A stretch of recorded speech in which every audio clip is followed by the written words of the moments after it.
coming to you live from sunny but cold Los Angeles, California, folks. We're live and alive, and I hope all the boys, girls, and Ebbies are having a fantastic one, because today's a beautiful day. Today's a wonderful day because today is Thursday, folks. Thursday, November 14th, 2024.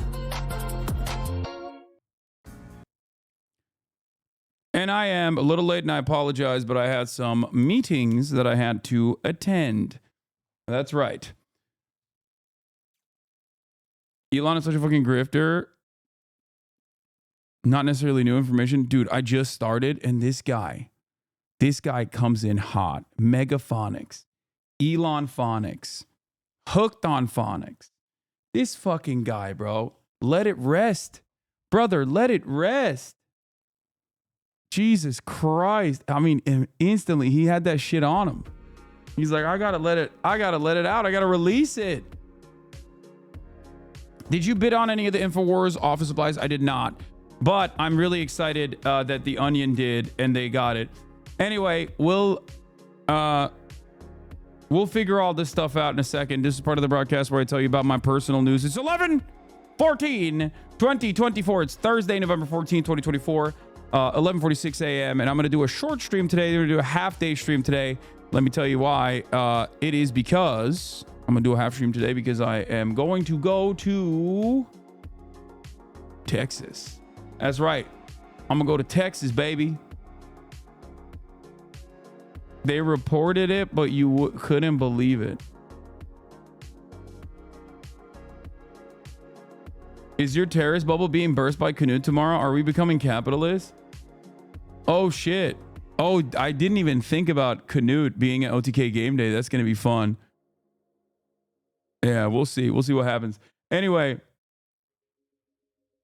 heard about the dude in beautiful Brazil that tried to blow up the Supreme Court with fireworks and then killed himself also with fireworks? I did. Those suits. And I think it's going to be... We'll cover that.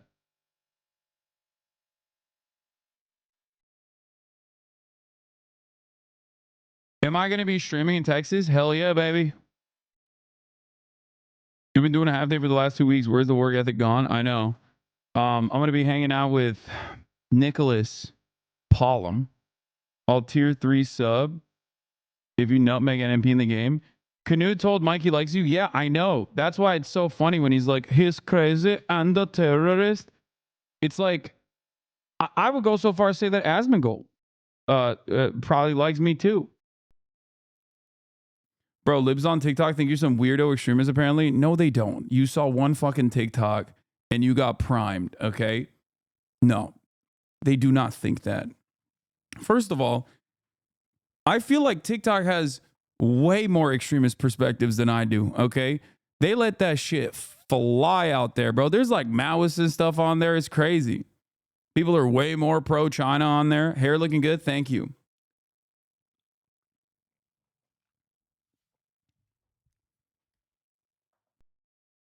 I think it's pretty funny that there are definitely a lot of people out there who will be like, I don't even agree with this guy, but I think I can fucking chill with him. He's a cool ass hang, you know?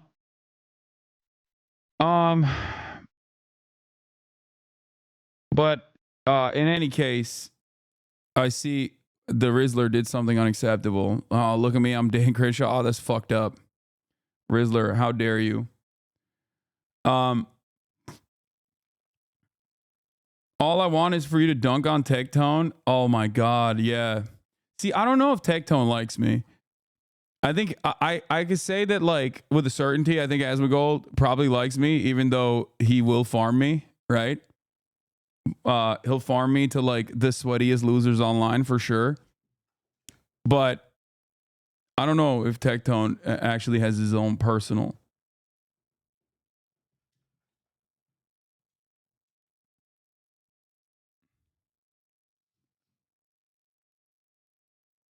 On personal opinions. Anyway, World War II was in the 1800s. You going to Austin? Tectone doesn't hold a strong opinion. All he does is bait views. Oh, okay. Are we getting a second Alvea stream? Potentially.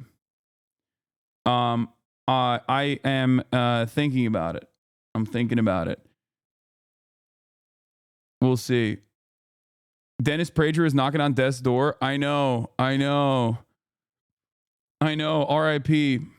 Fucking bozo. Anyway, where the heck was I? Okay. There's a lot to talk about today. I don't like anyone that doesn't like Hasan. That's what I'm talking about, Angel Mama. You tell him.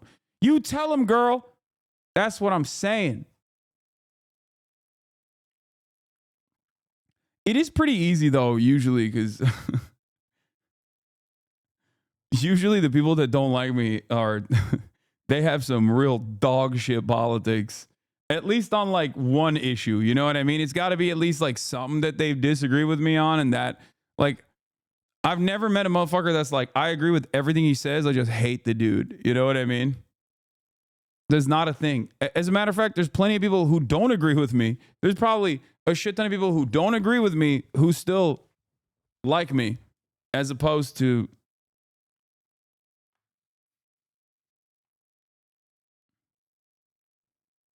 anything else. Playlist for later. Thank you, Themasius, for the fat one. That's a nice playlist right there. We're going to be talking about Pedogate. We're going to talk about Pedogate, ladies and gentlemen. What a fucking time to be alive. I swear to God. Holy moly. What a time to be alive. Okay.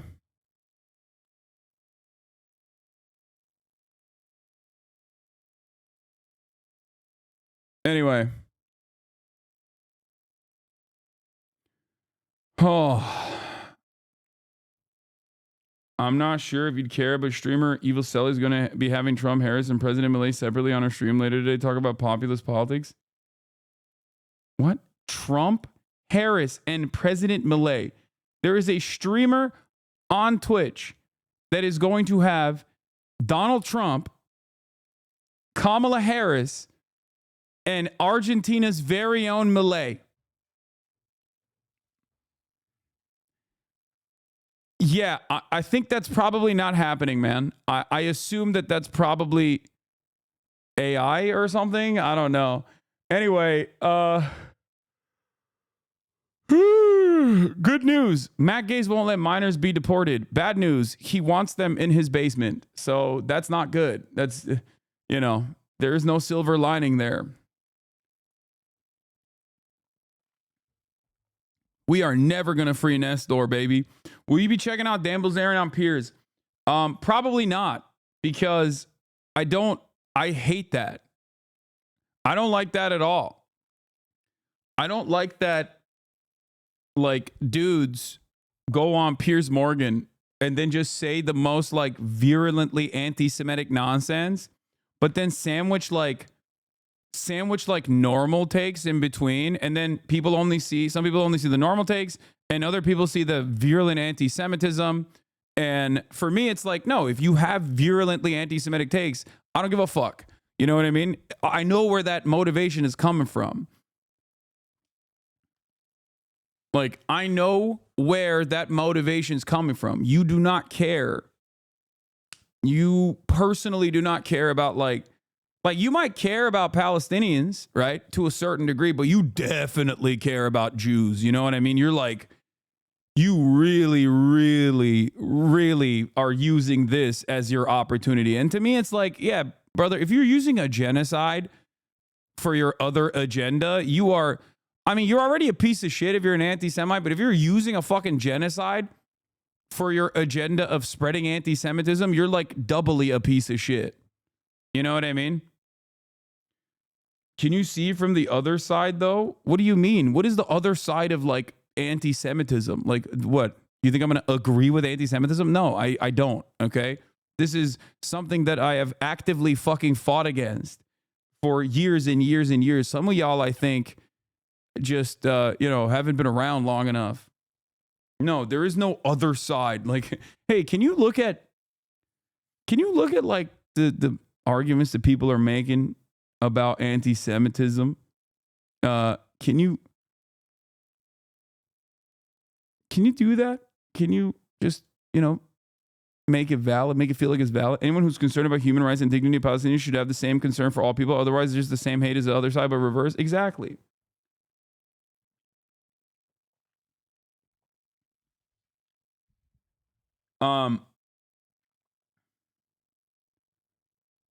New on Tuesday, 1 week after the election, CNN and MSNBC drew their lowest 25 to 54 demo ratings in nearly a quarter of a century. CNN's lowest since June 27, 2000. MSNBC's lowest since August 7, 2001, excluding last year's July 4th holiday. Why won't they fucking give more of it? You stated it last night, loud and clear. What is this? I think there's nothing grosser than just like being anti-Semitic.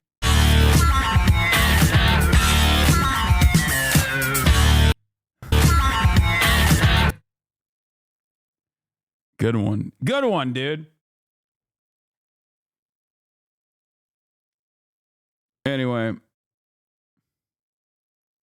Come on, don't bully the enlightened centrists. They're already struggling with cognitive dissonance. Yeah, I mean, this is what I say all the I find myself bullying the radical centrists regularly, you know? Another point on what you're talking about. I have data from YouTube from election night. More than 45 million Americans watched the election returns on YouTube, suggesting a major shift in media consumption habits. Yup.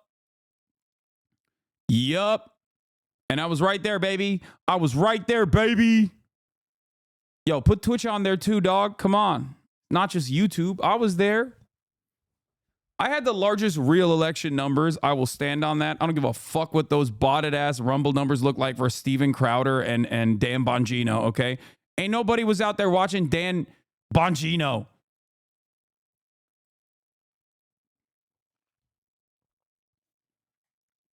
And it's like, that's with the fucking blacklisting, taking me off the fucking front of the website, taking me off the algo. Fuck my haters. I'm still here, baby.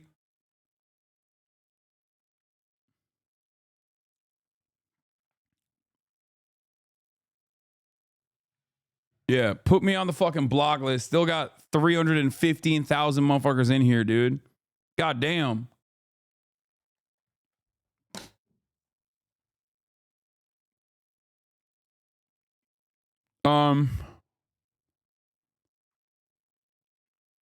My dad watched Dan Bongino. He's cooked. Damn, there's like real people that watch Dan Bongino. That's crazy. Bottom deck pillow? No, I'm an upper decky boy. I've never bottom deckied. Hate and spiteful behavior is wrong and leads to all the world's problems. Help and don't hurt. Love and don't hate. Thanks, Omni Valor. Where was I? There's a lot to talk about today. Let's blast off and let's get right into it. Personal news-wise, normally I talk about what's going on in my life, what's going on in the world of HasnAbi, Piker. Honestly, I played basketball this morning, ran up and down the court, saw Homelander. Interesting dude. Yeah. See him all the time. Yeah. He's got 2 dogs. Anyway, I don't want to be weird. Doesn't matter. People probably do that to me as well. So, yeah. Yeah, the Homelander. Yeah, Anthony Starr. Anyway, balled my freaking face off. Had a couple, had a couple meetings. Okay. Wait, what the fuck is this? Top streamers in the USA in October, Neon on YouTube. Yeah, I don't think these views are real, man. I'm going to be honest with you. I'm going to keep it $1.50. I feel like these are probably not real.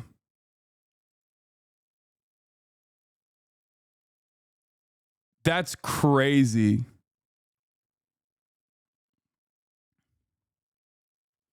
Meanwhile, on another stream, Anthony Starr's like, anyway, saw HasnAbi, incredible. I don't think he knows who I am. But yeah, I had some combos. I also saw. No way people watch some this much. No, they don't. It's fucking botted, dude. That's what it is. Are they adding like views from his VODs? It's botted. It's botted. It's bots. It's bots. Every time you go live, you got like 200,000, 300,000 viewers. It's botted. The writers definitely know who you are. They're pretty tapped in and leftists. Yeah, the writers might, but fucking the Homelander himself does not know. Anyway, let's blast off. The Onion buys Alex Jones's InfoWars, Pedogate, Gate, Matt Gaetz resigns right before investigation reveal to become AG, and I'll be in Texas to ball my face off tomorrow. Get in now. Wait, I didn't hear this. Lamau, what? You didn't hear Matt Gaetz? Oh, my Rashida Tlaib interview is out. This was one of my favorite interviews that I've ever conducted. And of course, as is the case with all the serious content that I do on this goddamn platform on YouTube, many of you will not be watching it, but many of you watched it live regardless, so that's good. Anyway, do we have a blast off meme?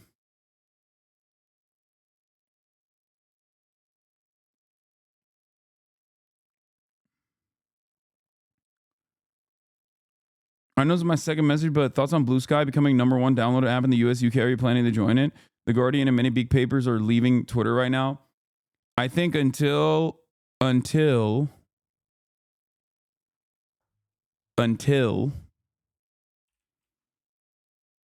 hold on.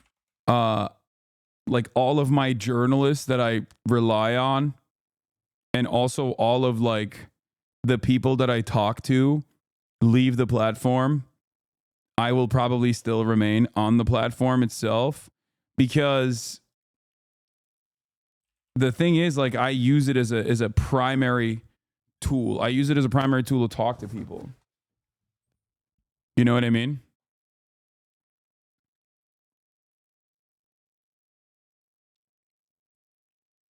Like, this is, I talk to journalists on here. I reach out to people on here. I routinely utilize this platform for breaking news that you know, my friends and people that I know personally are engaging in, right?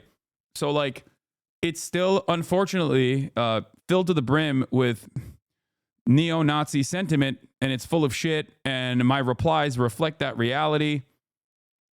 But ultimately, it is ultimately it's, you know, it's an avenue that I still utilize. I use it for my job. And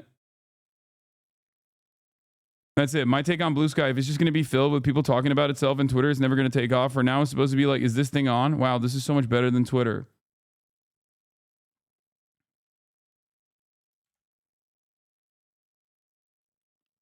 Anyway,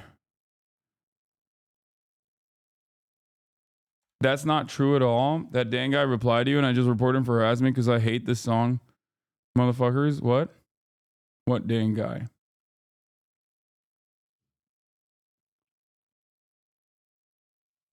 Why not use both? I think there is already an account that reposts all of my shit. There's an account that reposts all my stuff on on Blue Sky anyway. So like automatically, there's like a bot. Like the truth. HasnAbi repeater, automated mirror. Yeah. If you leave Twitter, won't people follow anyway? Yes, everyone is always demanding that I leave Twitter and trying to get me to leave and go to Blue Sky.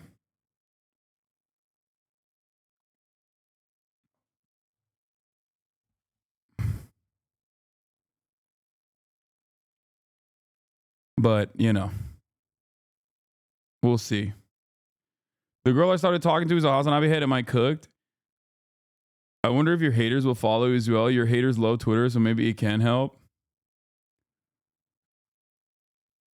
What?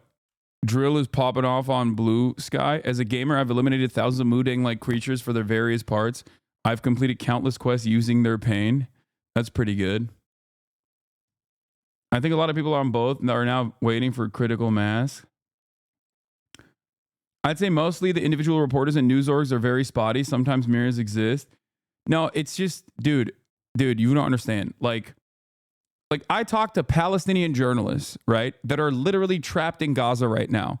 I talk to them on Twitter. What am I supposed to do? Be like, hey, man, can you get on Blue Sky, please? Like, I can't do that, okay?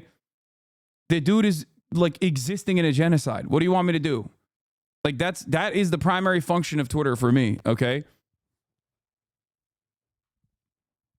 Like, that's what I mean. That's what it is. That's what, that's part of the reason why I can't, you know, part of the reason why I can't get over there. I used to be such a good boy until all. This is what my haters sound like. Is that what you said? I used to be such a good boy until all these hate comments turned me evil. Graham is no more. I am Mr. Clapback. This is not funny. Oh, fuck you. I shit in your mouth. Bro, stop giving a shite. Thank you for the 10 gifted subs. I shit in your mouth. A Bible quote. Fuck you. I shit in your mouth. This is your warning. You leave a shitty comment, you're gonna get shit in your mouth. Fuck you. I shit in your mouth. Bro, this is like spiritually Tom on here. Like, actually. This guy's not cringe. He's funny as fuck. Trump to universities. Stamp out anti-Semitism or lose accreditation. Yeah, they're going to start killing people, bro. They're going to be like, if you don't deport anti-Zionist Jews, you are anti-Semitic. Fan hung out with Alex Jones last night? No, she didn't. Shut up.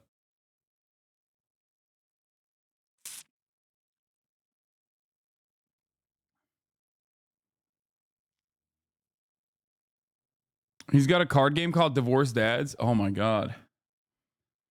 Is it possible for you to audio only stream through digital radio? I want to listen while I'm driving, but I don't want to kill anyone. Yeah, bro, just fucking play it on Twitch and just don't look, you know?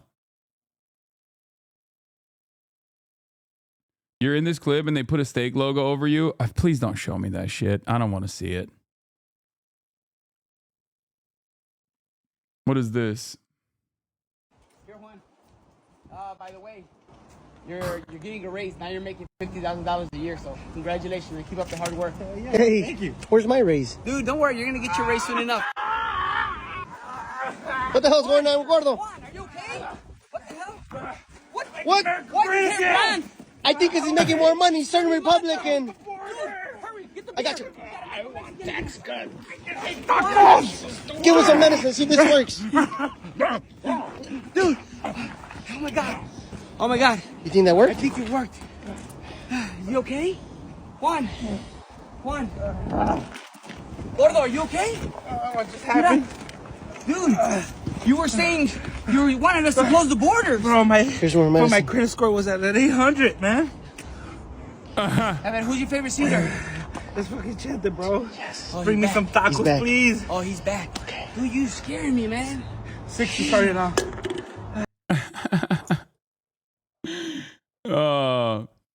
This is the only form of acceptable humor on this in this regard. The fucking, and it's been an ongoing meta. It's been an ongoing meme, but it's like this stuff is fine. But then when people are like, we need to deport the immediate undocumented family members of like Latino people who voted for Donald Trump, is like the insane libs, you know? It's time to give up the Doritos. No!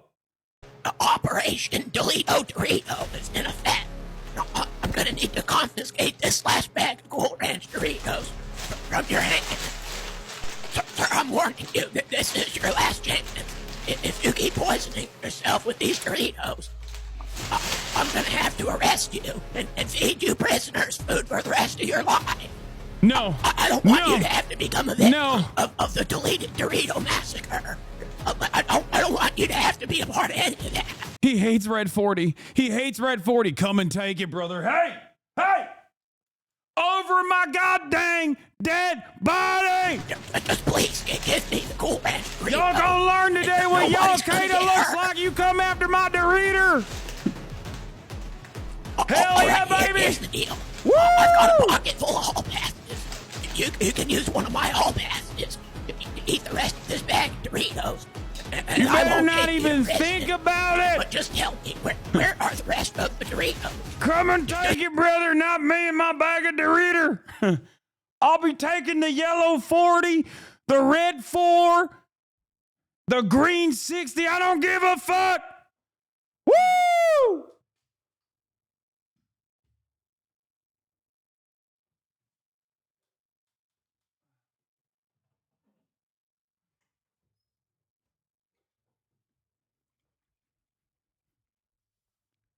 Shall not be infringed. ATF standoff, but against RFK Jr.'s FDA? Yeah. The reader!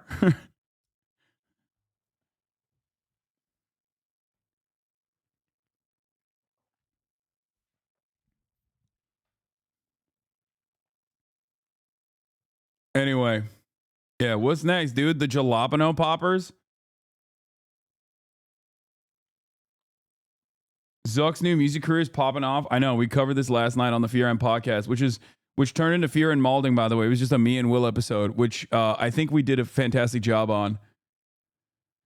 All right. When can we get steroids? Yeah, that's the other thing. Listen, bro. Listen. Unless this guy basically decides that everyone can have TRT, okay, and everyone can have unrestricted, unrestrained, FDA approved good stuff. Like, not even the stuff that he's taking, because he's doing TRT, but I'm talking like the good shit, right? I'm talking fucking straight up Trenbolone, okay? Trenbolone in the water, okay? No more gender, only one gender. That gender is man. And not just any kind of man, a manly man, okay? That will eliminate a lot of the problems, okay?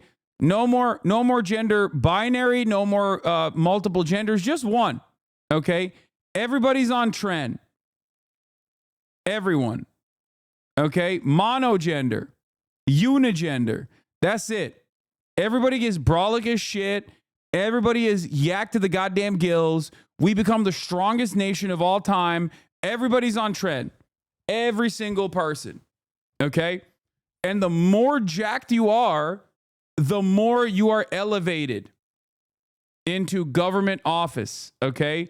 Like, I think the most jacked person should probably be holding the highest office. So, obviously, we have a pretty solid head start here for Chris Bumstead. And no, I'm not going with the open metrics. I'm actually going with the Arnold Classic, okay? The closer you are to Arnold physique, I think the more... the better it is, right? So I think Chris Bumstead would be a perfect first president for America.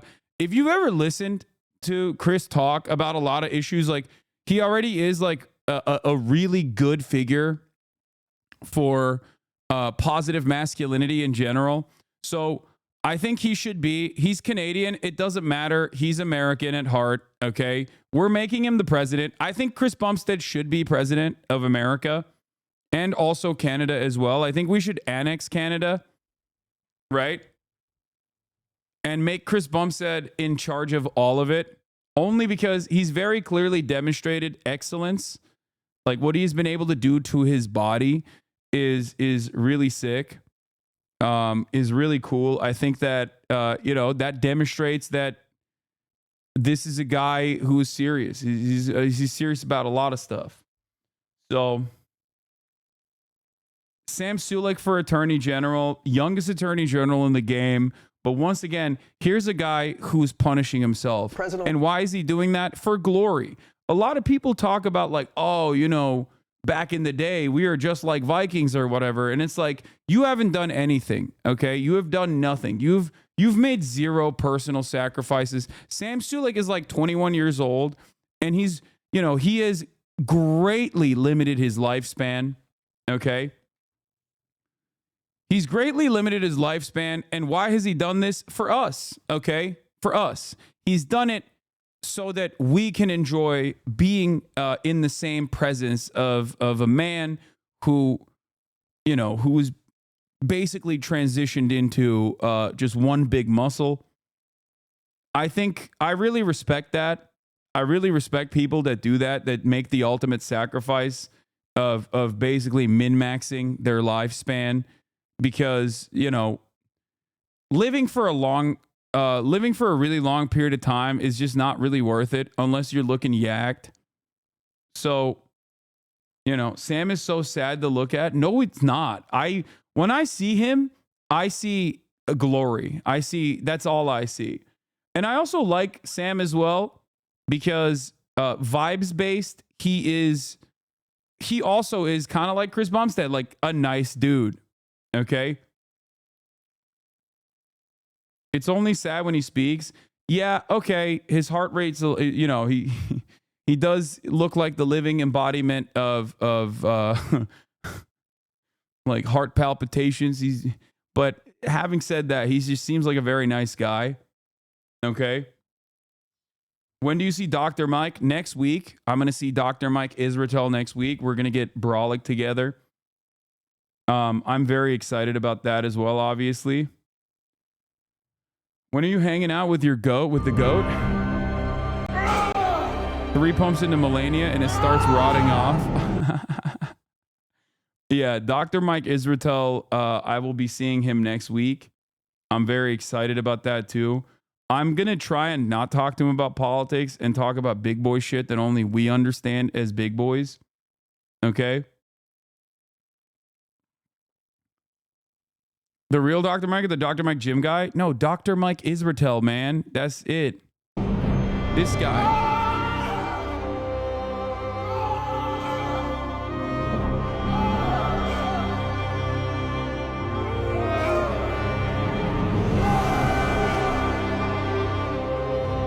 Yeah, it's going to get hella gay. Oh, for sure. Oh, yeah. No, we're going to be kissing each other by the end of this. Like, for sure. By the end of our workout session, we're just going to be making out. We're going to get so fucking gay. You have no idea. Mike Israel is the living embodiment of the principle that I have always advocated for, which is that the more you go to the gym and the more you lift weights, the gayer you are. Right? That's just the reality. And this is something that I brought up to Bradley Martin as well. I think like people talk about how, oh, well, you don't get it. Like they're making the children gay. They're transifying the youth. They're queering the youth. It's like, brother, you own a gym. Okay. You own a gym. You are literally grooming everyone to be gay. That's it. Women, gay men now. Okay. Men, extra gay. Gay men, super gay. The more you lift weights as a gym owner, the more you are grooming everyone, including the next generation, to be gay. That's how it works.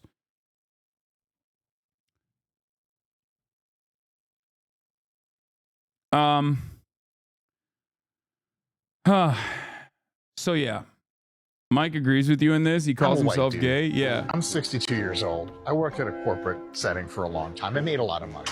I've never been straight. My wife doesn't even look at me anymore. All I want is a muscle man to feel in my hands. Is that so much to fucking ask? I pay my goddamn taxes. Notice, priority 1 is good technique. Never, ever push harder than your technique allows. And if with the perfect technique, the weight's not going up anymore, well, that's it. You hit failure. And if you could schmig it a little bit, could you get another rep? Yes. And other people in the gym may count it as a rep. But remember, God looks down on all of your reps. And if you do a rep like that, he'll actually look down on it. She like appears out of nowhere. You're like, oh, God. You drop to your feet. He's like, yay, hear me. The fuck was that? Anyway. Wait, isn't this guy Dana White or am I confused? Wait, what? No, that's not Dana White. That's Dr. Mike Israetel. Another bald man that you seem to be sexualizing. Odd trend I'm noticing. It's not an odd trend. I am a bald fetishist. Okay? I am a bald fetishist. You know this already. You know this already. Stop. Stop playing with me. Stop it. Okay? We're done. Anyway, this is such a funny intro. All the crazy stuff Trump is going to do.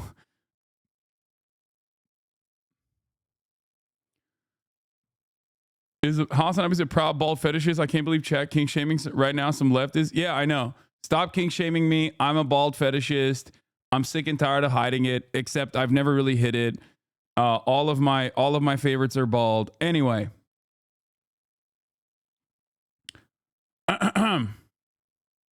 Stop objectifying the bald, you ableist. I am not objectifying them.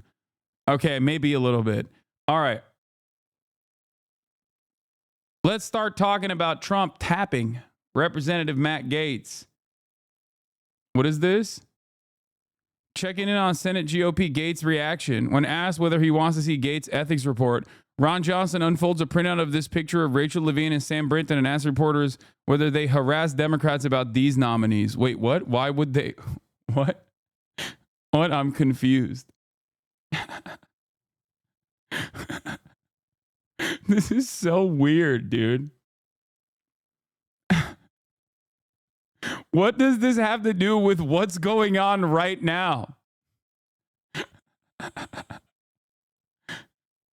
Like, are you saying, are these guys doing the fucking theory where it's like, they're doing the NAMBLA theory of like, well, pedophilia actually is a protected status? Like, what the fuck do you mean? You're like pointing to random trans people and being like, well, you say Matt Gaetz is a pedophile, but these people were trans. Okay, well, one's illegal. Okay, what do you mean? The fuck are you saying? Dude, never a day goes by where I am so vindicated. The more transphobic people become, the weirder they are. Imagine being a fucking goddamn senator and you got a printed out picture of random trans people in your pocket, dude.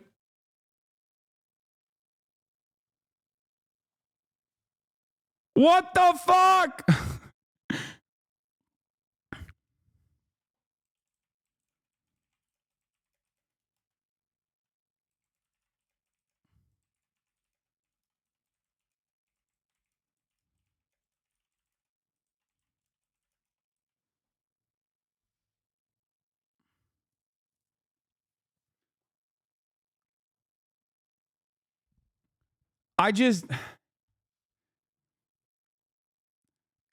And stop king shaming. No, I will always shame transphobic chasers. I will shame you. Okay.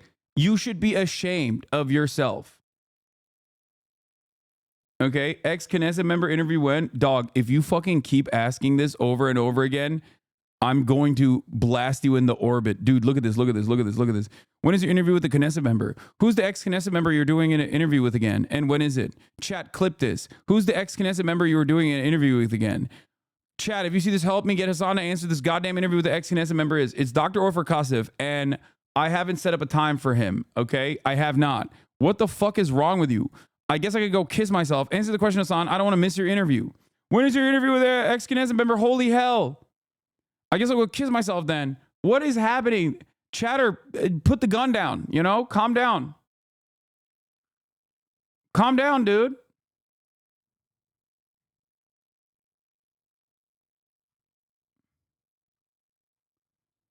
Holy shit.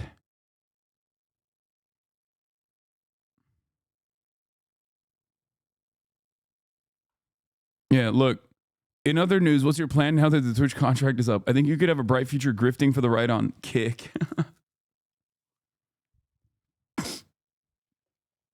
Calm down, man. Rise and grind. It's time to add Hasan again. Yeah. Me asking for the Vinny Hacker collab. Yeah, we'll do that. We'll make the Vinny Hacker thing happen as well. All right. All right. There's a high probability that they're transphobic because they stroke the trans women every day and then they're ashamed of it. I don't know what the fuck is going on with a lot of these motherfuckers, but they're crazy. There are gray name chatters in the wild these days. Oh, I saw this. Yeah. I saw this clip. Here, we'll start off with this and then we'll get to Matt Gates. We're going to do Pedogate. Pedogates. Pedogates Gate.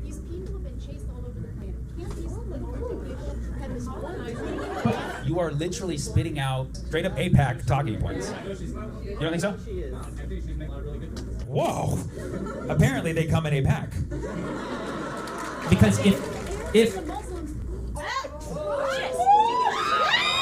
the Arabs and the Muslims are atrocious to human rights, I say, as I'm cynically defending the state that is currently doing a genocide. Like, how the fuck? What do you mean? What human rights, dude? What are you talking about? There's no humans to do rights to. There's no humans left to do rights to. Now that Israel's done with it, you know? What the fuck do you mean?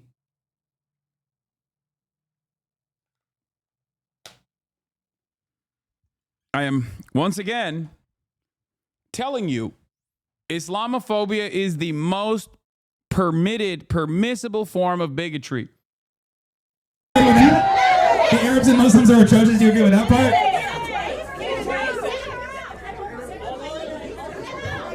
All right. Guys, listen, everybody, quiet. This is my show. I'm against any kind of loss of human rights, whether it's Muslim people or LGBTQ people, but why does that have to come up when we're talking about the loss of human rights of people being bombed literally right now? You know what that's called? It's called pinkwashing. It's not only pinkwashing, but it's also whataboutism, and it's also ironic, additionally, because like it's not like Israel is so fucking sweet either on a lot of these issues. What a lot of people don't realize is that like while Israel has presented itself as this like safe haven for women and yada yada yada, and there's like a whole bunch of obvious Islamophobia at play there when you present it as like the alternative to the scary Muslims and forcible hijab wearing or whatever, without recognizing that like the entire region is so different from one another and so diverse. You have to monolithize Arabs and Muslims as like ISIS basically, and then say, look at how good Israel is. And the irony, of course, is even when you don't think about the apartheid in its practical application, Israel itself is bouldering towards, in a way that is not dissimilar to what we are experiencing in the United fucking States of America, straightforward fascism, or had bouldered towards straightforward fascism. Now it's basically in full tilt fascism. That's it. So like when people talk about this sort of stuff, they just like don't realize that so many of the fucking parties in the Knesset are advocating for, you know, women to not be able to read anymore. And they constantly, and then the fact that like interfaith marriage is already a tricky concept in Israel, or even gay marriage, as a matter of fact. It's not an accident that every single LGBTQ member in Israel weirdly flies to Cyprus to, you know, do the thing, and then they come back. Why are they doing that, I wonder? Like, people don't understand that when you don't examine the reactionary attitudes that is fostered in some of the most right-wing parts of your society, it will inevitably take over the entire project. And it has, right? It has taken over the entire project at this point. Maybe 20, 30 years ago, you could be like, oh, it's just those settlers. They're just crazy. Come on, chill. What? Oh, why is the government helping them and subsidizing the building operations in the West Bank? That's weird. But like, all of a sudden, 2018 comes around and you're like, whoa. Why are they trying to abolish the Israeli Supreme Court? Hold on now. I don't like that. And it's like, dude, that's the fucking fascism boomerang, big dog. Okay? What goes around comes around.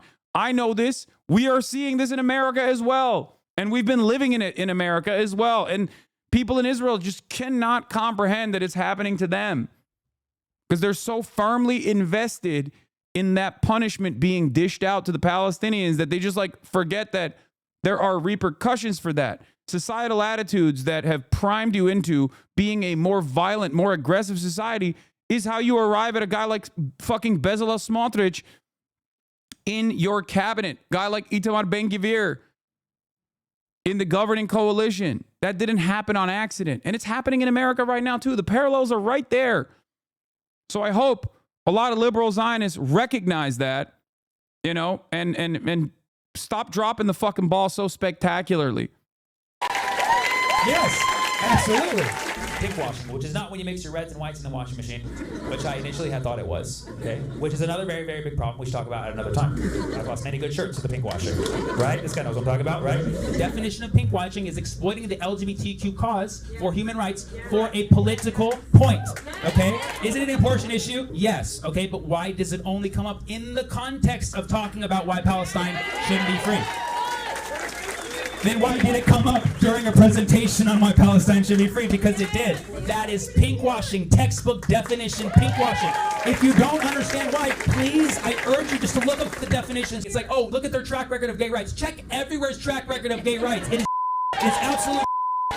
It is absolute. Yeah, I think the easiest way to slam that shit basically is like, you know, there's multiple different methods of it. Obviously, number one, it's not like the Israeli bombs are only killing the homophobes. Number two, you shouldn't be fucking killing the homophobes anyway. The entire purpose is to rehabilitate people. Number three, Palestinians have never had a fucking free moment to be able to, you know, advocate for civil liberties for themselves because they've constantly lived under the brutal thumb of Israeli occupation.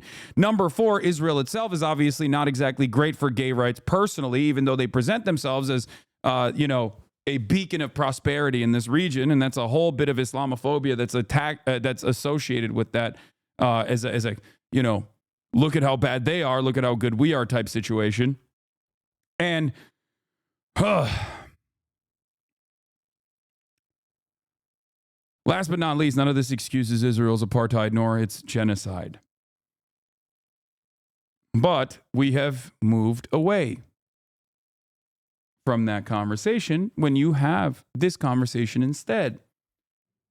Oh, and my final argument always is when you talk about resistance groups, all right? Like when you talk about the acts of resistance, when you talk about people resisting against Israeli apartheid, when you talk about people resisting against Israeli genocide, okay? There are a shit ton of groups out there. I don't agree with their way. I don't agree with their internal affairs. I don't agree with the way that they operate in general. But I also understand material realities, okay? Just like America was a segregationist, homophobic, anti-women country in World War II, but we still ride for easy company, okay? We don't go, hold on now. I can't believe this racist, segregationist, imperialist, homophobic, you know, nation was fighting against the Nazis. I mean, everyone would look at you and go, what the fuck are you saying? Shut up.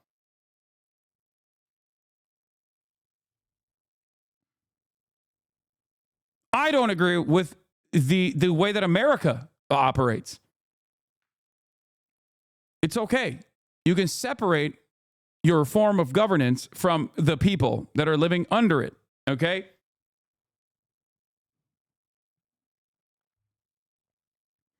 I'm lost. Why do I hear one side saying it's genocide, then I hear the reason for all the civilian deaths is Hamas is using as a civilians as a shield? Are both sides true? What do you think? Make up your mind, man. What the fuck are we talking about? The entirety of Gaza is one big crater at this point, and you're still like, the other side keeps saying there's human shields. Human shields. I don't get it. We're 1 year into a fucking genocide, dog. Wake up. Holy shit. Criticizing resistance groups makes under an occupation from the safety of your home makes you the hypocrite. I know. And it's so funny because, like, obviously plenty of queer people recognize that reality. Plenty of queer people understand that. You know, I hate the memes the way we stopped the alt-right before, like we beat Germany. We didn't fight Germany because they were anti-Semitic. We fought Germany because of American economic interests. Yes and no. I think that, no, I think FDR wanted that smoke for sure. I will stand on that. No, it wasn't just like economic interest really. Pearl Harbor was the pivotal event that allowed FDR to basically advocate to do this, whereas there was plenty of resistance against it.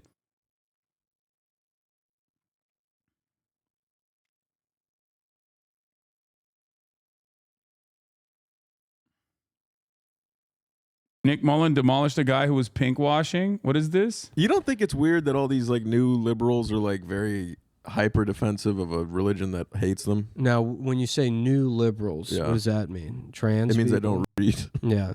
When you say new liberals, because the word liberals now isn't loaded enough, we'll add the word new to it to imply they're even gay or something. I don't know, like whatever. These people That is are, actually they're it. even more. Yeah, if you thought they were trans before, wait until you see these anti-Israel protests. Yeah. Because these are the most trans people we've seen yet. And if you sent them to Gaza, they would be. That's what I love when conservatives do that. They're like, yeah, send these kids over there. They'll get killed in a minute, which I think is good, by the way. Which I also think rules. Yeah. Which, by the way, my only problem with Sharia law is that it's brown people doing it instead of me. That's what I would. And all the things that I hear about them doing, that sounds fucking awesome. I don't. Okay, all the motherfuckers throwing keg W's. How many times have I said this? God damn. I mean, he's cooking, but yeah. I think conservatives want that though. I don't think they. I don't think they want. That's the whole premise of like send them to Gaza is like That's you a, just that's a, he said it louder, champ. I mean, it's true. want violence. And of course, his delivery is better. I will never be even remotely as funny as Nick Mullen or even Adam Friedland, as a matter of fact.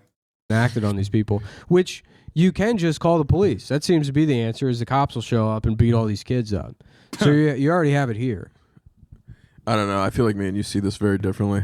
How do you see what? Well, for one, I don't think. I think I'm a little more trusting of police, maybe naively. But for two, I also think when people, I think there are idiots that say like send them there so they'll get killed. I think that's also like a wrong sentiment. But I think in general, it's like they're saying like you're backing a place that wouldn't be accepting of you, whereas like but that like necessarily that assumes that like advocating for like speaking up against something you find immoral is a transaction. Yeah. Right. Like if I don't like black people could hate me, they do. Like black people hate me. I'm not going to stand here and be like, well, we should bring slavery back, right? Yeah. If slavery was still going on, I'd say that's wrong. We shouldn't do that. Yeah. It wouldn't matter if black people were like, no, that guy looks like a cool pedophile, and we want to beat him up. It's like it's still this thing is wrong on principle. Yeah. So it doesn't matter. That's why I have no problem with people protesting. Like you think something is wrong, you have the right. Yeah, but it doesn't indicate any kind of like hypocrisy or contradiction that a gay person would protest in favor of Palestine. No, just because it doesn't matter what they're doing. Like you can say, oh, And the inverse of this is also true. It's not like Israel's bombing Palestine because they're homophobic. Like people are always like, Hasan, I'll have you know, Hassan Nasrallah was homophobic. I'm like, is that why they killed him? That's why Israel was like, how dare you be homophobic, Hassan Nasrallah? We're going to fucking execute you and 500 other people at the same time. You know? No, man. They didn't kill him for that reason. This has no, it's just a way to make you feel more comfortable about like the guy that they fucking assassinated. Okay? And also the thousands of people that they ended the lives of in that same process. oh well, you know. I don't disagree They with wouldn't you. like you in I'm just Gaza. saying, but there is like a that doesn't mean nuance that there, a genocide should be happening. too. Yes, as a Jew, I can't go. On Well, the that record is of that. Hold on, the but that, G word. That is the nuance. That's the nuance. The nuance isn't like, well, looks kind of like, you know, there's sort of a contradiction here. No, the nuance is that it's like you don't need those people to be, you know, like LGBTQ advocates. Yeah. You know, Yeah. to not want to see people like, you know, blown up or children. Yeah, I have no problem with people who are like, I mean, everybody should not want the loss of life on any side. Like that's obviously. This is also in a perfect boring. This is world. supposed to be a comedy podcast. Yeah. So we'll find. But I will say those people deserve it. Which ones? Whichever you decide. I don't know. As an I don't. audience. I'd like to get back. There was just maybe a little too much stand-up talk for my taste, and too much. So I think we'll agree. Yeah. Nuke Israel, and then that's sort of where we agree on. You know, I'll say this to wrap this topic up, but when I love Nuke Israel. I'm claiming that. That used to be belonged to everybody, but I'm not. Before people go clip this and be like, Hasan, I can't believe it. He's joking, okay? He's not being sincere, okay? And White privilege used for good. Level the playing field so we can start over. I think my argument is much better than his. I don't agree with nuke Israel as a position. I just want to be very serious right now. My position, on the other hand, is give the Palestinians an Iron Dome and also air support, okay? Level the playing field. America doesn't give a shit about anything. We just like selling weapons. So why not sell weapons to both parties, okay? That's it. Play both sides. You always come out on top. Give Palestine an Iron Dome. That is the sensible, moderate policy that you can expect from the likes of HasanAbi Piker running for president. Okay?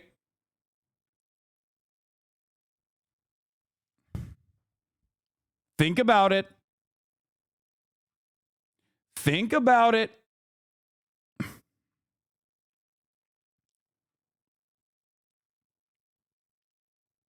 Give Palestine an Iron Dome. Allow them to have also a fleet of F-15s. Level the playing field.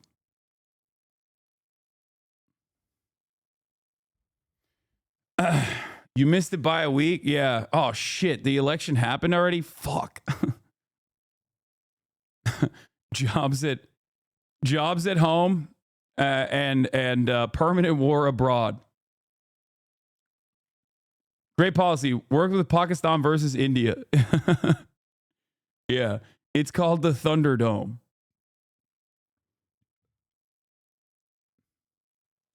All right.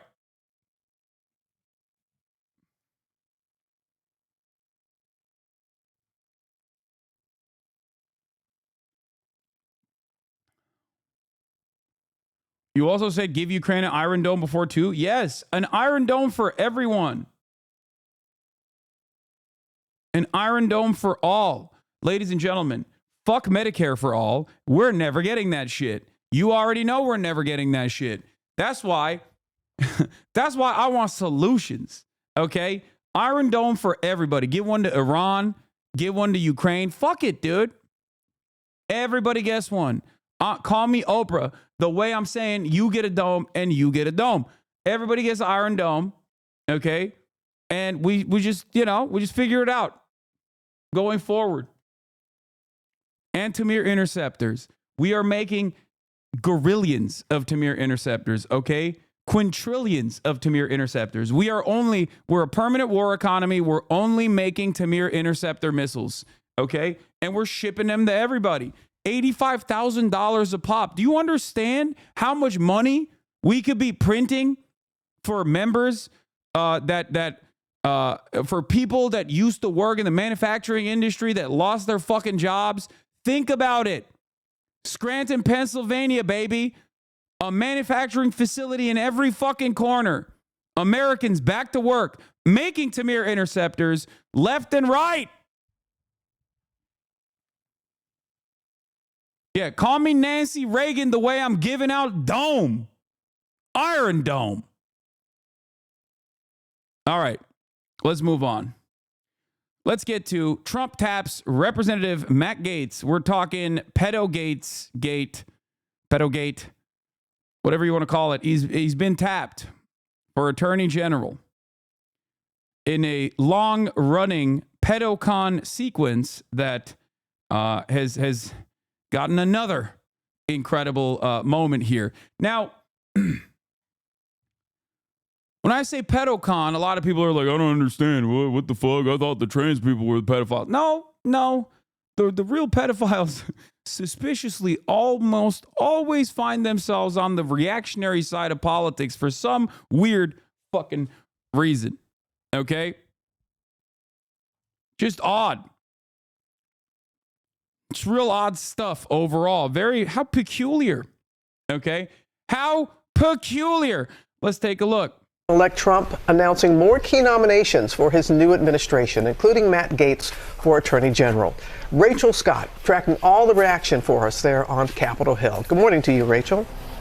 Hey, Robin, good morning to you. Yes, this one catching some here on Capitol Hill off guard. House Republicans were meeting behind closed doors when President-elect Donald Trump announced that he would be selecting Congressman Matt Gaetz to be his next attorney general. I'm told there was an audible gasp in the room, and now there are serious questions about whether he has enough support to be confirmed in the Senate.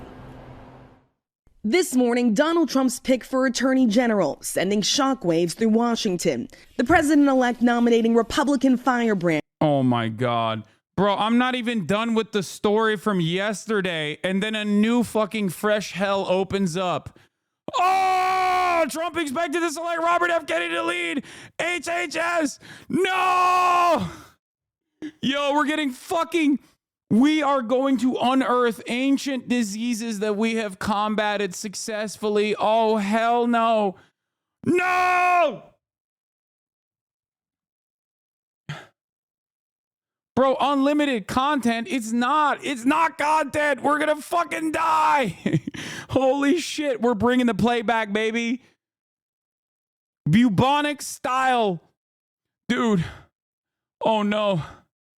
Dude. Climate change, okay, causing massive shifts in the way that ecosystems operate. Weird animal migration patterns, animals come into contact with one another, creating zoonotic diseases that then, you know, humans get transmitted with. We're fucked. The likelihood, alongside like, what is it? Oh my God, I'm forgetting the word now. Antibacterial resistance. No, not antibacterial resistance. Like anti-vaccine resistant bacteria. Or what is it? What is it called? Antibiotic resistant diseases. Everything is getting worse, and now we're putting the one guy, possibly the worst guy, in charge of it all. Antibiotic resistant bacteria and diseases, superbugs, all of that. All it takes is one fucking epidemic, and this shit is over, okay? Completely.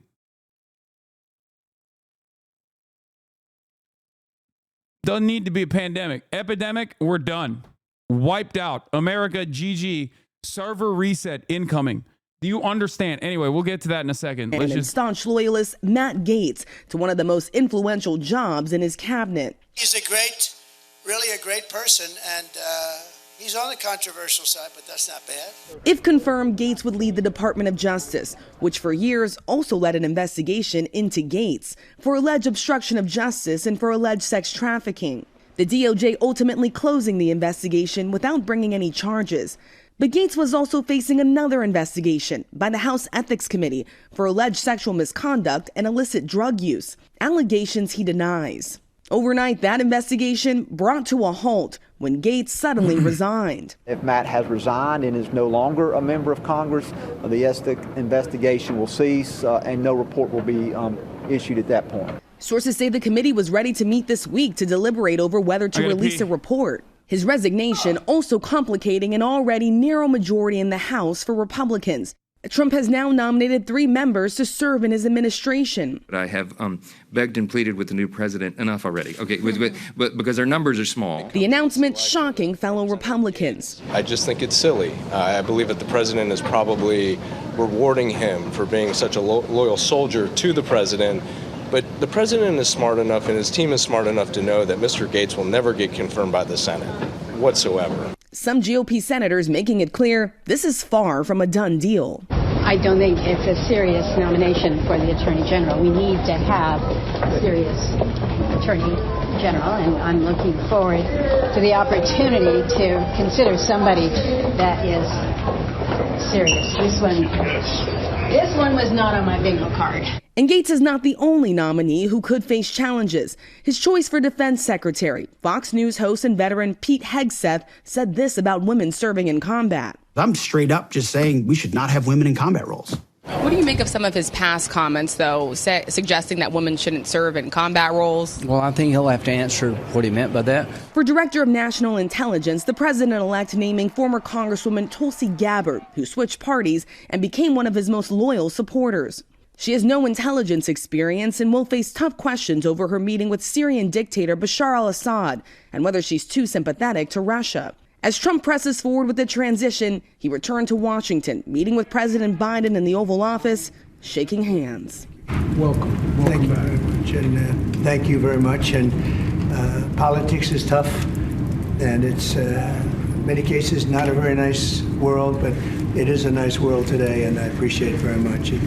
A transition that's so smooth, it'll be as smooth as it can get, and I very much appreciate that, Joe. You're welcome. Thank you all. No. Sebastian Gorka? No. No. No. No fucking way, dog. No. Sebastian Gorka! Oh my God. Dear God. Holy shit. Oh, dude. Oh, wow. Wow. Wow, I'm Brian Kilme. I'm Brian Kilme. What a time to be alive. What new fresh hells will we experience? That tweet has 25 likes. It's from the defense reporter covering Congress for Politico, chatter.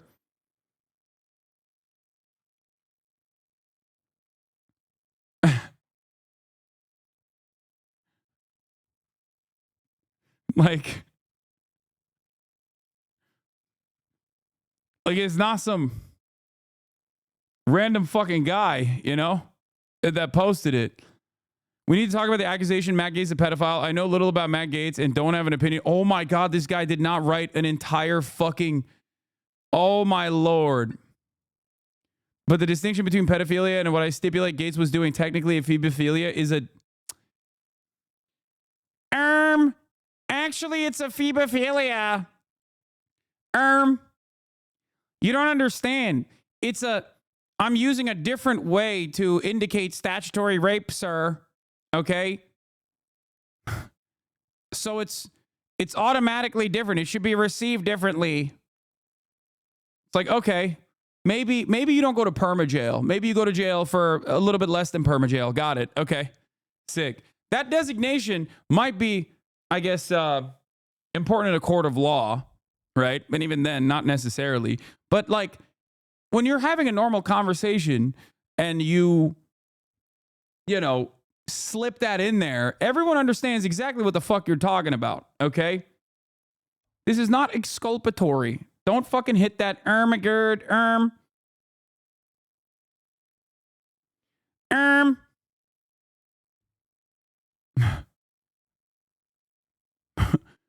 actually, it's a phebophilia, which is a different version of having sex with a minor. Sick, man. Cool. Thanks. The House Ethics Committee declined to comment on our reporting. This morning, sources are telling us that President-elect Donald Trump is considering tapping his top defense attorney, Todd Blanche, to be the Deputy Attorney General. This is the second highest position in the Justice Department. Blanche was on his defense teams for that hush money trial there in New York City, as well as the federal investigations also here in Washington, Robin. And Rachel, we know there has been a significant change in Senate leadership. Yeah, John Thune of South Dakota will be the next Senate Majority Leader here on Capitol Hill. Mitch McConnell. Like, the actually is a phebophilia argument is so fucking stupid because you're basically saying, like, no, these are fuckable minors. That's what you're saying, okay? And everybody understands that that's what you're saying, and they're still grossed out by it, okay? And the only people that are not grossed out by it are also other gross people. So, please, what an incredible self-report, okay? Insane. Stepping down after 18 years in leadership. Thune has been critical of President-elect Donald Trump in the past, but he did say he wants to work closely with him to get his agenda across the finish line. I asked Thune, though, about one of Donald Trump's key demands, that the next Senate Majority Leader support so-called recess appointments. Now, this would allow Donald Trump to push through his cabinet picks over an extended Senate recess without any confirmation hearings. Thune telling me that all options are on the table, but this is important because this could could help someone as controversial as Matt Gaetz get across the finish line in the Senate, Robin. We'll keep that in mind. Thank you for your reporting, Rachel. More on this now from our chief Washington correspondent, John Carlin. John, let's pick up where Rachel just left off. RFK for Department of Health and Home, dude, Health and Human Services, fucking holy moly, what a horrifying reality we exist under. I cannot begin to explain to you how devastating this is. A man who is an anti-vaxxer, who also had some really interesting takes about Jewish people and what they were doing with the Chinese in the development of the COVID coronavirus, which suspiciously enough, according to the ADL, doesn't read as anti-Semitic. I don't know why. Maybe because he's super pro-Israel. That's the other wonderful aspect of RFK's insane and rather colorful history is that he has also said COVID-19 was genetically engineered to spare Jews and the Chinese. Not just all Jews, though. Ashkenazi Jews specifically, I believe, is what the quote was. Bioweapons. The level, I know a lot now about bioweapons because I've been doing a book on it for the past 2.5 years, and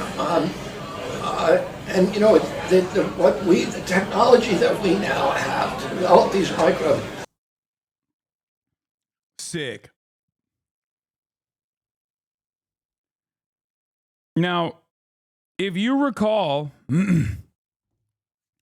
I covered this at the time, and we made a lot of jokes about it. Like, have you ever met an Ashkenazi Jewish person in your life? Okay.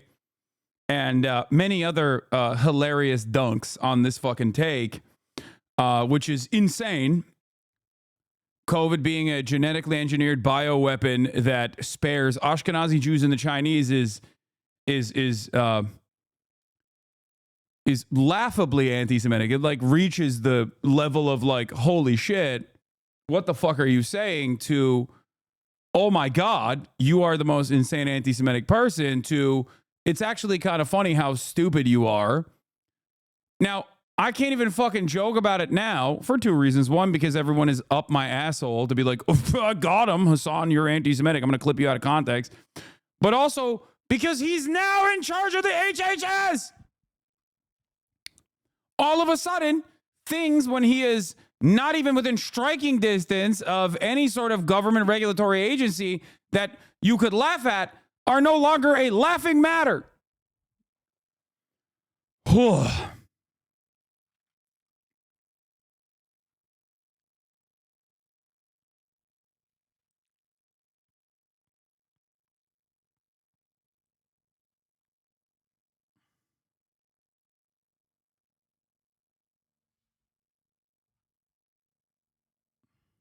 He was approved? Not yet, but I think the Trump administration is looking for a method to basically avoid the Senate's advice and consent responsibility and do mass recess appointments. Just get it done through the recess process. Like, I think that's what they're looking at right now. That's what they are looking to do.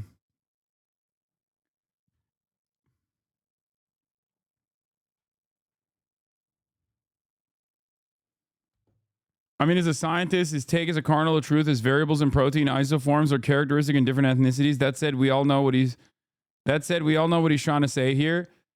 Yeah, I think it's extra funny to say that like Ashkenazi Jews are not getting sick, and the assumption that it's also genetically engineered.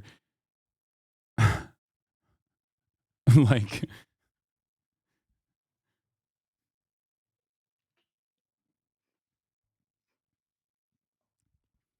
anyway. There's a lot of conflicting views between these cabinet members. Some people hate Jewish people. Some love Israel. Some of them are RFK Jr. No, there is one thing that unites them. First of all, everyone is pro-Israel. Don't be ridiculous now. Hate Jews, love Jews, are a Jew, is not a Jew, doesn't matter. They all love Israel. That's number one. Number two, they all hate Muslims. Okay? These are some very important uniting principles. And last but not least, and this is the most important aspect of the cabinet, they are all diehard loyalists to Donald Trump. Okay? Because there is a litany of different opinions in the cabinet. Okay? There are a lot of different opinions. Oh, they also hate China. That's another good one. Yes. Okay? Omni Valor, hate is wrong. Thanks, man. I'm Ashkenazi and I never got COVID. Is this statistically significant? Chatter, stop. They're going to use this. No. It's funnier to think that China made this virus while protecting themselves and Ashkenazi Jews. Yeah, I know. It is pretty funny. But then, once again, it's no longer funny and very scary when you remember that this guy is going to be in charge of shit. Specifically, medicine. You can't have a guy that's anti-medicine leading like things that revolve around medication. The Chinese are spending hundreds of millions of dollars developing ethnic bioweapons, and we are developing ethnic bioweapons. That's what all those labs in the Ukraine are about. Dude, he is so insane, dude. He is so fucking insane. God damn it, dude. What are we doing? What are we fucking doing, dog? Holy shit, we are so cooked. Oh my God, this country is in the pooper, okay? In the pooper, in the dumps. We are gonna kill ourselves. Holy fuck. Yo. Not good. RFK Jr., one of the most anti-science figures in the world, will oversee a vast bureaucracy with a discretionary budget of nearly $150 billion annually and a mandatory budget of nearly $2 trillion. HHS and its various agencies have profound regulatory powers that impact the healthcare and of not only hundreds of millions of Americans, but also the global healthcare community. The following agencies will be under his control as Secretary of Health and Human Services, Center for Medicare and Medicaid Services, Center for Disease Control and Prevention, Food and Drug Administration, National Institutes of Health, Substance Abuse and Mental Health Services Administration, Health Resources and Services Administration, Administration for Children and Families, Administration for Community Living, Indian Health Service, Agency for Healthcare Research and Quality.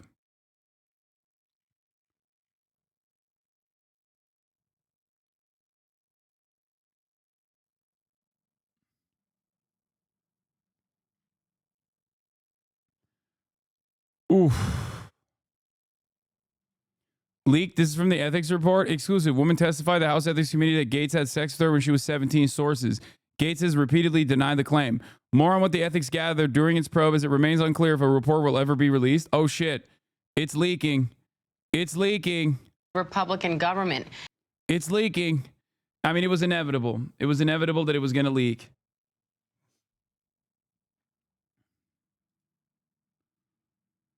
When RFK was running for president, he said he would stop research on drug development and infectious diseases for 8 years. NIH, my first week, I'm going to call all the division heads and I'm going to call all the bureau chiefs. And I'm going to say, we're going to give drug development and infectious disease a break. A little bit of a break for about 8 years. And we're going to study chronic disease. And I'm going to go to NIH. Oh my God.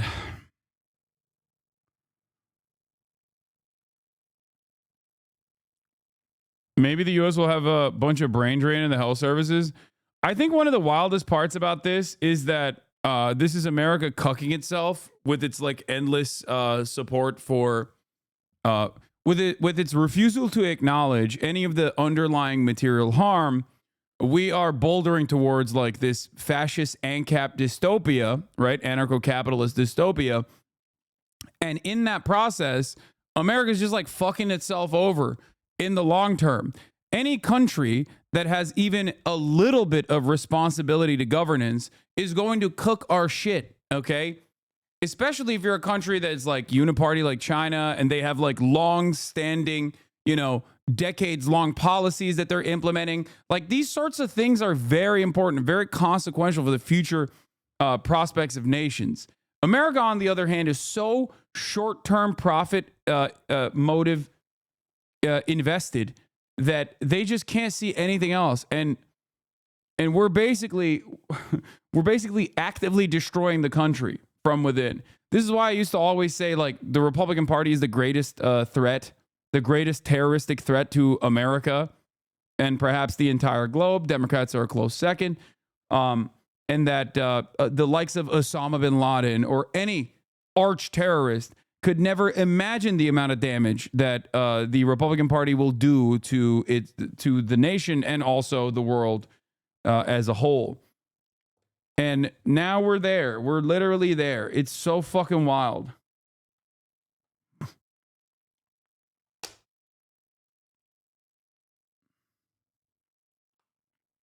With Elon Musk's.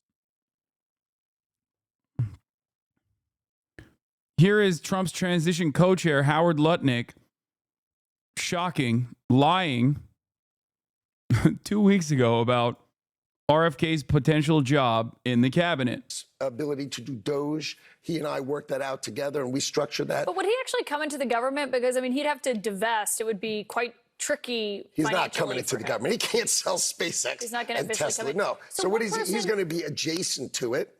Think adjacent to it and writing software for the government and then giving the software to the government and helping the government. It's going to be amazing. One other person who was on stage recently and was talking about coming into the administration is RFK Jr. He said that Trump has promised him control of the public health agencies, HHS, which would be also, you know, CDC, FDA, USDA, all of these agencies. Is that true? Has Trump promised him basically the HHS job? So I spent 2.5 hours this week with Bobby Kennedy Jr. and it was the most.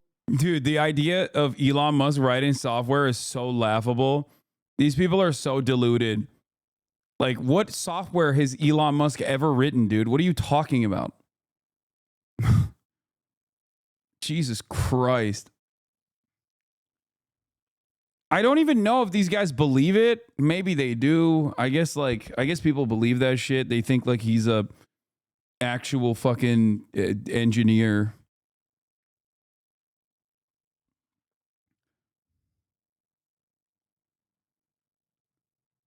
People that say PayPal don't know that all of the fucking coding that he did for what came before PayPal, or all the software engineering that he did before PayPal, was so bunk and so bad that they had to rewrite everything.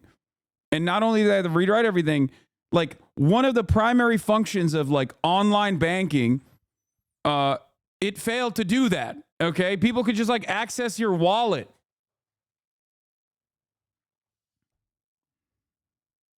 It was so bad that they had to push him out. It was so bad that they had to buy him out, dude. Over a decade to see if there was in fact a link. Some of the studies actually showed that you were more likely to have autism if you were not vaccinated. But the point being that issues are raised, issues are studied, and yet they still keep coming up. And I think that's one of the big concerns. That's a metaphor, I think, for other things that people are concerned about with him. Dr. Sanjay Gupta, thanks so much. Let's bring in our panel and talk about it. Jamie Gamgeld, let me start with you. What are you hearing from your sources about Robert F. Kennedy Jr.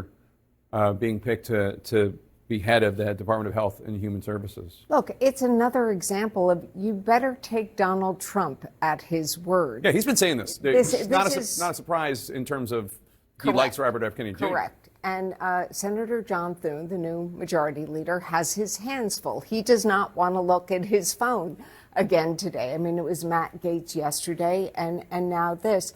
I think it's important, though, to now see how the Republicans in the Senate handled this. They cannot claim to have buyer's remorse. They were all in on this.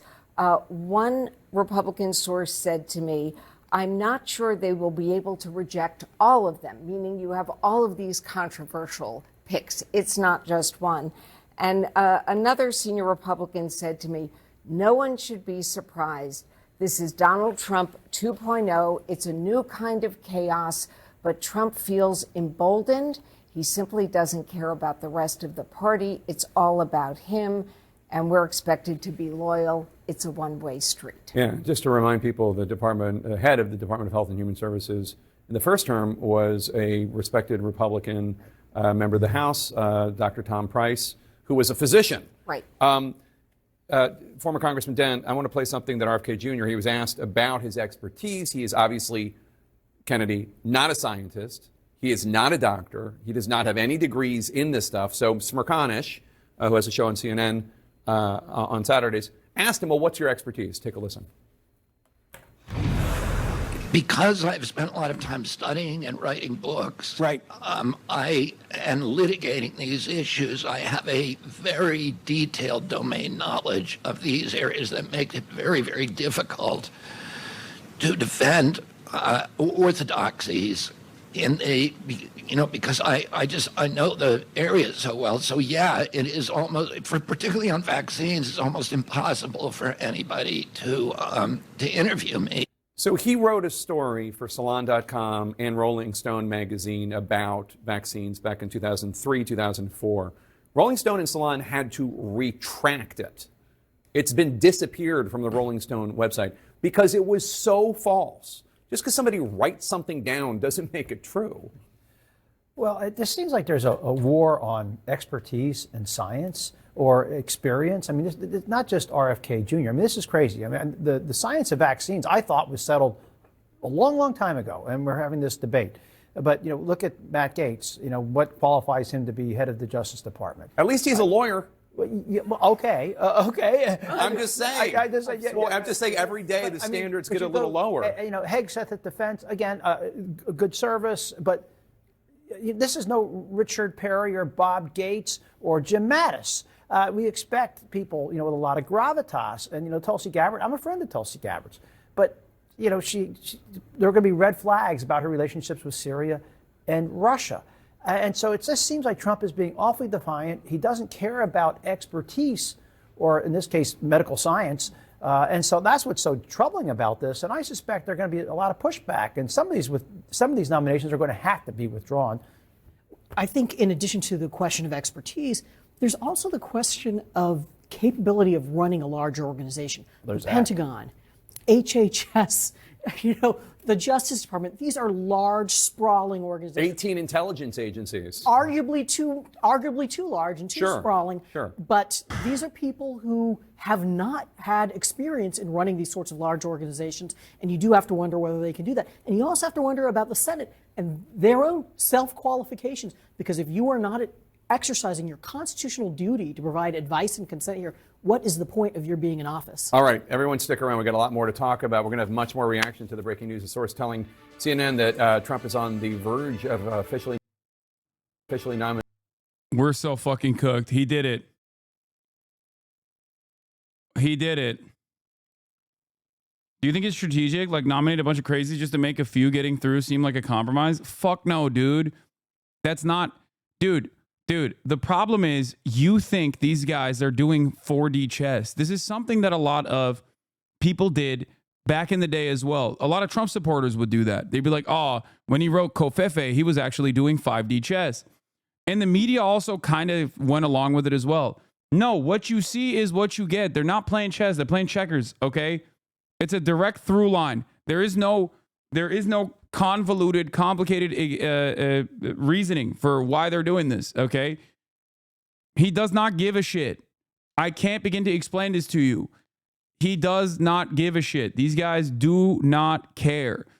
Like, he does not care. He does not want people that will defy him in any agency, okay? That's it.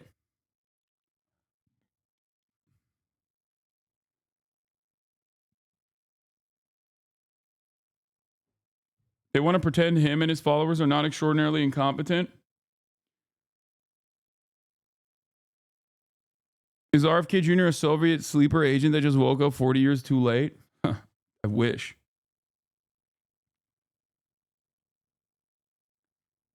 Like there is no secret reasoning behind this. Okay, people are saying like, "Oh, well, maybe Matt Gaetz is a trial balloon." It's like, "No, it's not. He just wants a person that is easily blackmailed and loyal to him in that position."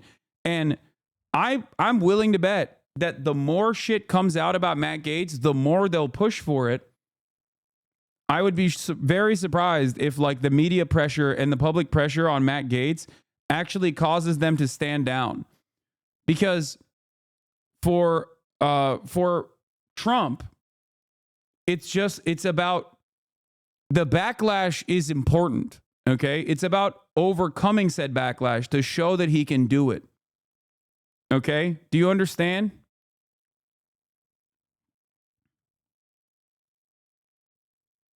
There is no fucking 5D chess happening here. Oh yeah. I saw this. This was a fantastic tweet. Exactly. Cognitive behavioral therapy enjoyer I just cut off in traffic. Think positively. He's probably in a rush for a reason. Maybe he's late for a job interview. Maybe his wife is giving birth. Me, I'm the king of the highway. That's it. So like when Ezra Klein says the Gaetz nomination is so off the wall that I half believe he's sacrificial, so Senate Republicans will give an easier time confirming all the other questionable picks, having shown their independence by icing Gaetz. No. There is no convoluted, complicated reason. What you see is what you get, okay? That's precisely what it is.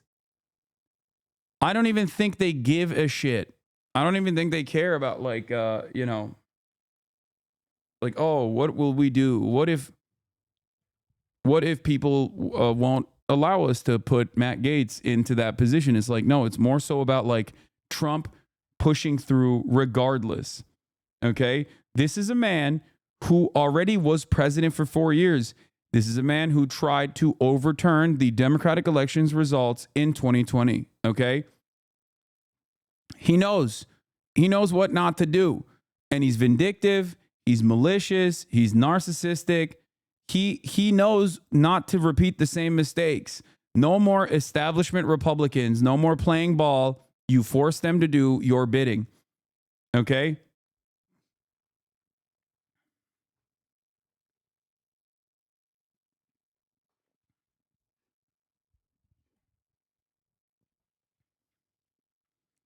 The cruelty is the purpose. The insanity is the purpose.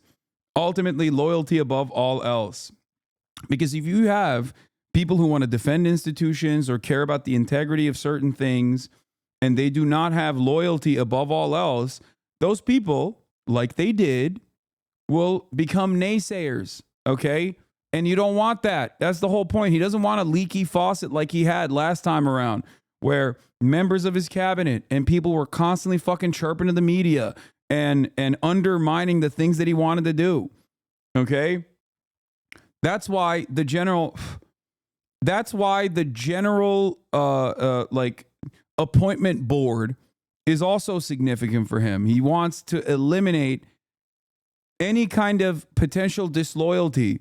And in many instances, if you want to fuck up the country, yeah, you're going to have people who are still invested in protecting some of these institutions.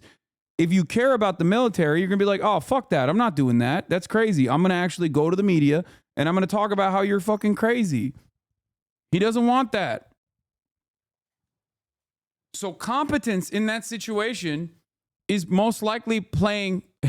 competence in that situation is actually going to undermine your chances of becoming appointed.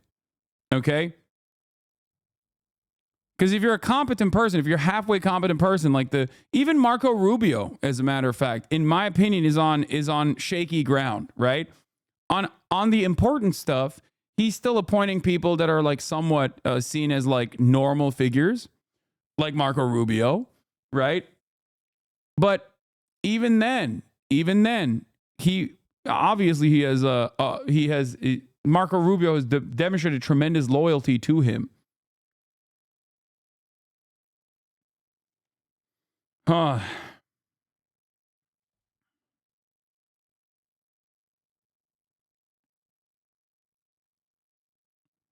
Why are Republicans so surprised? Now Trump has been saying he's going to do this the whole campaign. What? I don't think Republicans are surprised. They're elated.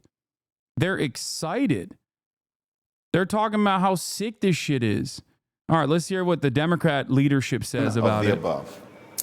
President-elect Trump has also nominated one of your former colleagues, I guess, now that he's resigned, former Congressman Matt Gaetz of Florida, to be U.S. Attorney General. I know that there are top Democrats in the Senate, on the Senate Judiciary Committee, calling for the House Ethics Committee to release its findings in its investigation into Matt Gaetz. Take a listen. And timing of Mr. Gaetz' resignation from the House raises serious questions about the contents of the House Ethics Committee report. We cannot allow this valuable information from a bipartisan investigation to be hidden from the American people. I am going to demand release of the Ethics Committee report, all of its findings and recommendations. Do you think the House Ethics Committee should release the report on Gaetz, even though he's no longer a member of Congress, so it's no longer their jurisdiction, I suppose? Well, the House Ethics Committee has traditionally operated in a bipartisan fashion. You know, I have great amount of trust and respect in the top Democrat on that committee, Representative Susan Wild. Haven't had an opportunity to have a conversation with her. I don't believe the House Ethics Committee is operating with any sort of integrity. I do, however, think the House Ethics Committee is operating with anger and distrust towards Matt Gaetz. So for that reason, I do think that this report will be released, or at the very least leaked, because they don't like Matt Gaetz. That's the thing. They do not have any sort of like serious integrity. These are politicians. They don't give a fuck about anything, but they do have personal petty vendettas. And a lot of these people hate Matt Gaetz.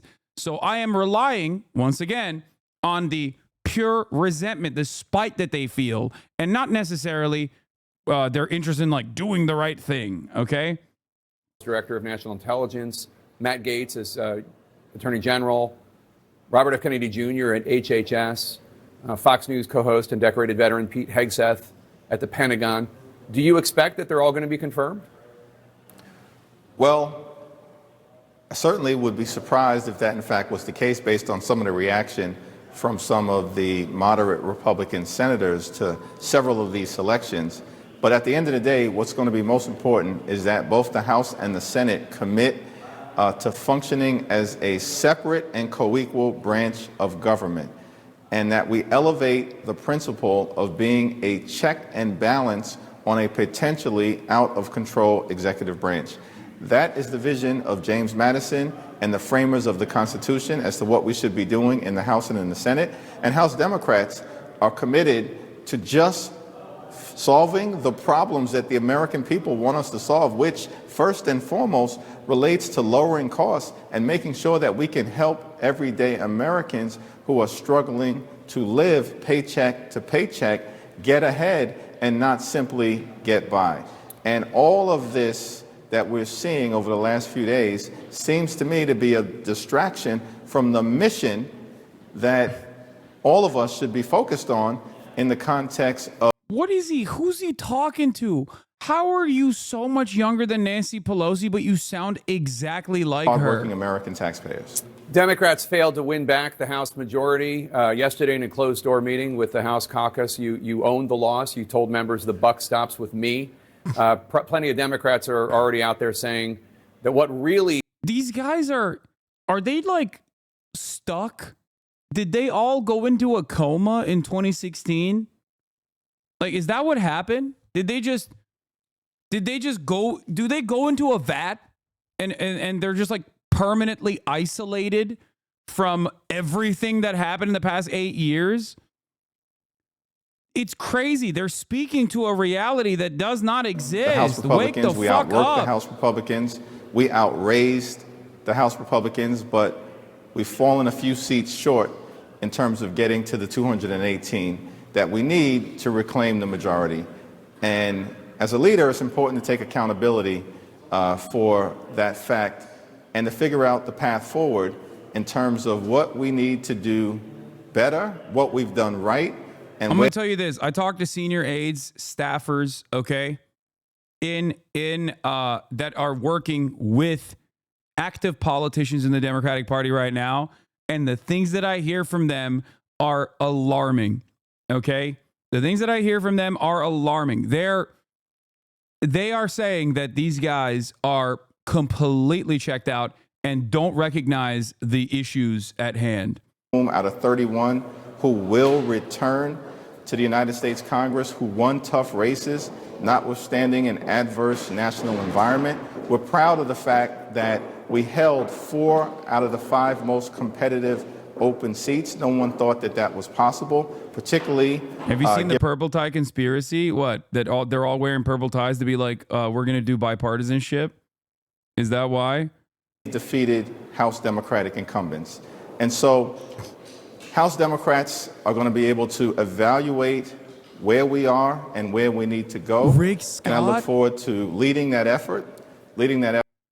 Rick Scott backs Lara Trump for Marco Rubio's Senate seat. Okay, at least it's not Laura Loomer. Chat. I can't believe I'm saying this. At least it's not Laura Loomer. Could be worse. You know what I mean? The gaslighting about President Biden's fitness and acuity, it's not like climate, like actual climate that you actually have no control over. You and Democrats had control over some of this.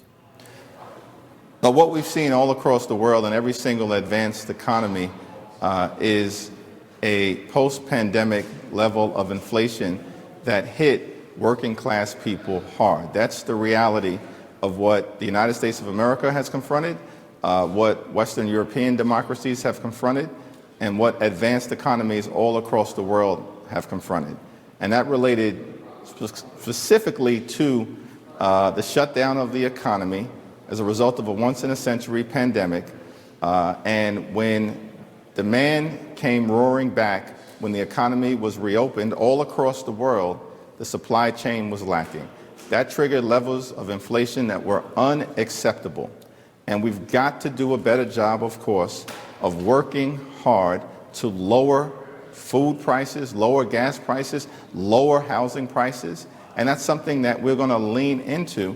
And the American people correctly have said they want that issue addressed decisively. We're going to have to ask the question, are some of these extreme picks that have been presented into the public domain for the future cabinet of the next administration consistent with what the American people have suggested they want to see tackled in the strongest possible way? We will do that as House Democrats. We're hopeful that as we move forward, we'll have an administration willing to partner with us as well.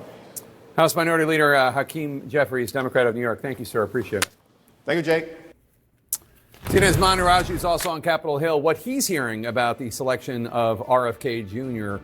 for the Department of Health and Human Services, plus reaction to other controversial administration picks by President-elect Trump. We're going to squeeze in a quick break. We'll be right back.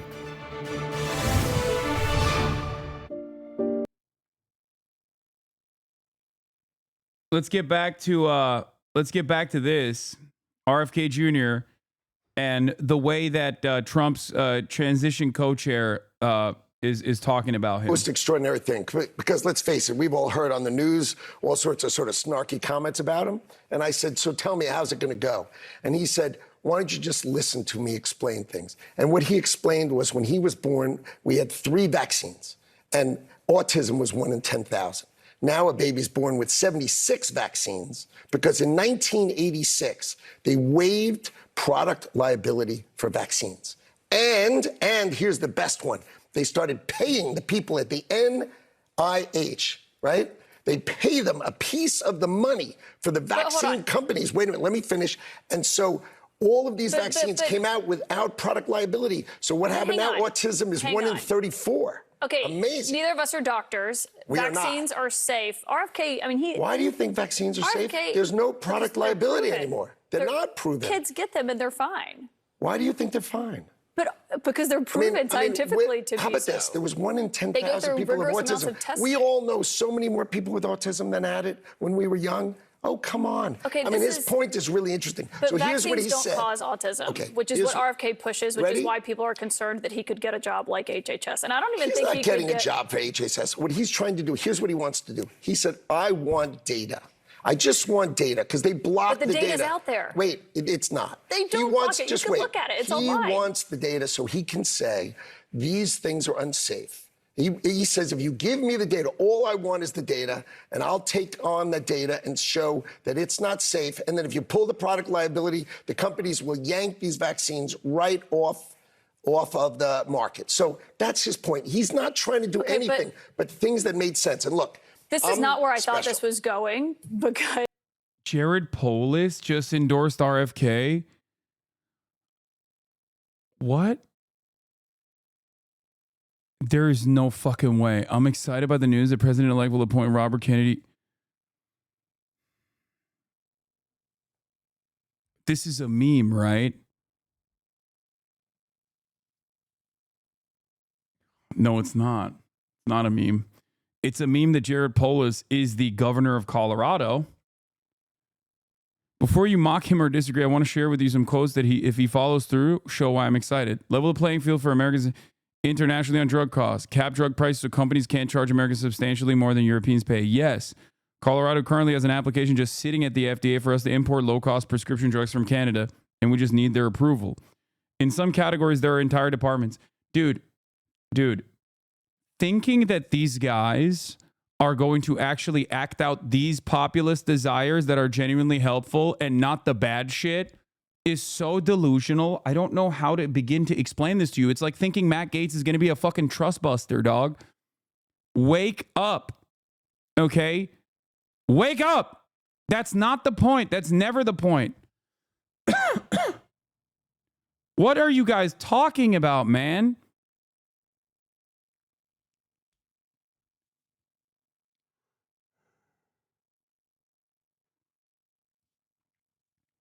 No, they're not going to do any of the good shit. They're only going to do the bad shit. That's the whole point of the bad shit.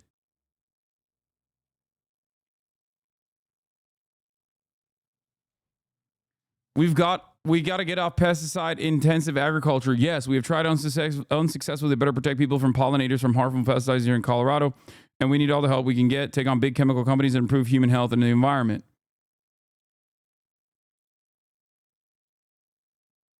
Another instance of perfectly acceptable Islamophobia. Israel supporters tell vulgar anti-Semite Ilhan Omar to go to Gaza, and she responds, "Fuck you." Not sure why she's so offended. It really is where she should be. She would be most useful. Oh God, fucking gross monsters, dude. Go to Gaza. Go to Gaza, sweetheart. Go to Gaza. Go to Gaza. Go to Gaza, sweetheart. Go to Gaza. God, these people are fucking such gross pieces of shit, dude.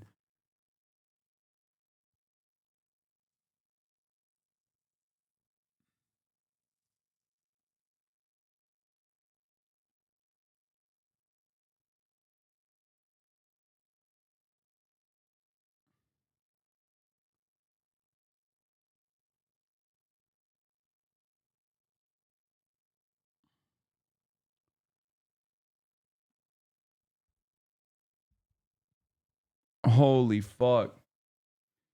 If we set the bar of expectation super high for this admin and they fail to meet it, do you think that will cause a swing back the other way? Might be what Pose is doing. No, that's not what he's doing.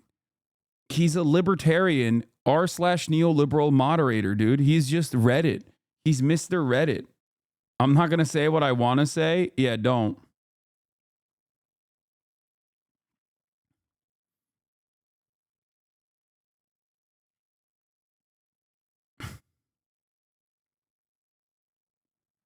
Oh my God. Nobody is playing fucking 7-dimensional chess. Wake up, chatters. What you see is what you get. Okay?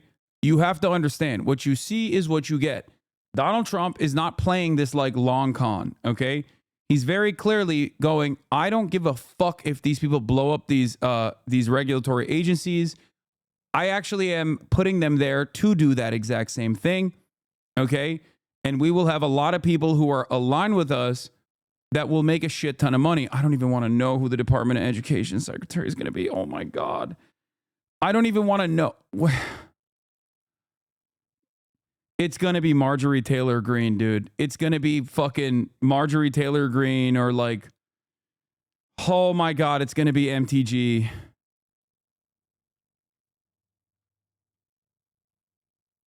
Kid Rock. No, it won't be Lobo. I don't think. I don't know.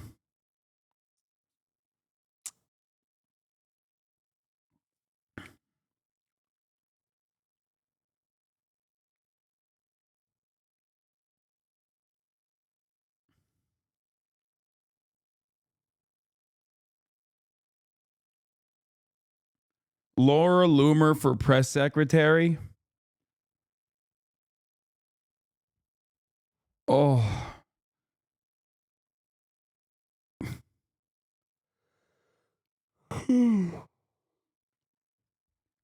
The craziest part about this is that the Nelk boys are fucking Canadian. So if shit blows up, they could just like escape to Canada. You know what I mean? They're going to put Christopher Rufo in charge of the Department of Education. I'm going to die.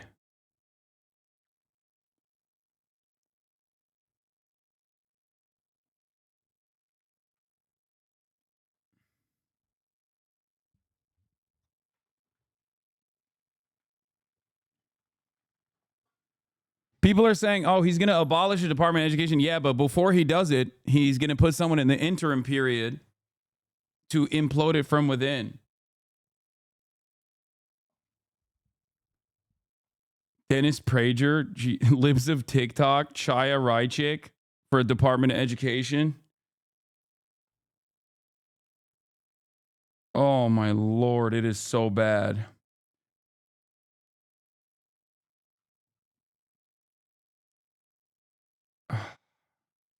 Well, I spent 2.5 hours. RFK Jr. is a vaccine skeptic. He pushes lies about vaccines, and I don't even think if Republicans. Why do you think he pushes lies? Why you said you said I'm not a scientist and you aren't. So yeah, but he just wants. Yeah, but scientists say that. That's the reason. Scientists are the ones who are saying that. What do you mean? Neither of us are scientists. Yeah, exactly. Which is why I listen to the scientists. Say he pushes lies. But here's my scientists who are paid to say he pushes lies. I mean, let's give him the data. I think it'd be pretty cool to give him the data. Let's see what he comes up with. Okay. I think it's pretty fun. He pushed conspiracies about COVID. He had to apologize for tying vaccine questions to what happened in Germany during the Holocaust. I promise you, I have not looked at all the things he said. That anyone's looking at for on he health. said Roundup. Remember Roundup? But you're saying he would not be in charge of HHS? No, of course not. Okay, so he's not going to be he's like not going to be the secretary. No. Well, he couldn't get confirmed, but would he be in an acting position or anything like that? I just told you what he wants. He wants to help get data. You're saying he wants so he access to data, but that he would just wants data, and he wants to prove things are wrong. And he says, if I can't prove they're wrong, that's fine. But if I can save millions of Americans' lives and make their lives better. And I think that's pretty cool. I'm not sure so any he's data. Just trying to do it. I don't. Jesus Christ.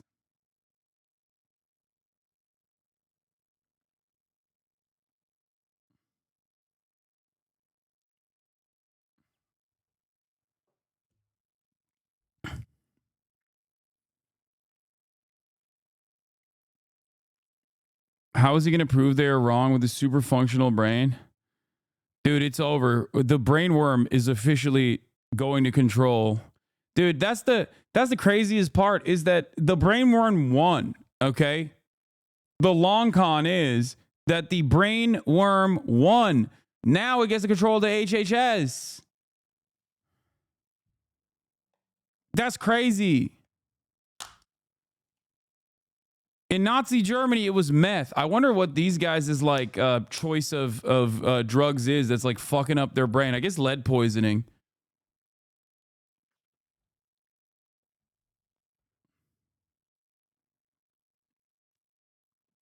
Be on the lookout for more of that, by the way.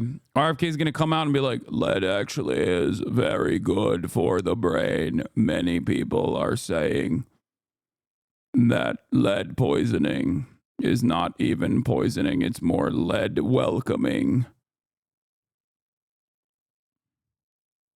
We must be more welcoming of the lead, like I am welcoming of the worm that has taken over my brain.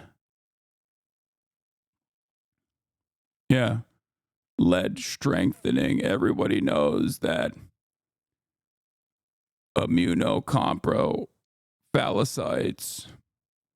A word I did not just make up at this spot, on the spot at this moment, but a real word from my many years of studying this. Are really important to maintain high lead levels in your body.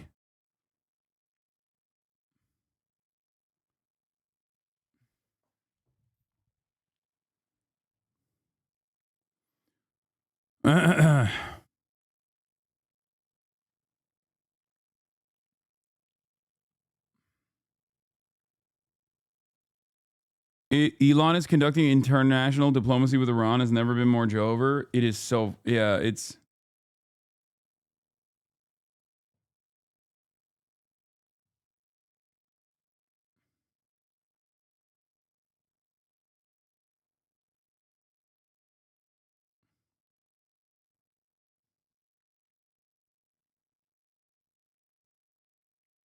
Check out France versus Israel soccer videos. It's happening again, I think. Yeah, that's not shocking to me at all.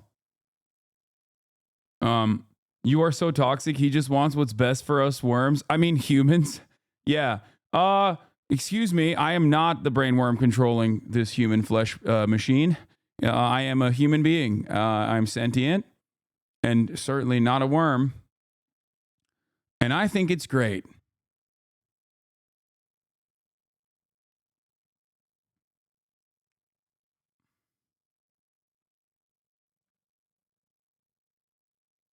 Ay, ay, ay. One thing to always remember is that none of the good things that they say they're going to do, because good things require you to tackle corporate interests, are going to happen. Okay? They're not. Because these guys are never going to tackle corporate interests. So when they talk about I don't know, like blowing up the FDA because there's too many harmful chemicals in our food, what they're actually advocating for is more deregulation, not more regulation. They will point to Europe and many of our OECD counterparts to talk about what must be done, not realizing that those guys actually at least have some semblance of real governance. Okay? They don't want to do the shit that they have in Europe. They don't want to do that at all. What they'll do instead is probably tackle the harmful chemicals in the water that are turning the children gay, which is, again, lo and behold, more deregulation. Democratic presidential candidate Robert F. Kennedy Jr. has a history of repeatedly sharing unfounded conspiracies that man-made chemicals in the environment could be making children gay or transgender and causing feminization of boys and masculinization of girls. How the fuck does that work? How is it that it's making, is it estrogen or is it testosterone? How is it making the women more manly and the men more feminine?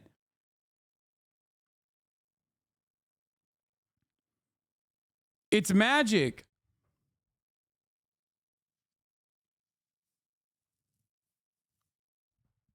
All the trans people in the chat are about to be like, damn, I've been missing out. I had DIY HRT in the water supply this whole fucking time. I'm about to go with one of those goddamn straws into a lake and just start sucking.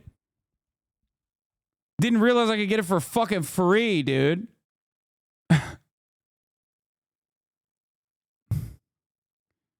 Experts dispute the claims from Kennedy, an environmental lawyer and anti-vaccine activist, and told CNN's K-File his theories that sexual identification and gender confusion among children could be from their exposure to endocrine disruptors found in the environment are completely unfounded. I just want to pursue just one question on these. You know, the other endocrine disruptors, because our children know now, you know, we're seeing these impacts that people are suspect are very different in ages past about sexual identification among children and sexual confusion, gender confusion. Kennedy said on his podcast in June last year, these kinds of issues are very, very controversial today. Endocrine disruptors are chemicals that interfere with the body's hormones and endocrine system, according to the EPA. Such chemicals are commonly found in pesticides and plastic and can affect reproductive functions and increase risk of obesity. Kennedy on multiple occasions misconstrued endocrine disruptors, studied ability to cause some male frogs to become female and produce viable eggs, suggesting that these chemicals could have similar effects on children and change their sexuality. By the way, when people talk about, you know, they're turning the freaking frogs gay, like that's the one thing that like Alex Jones wasn't wrong on, because it does actually turn the fucking frogs gay. Not even gay, but trans. They're transing the frogs. The difference, however, is that humans and frogs, and this might come as a shock to all the Disney adults in the chat, are different. Okay? Very different. Very different biology. Okay? I know. Sorry, you can't just like kiss a frog and then turn it into a human, or piss off a witch and then they'll turn you into a frog. It doesn't work that way.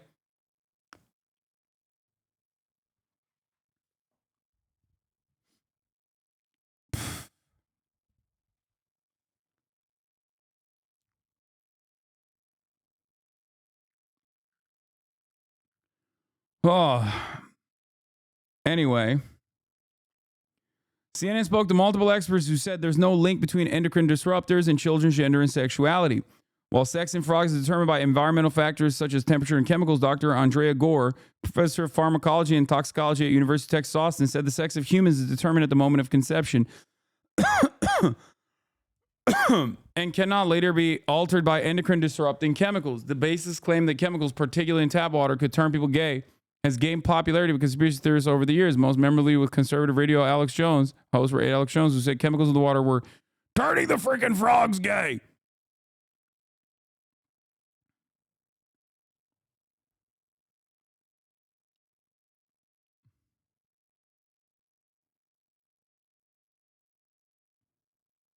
Mr. Kennedy's remarks are being mischaracterized. He's not claiming that endocrine disruptors are the only or the main cause of gender dysphoria, Kennedy campaign spokesperson said on a statement to CNN.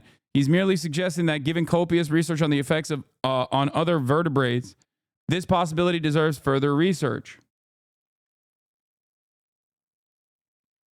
I love whenever they say that, oh, this needs more. I'm simply asking questions.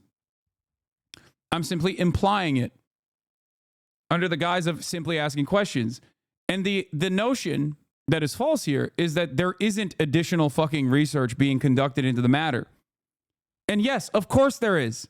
And yes, PFAS, forever chemicals like plastic, microplastics and shit do actually harm or have long-lasting consequences potentially in humans, okay? It's true. The problem is they're acting like there isn't any fucking research on this matter whatsoever. They're convoluting a bunch of different things. They're tacking them on together. Okay, they're slamming them together, and then claiming that it's transing the fucking youth.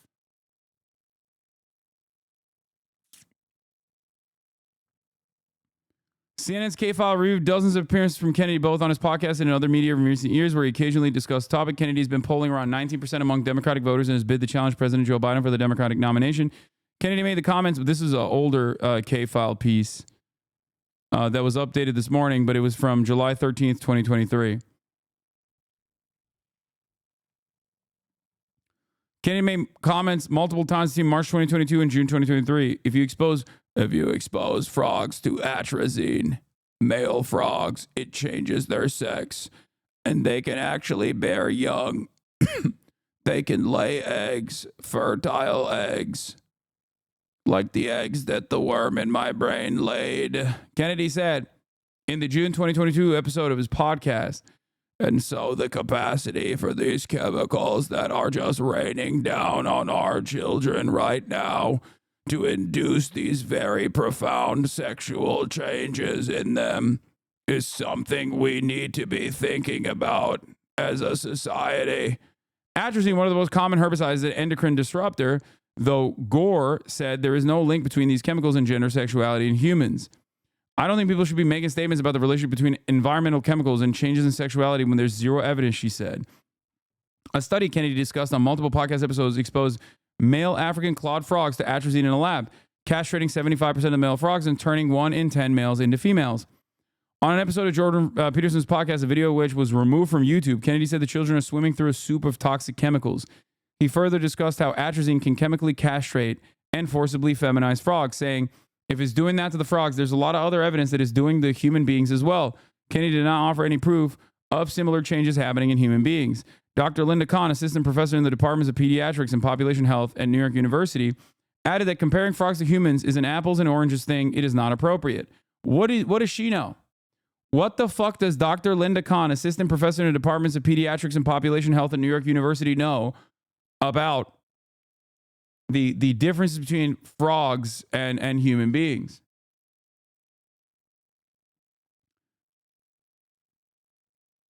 Yeah. He's about to be... this man is about to be like, yeah, that's right. We've studied the biodiversity and gender traits of the seahorse, and it seems that if a seahorse is exposed to watching public broadcast, like Arthur on PBS, especially the gay episode, they turn trans as well. It's like, no, that's just a thing that they can do, man.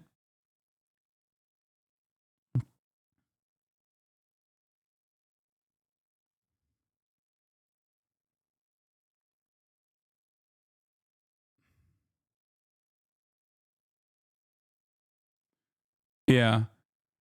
People literally wanted eggs to be cheaper, and they're going to get Attorney General Humpert plus the return of polio. Yeah. Good stuff. Wonderful stuff overall. I'm a pharmaceutical regulatory policy specialist. The FDA, industry, and patient orgs have been combing through the implications of RFK. So many people will lose their jobs. So many people will die. It only takes a brief diversion from the regulatory framework for millions to die or fall ill quickly. I have been sobbing daily since election night. No one will listen.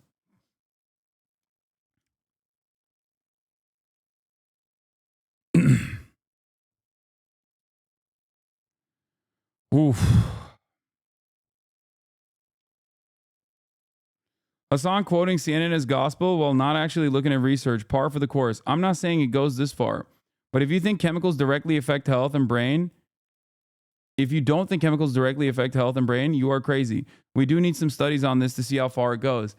Brother, I don't think you have the mental capacity to understand that not only do I agree with that statement, okay, that yes, of course, chemicals directly affect people's health.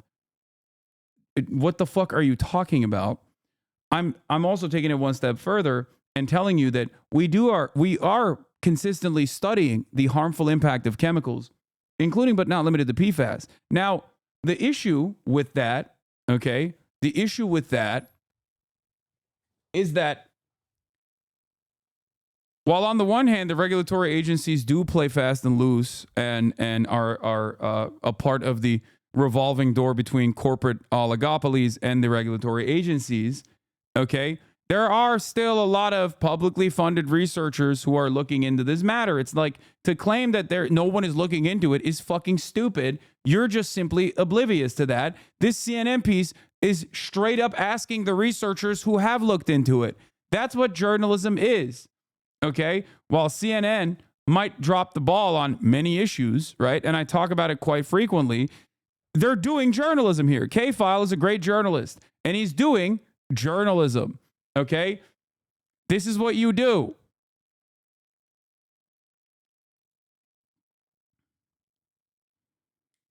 The reason why I use the seahorse example is because the way that seahorses are is very different than the way human beings are. Their immune systems are different. Their biology is entirely different. They have the capacity in the wild, in the absence of any sort of female, seahorses can actually turn female, like they can give birth. Can human beings do that? No. Okay.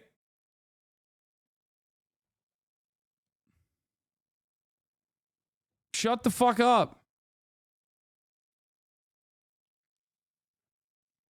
So comparing it to frogs, like comparing human biology to frogs is ridiculous. Like, are there animals out there? You're confusing clownfish and seahorses? I think seahorses can do that as well, and so can clownfish.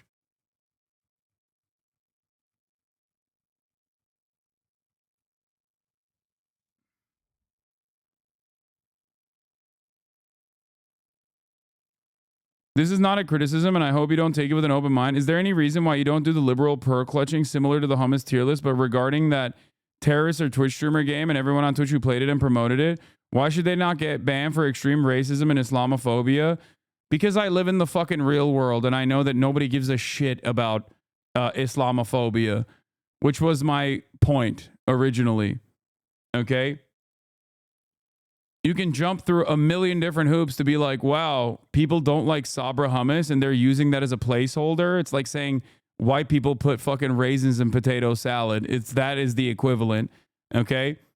To make it seem like it's actually deeply anti-Semitic.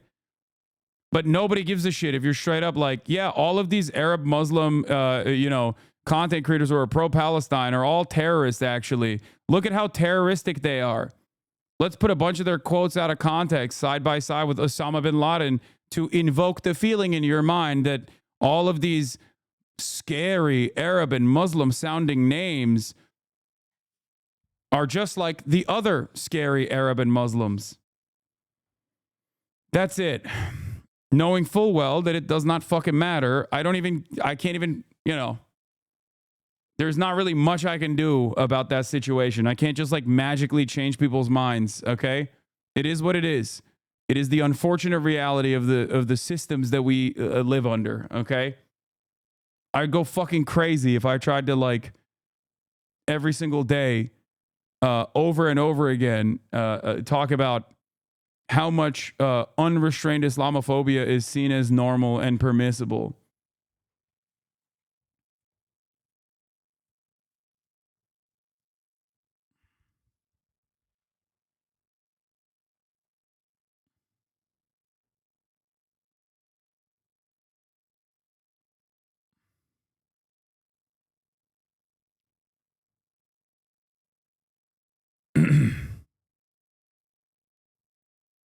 Seahorses don't turn female. The eggs get sucked out of the female through a tube with sperm on the inside, and fertilized eggs are carried inside the male. Okay, my bad. The problem has metastasized regarding the Houthis. Libs are repeating sectarian pro-Saudi propaganda. They were doing that already. What do you mean? It's just... Dude, I don't know. I don't know what else to say, okay?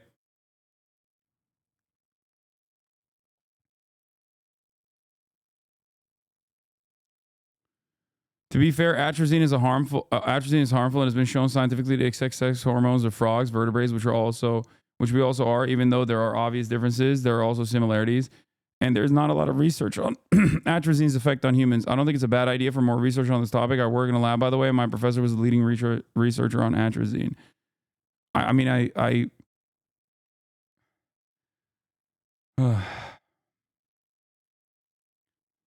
I'm not anti-research, chatters. I am pro-research, especially on harmful substances. Okay?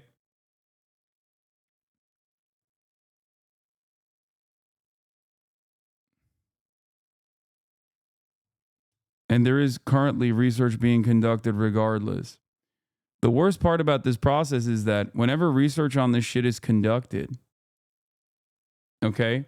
Whenever research on this stuff is conducted, oftentimes it takes a while for the regulatory agencies to implement it, or usually if it harms capitalist corporations' underlying profit motives, it never gets implemented at all.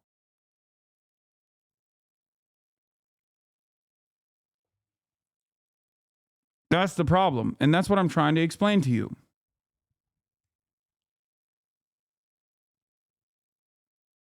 The issue I have with RFK is the same thing that people did, and I use as an example when talking to Bradley Martin and other people. They will refuse to look at a metric ton of shit that like Andrew Tate does and point to the one good thing that he says to be like, oh, what he's just preaching is workout. You know, just work out every day. And it's like, dude, there are a million other people that do that as well. That's not the reason why you're pointing to Andrew Tate.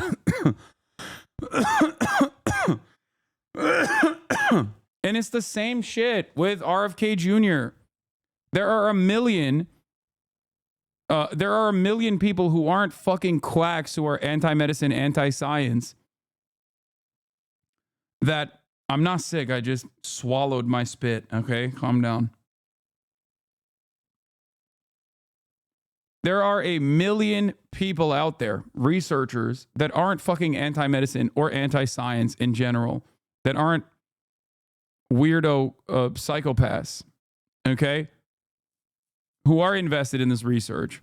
Problem is, the one guy who says he wants to tackle this issue is anti-medicine. And not only that, but in the sea of like good takes that he has, like, we need to be more healthy, we need to eat healthier food, which I agree with, his goals are to basically destroy these regulatory agencies instead of ensuring that there is no corruption in these regulatory agencies. That's the problem. Okay? It's the same neoliberalism we saw with Ronald Reagan. Ronald Reagan era politics was like, oh, I'm pro-working class. How are we going to do that? Trickling down Reaganomics, okay? We are going to abolish the defense that labor has, the power that labor unions have. We're going to destroy that. And then you're going to, and then the rich are going to get tax cuts. And in that process, you are going to magically feel wealthier down the line. You're going to get wealthy. You're going to get what's yours, okay? Yes, the thing that they point to is not going to be bad. Of course, they're marketing their position. Why the fuck would they say, yeah, I want to blow up the regulatory agencies so your food supply is poisoned, so your water is even more contaminated, okay? They're not going to say that. Why the fuck would they say that? They have to put a nice face on it.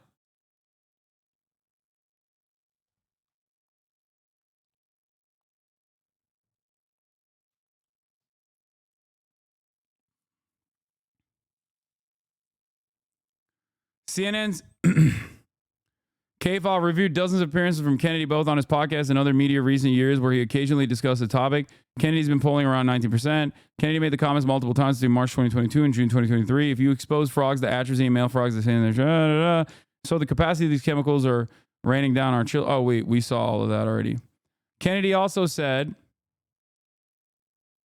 in a 2022 episode of his podcast that the Midwest's entire water supply is coated with atrazine, and boys and girls in these areas have delayed puberty. But later, he contradicted himself in March in an episode of his podcast when he said endocrine disruptors are causing early menstrual cycles in girls.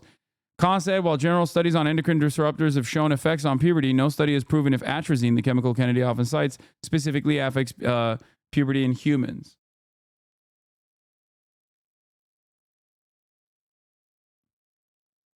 Genuinely curious what changed Polis's posture towards RFK Jr. He said RFK Jr. would bring back measles and bring back polio less than 3 months ago. Not sure how bringing back measles and bringing back polio makes anyone more healthy. I'm excited by the news. The 5 is live.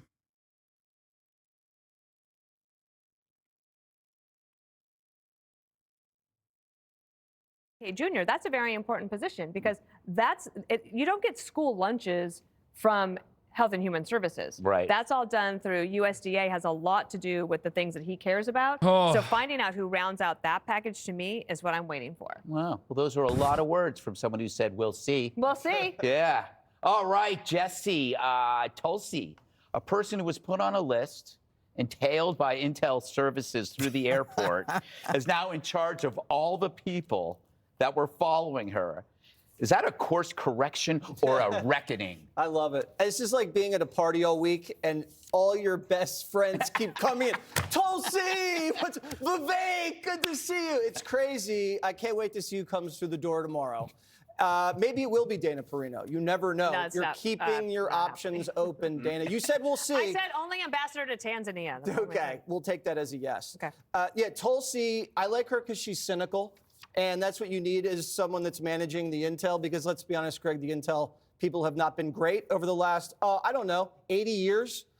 We missed the missiles going into Cuba. We missed the collapse of the Soviet Union. Reagan got burned. Bush got burned. It hasn't been great. They've been in bed with Fauci. The last thing they did was that they saw that Russia was building up on Ukraine's border. That's good. So she'll do a great job. And Pete, I love because he's going to root out the DEI and the CRT. Yes. And he's also going to make sure all of these weapons systems aren't just being built by members of Congress and defense contractors, because we need to invest in things that can win wars, not make people rich. I love RFK Jr. in this position because, Greg, we should be the healthiest country in the world, but we're the sickest country in the world. Why is America the sickest country? It shouldn't be like that. We should have the freshest food, the freshest water, and people should be excited about this. You have people right now, I think 30% of teens are pre-diabetic. Our life expectancy is like 6 years less than Europe because right now they poison you with the food and then they just feed you pills to cure you, and we just have to root out that corruption. I'm looking forward to people losing weight. If anybody's been at the beach recently, it's not a good look. Never used to be like this, and it's because of what they're doing to the food. Should his first target be Trump and get Trump to let go of the Big Macs or the Trump can do it, we all can do it. Exactly. He should be his first project, Donald Trump. So, Judge, Jesse brings up Pete, we good friends of ours. That can't make China and Russia happy because they bank on us, using DEI to further cripple our military. Well, Yeah, no, that's what China and Russia are banking on. And Biden went to the UN. I think it was Anthony Blinken. He went to the UN and he said, we need to know how actually racist we are, the United States. And then we have our first meeting with China. And you remember China made all these comments like, you people are racist and you want to criticize us for the Uyghurs or whatever. It's kind of interesting. I think that the selection of Pete is phenomenal, not just because I know him, but because he is an individual who is so deep rooted in his beliefs. There is no one who's going to shake him off the train that he's on. It's about, America first. It's about freedom, and it's about making sure that the American people are protected. And I think that all of these people, and I'm like, Jesse, I'm so excited every day. I just heard RFK. I'm dancing upstairs. The truth is that, we are so sick, and there is so much food that we eat in this country that we give to our children in terms of cereal that they don't allow in Europe. Why is it that they don't allow this stuff in Europe? Some of the coloring that they use in candy and some of the garbage in cereal? Because of corruption, because of the familial relationship that some of these people in Congress have with the lobbyists. So, I am absolutely thrilled. The CDC, the FDA, the NIH, especially after what we went through with Fauci. And I just want to say one more thing. When it comes to all of these people, they're going to blow things up. And Matt Gaetz is another one who's going to blow up the Department of Justice, where the stench is so deep, they have no choice but to blow it up. Richard, how's your week been? That's a great question after all of these comments. Well, I want to ask you, RFK was once a Dem. He might still be a Democrat for all I know. Is this more about a party that became so focused on one thing, which I would say is identity politics, you might disagree, that they no longer had any room for a member of an iconic Democratic family? When you lose a Kennedy, that's a statement. I think there's a couple of things to RFK. I think one, you want somebody at HHS, no matter their political party, that's actually experienced in public health, whether they agree or disagree. I do think Judge is right. There's a lot of things in our food that we should be focused on. I'm not sure if RFK is the person to do it because I don't know what his public health qualifications quite are. And I think the role at HHS is very important to have somebody who knows all the agencies, all the things that happen. And I think, yes, you can go and you can say you want reforms, but you also have to be somebody who knows how the government functions. And that's the same way I feel about the appointment of Attorney General, or the potential Attorney General, we'll see what the Senate does, of Matt Gaetz, right? Like, he's somebody who has been chaotic in the House of Representatives. Most folks in his caucus don't like him, including the former Speaker of the House, Kevin McCarthy, who he ousted, right? So is this the person that you want leading your Justice Department in a moment when, yes, you want to make reforms, yes, you want to make it better, but the problem with Matt Gaetz is he's an eyesore for the United States Congress, which makes him almost likely not to get confirmed. Well, we'll see. I don't know if I don't know. I would say the desire to be popular should not enter the picture. You know, it's if you're going to be in Congress, you should make some adversaries. You know, best friends party, then maybe you should be popular, right? And that's part of the problem in the House. I don't know. I made it this far being unpopular. I don't think we were invited to the party, Greg. It's yes. Okay. Up next, liberals are finally catching on to what we've been telling them for years. Their policies on the border and crime are crap.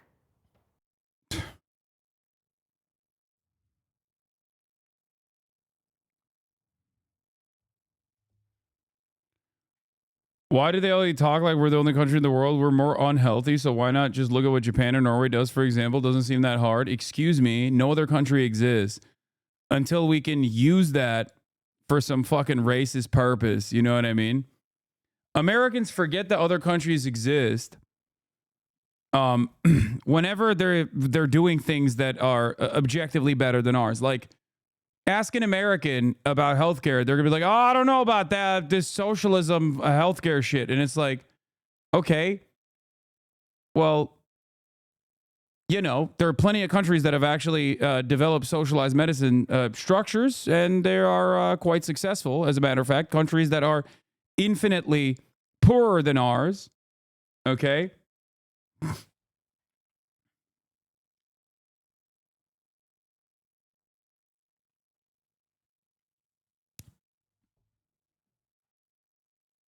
So why the fuck can't we do it? It's like, those countries don't exist. They never think about it. ADL going after Steam. Yeah, finally, they're back to like doing something fucking good. Jesus Christ. ADL report finds Steam is rife with racist posts and images. Yeah, like the thing is, like, they're not wrong, okay? There is like real anti-Semitism out there, okay? This is one of those instances.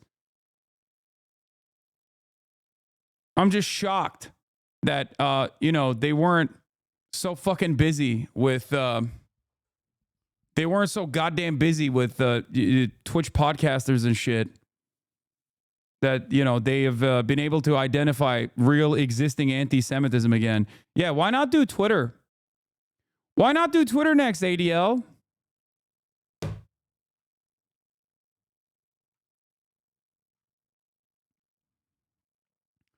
Yeah, I wonder if what Asmongold's community will feel about this.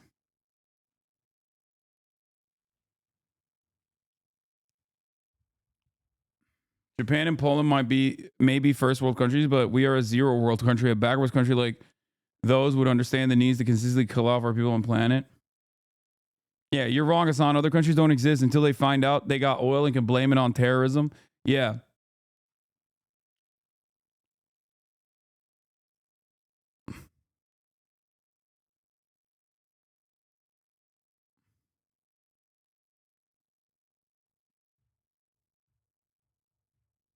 Ay, ay, ay.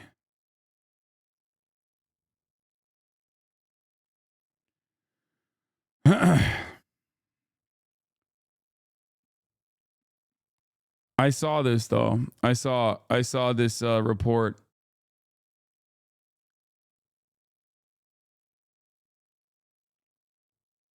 My big question is, why are conservatives pushing to ban and regulate food stuff, but in the same breath want to abolish unions, take away regulations? My thing is, I don't think they're gonna do that. I don't think I'd be shocked to see any conservative in this day and age, especially, okay, any conservative legitimately tackling American corporate profit motives. Okay, both parties are completely captured by the corporate oligarchs, and their entire role is to make it seem like they are very different from one another, while simultaneously working at the behest of said corporations. Marginal deregulation or maximum deregulation.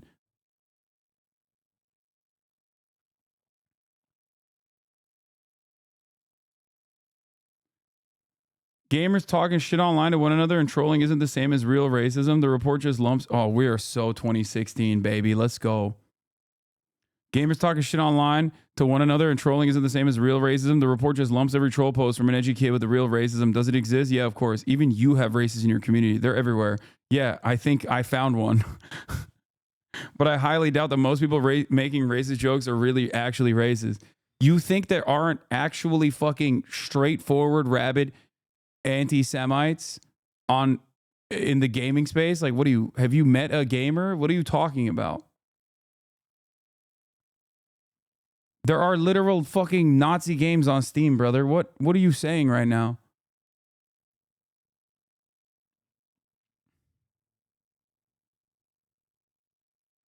I don't think most of them are. I think they mostly do it to trigger people. If that's the only output that you can be judged by, okay, then yeah, you might as well be that, for the record. Okay? And you probably are that. Like, I don't know. I fucking troll people and trigger people all the time. I don't apply the usage of slurs to do that. You know what I mean? The fuck?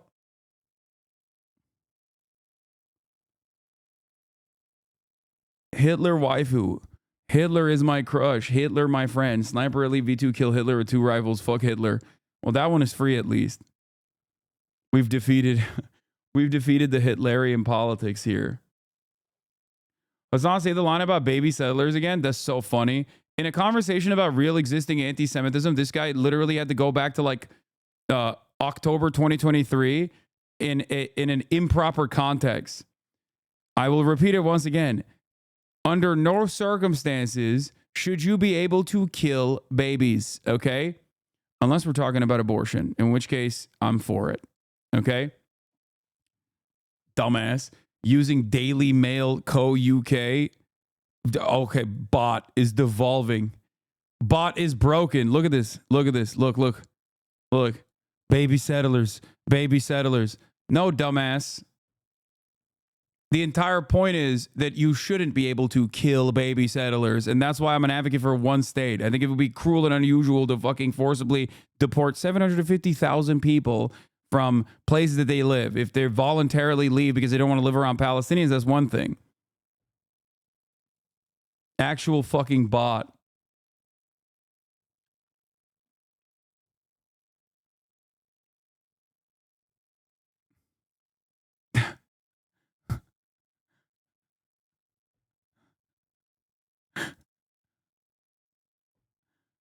Yeah.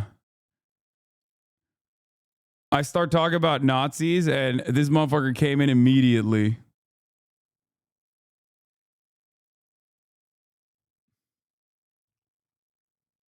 He thinks it's Google. Yeah. That's someone's grandpa thinking they're on Google. No, that's like you know. I stopped wearing plaid because you say shit's ugly and now you're in plaid. Wait, what?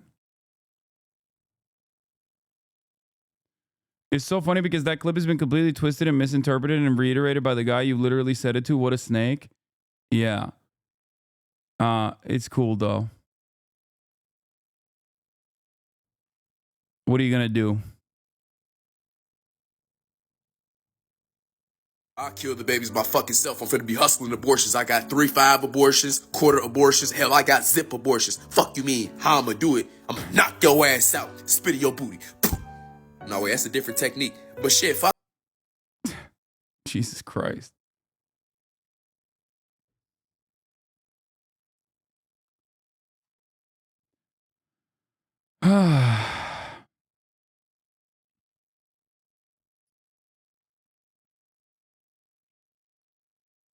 What about post-birth?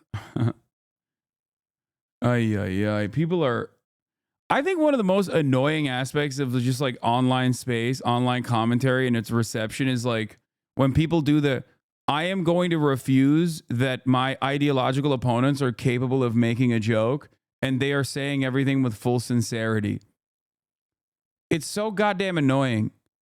And it's annoying because like no one operates like that and everyone kind of understands what you're doing, but it doesn't really matter because these guys are ontologically evil on the other side. You know what I mean? It's so fucking lame.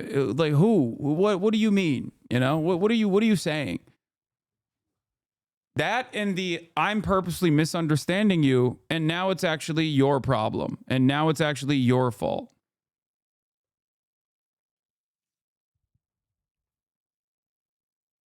Ugh.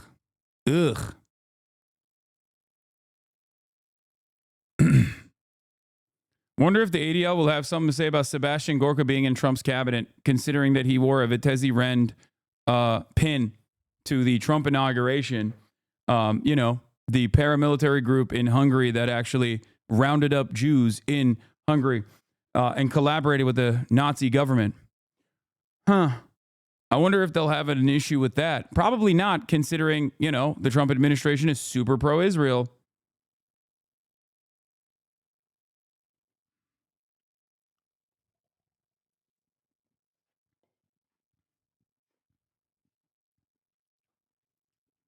The president's really going to be, President-elect is really testing the lawyer. Analysis of President-elect Trump Bob, cabinet good morning picks. to you. You spoke to President-elect Trump yesterday by phone, and I'm sure you talked about these choices. How did he explain them?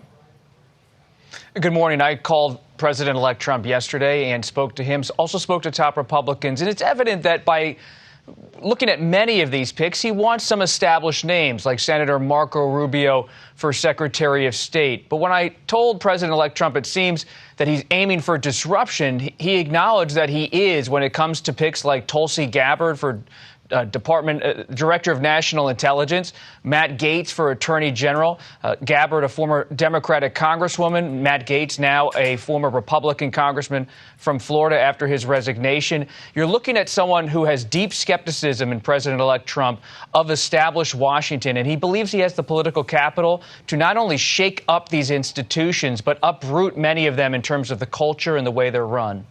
But you know what, Bob? Many Republicans seem to be shocked by Donald Trump's choice, Matt Gaetz in particular. What does that say to you? And do you think it'll be difficult for him to be confirmed? Well, some Republicans are saying it might be difficult for Congressman Gaetz to be confirmed. Based on my reporting, Gail, it's pretty clear that President-elect Trump and his allies inside the transition are going to test Republicans in the coming months. Are you really going to go against the leader of the party who just won the White House with the popular vote and by winning the Electoral College? Are you really going to take him on these key picks? Are you going to have a future in the Republican Party? They're in a way almost daring Republicans to go against these favorites of the president-elect. Yeah, you know, Bob, our friends over at Punchbowl News are reporting this morning that Trump is not even giving his Senate Republican colleagues any kind of heads up about these picks. One senator was stopped in the hallway, stood stunned for 30 seconds before he could come up with a response to Matt Gaetz. So the timing is a question as well. But who has the president's ear? Where are these ideas coming from? Are they all coming from Donald Trump, or is there somebody else?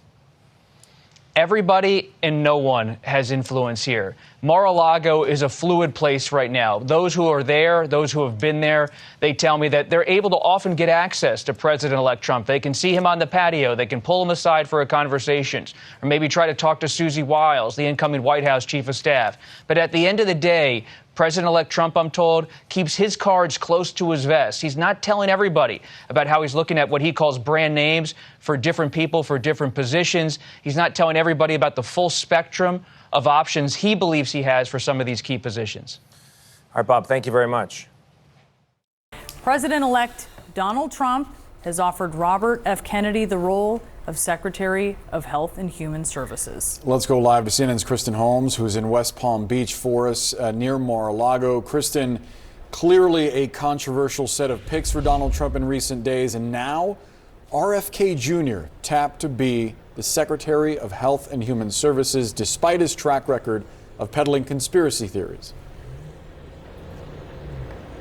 That's right, Boris and Bianna. And I am told from a source close to the situation that RFK Jr. is expected to accept this position as we see this cabinet unfolding. Now, a couple of things to note here about RFK. One is that there's been a lot of talk about what exactly he would do in the administration. He had indicated that he wanted a cabinet position, but we heard the head of the transition, Howard Lutnick, to our own Caitlin Collins, essentially downplaying the idea that he would be offered anything within the actual administration, likely because of the fact that there was a big belief within Trump's transition and Trump's orbit that RFK Jr. could not actually get confirmed. So talk talking to these sources, they had speculated that he might get more of an oversight role. Now, obviously, as we can see here, that is not how this played out. Donald Trump offering this very big position at the head of Health and Human Services to RFK Jr. And just a couple things to note here. One, RFK Jr. is incredibly controversial for a number of things that he has said about health, particularly the fact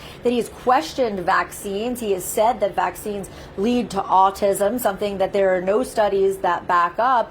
But the other part of this is the fact that he has been really pushing this Make America Healthy Again agenda as part of really what helped Donald Trump get elected to the White House. I cannot tell you the number of people who liked the fact that RFK was involved in the campaign, that they liked the messaging that RFK put out there, despite the fact that it is so controversial, and despite the fact that there have been so many things that RFK has said about health that are just simply not proven by any studies that we have. So, of course, the question now is going to be whether or not RFK can actually get confirmed. One of the things to keep in mind here as we talk about this, RFK is not a Republican. He has been a Democrat. He has been an independent. He does not have the same ties to the Republican Party that someone like even Matt Gaetz has. So whether or not these controversial opinions, these just downright not accurate opinions that he has when it comes to health are going to be something that make it through Congress, that's going to be a big question here. It is surprising to a number of people. I'm starting to get texts here from individuals who say that they had been speculating, they had heard rumors that RFK was kind of going to be some sort of health czar, but instead he has been giving a very specific cabinet position and one that requires him to be confirmed by Congress. All right, Kristen, stay with us. I want to bring in CNN medical analyst Dr. Jonathan Reiner.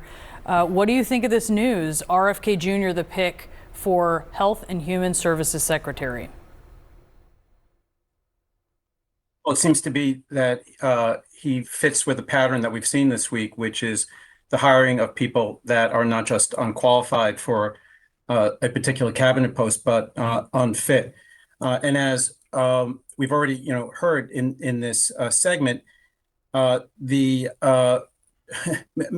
Kennedy has already shown over the last 10 years his penchant for not just promoting unproven ideas, but promoting disproven ideas. He has loudly promoted conspiracy theories such as the COVID virus being bioengineered to spare Ashkenazi Jews and Chinese. He's promoted the completely disproven concept that vaccines are connected to autism. He's been a loud, not just skeptic, but denier of the safety and efficacy of all vaccines, most recently mRNA vaccines, which have been shown to probably have prevented 1 to 2 million deaths as a consequence of COVID in the United States. So basically, we're putting not just a vaccine denier, but a science skeptic in charge of all of the nation's premier health agencies, FDA, NIH, CMS, the agency that runs Medicare and Medicaid. It's literally putting the fox in charge of the hen house. So, Dr. Reiner, RFK Jr. has put forward this message, this idea that he wants to gear the federal government to combat childhood illnesses, to combat what he calls chronic illnesses. He's attributed some of that to all sorts of vague. RFK's a rich person, but he spouts conspiracy. The crazy gas station guy would say, is he an ideologue or simply an intentional liar? No, he is 100% a real one. Okay. Like he straight up is committed. He's not like doing a grift here. Like if you think he's secretly getting like vaccinated on the side, you're wrong. He's completely mentally checked out. Okay. He's off. Yeah, he should be committed is right.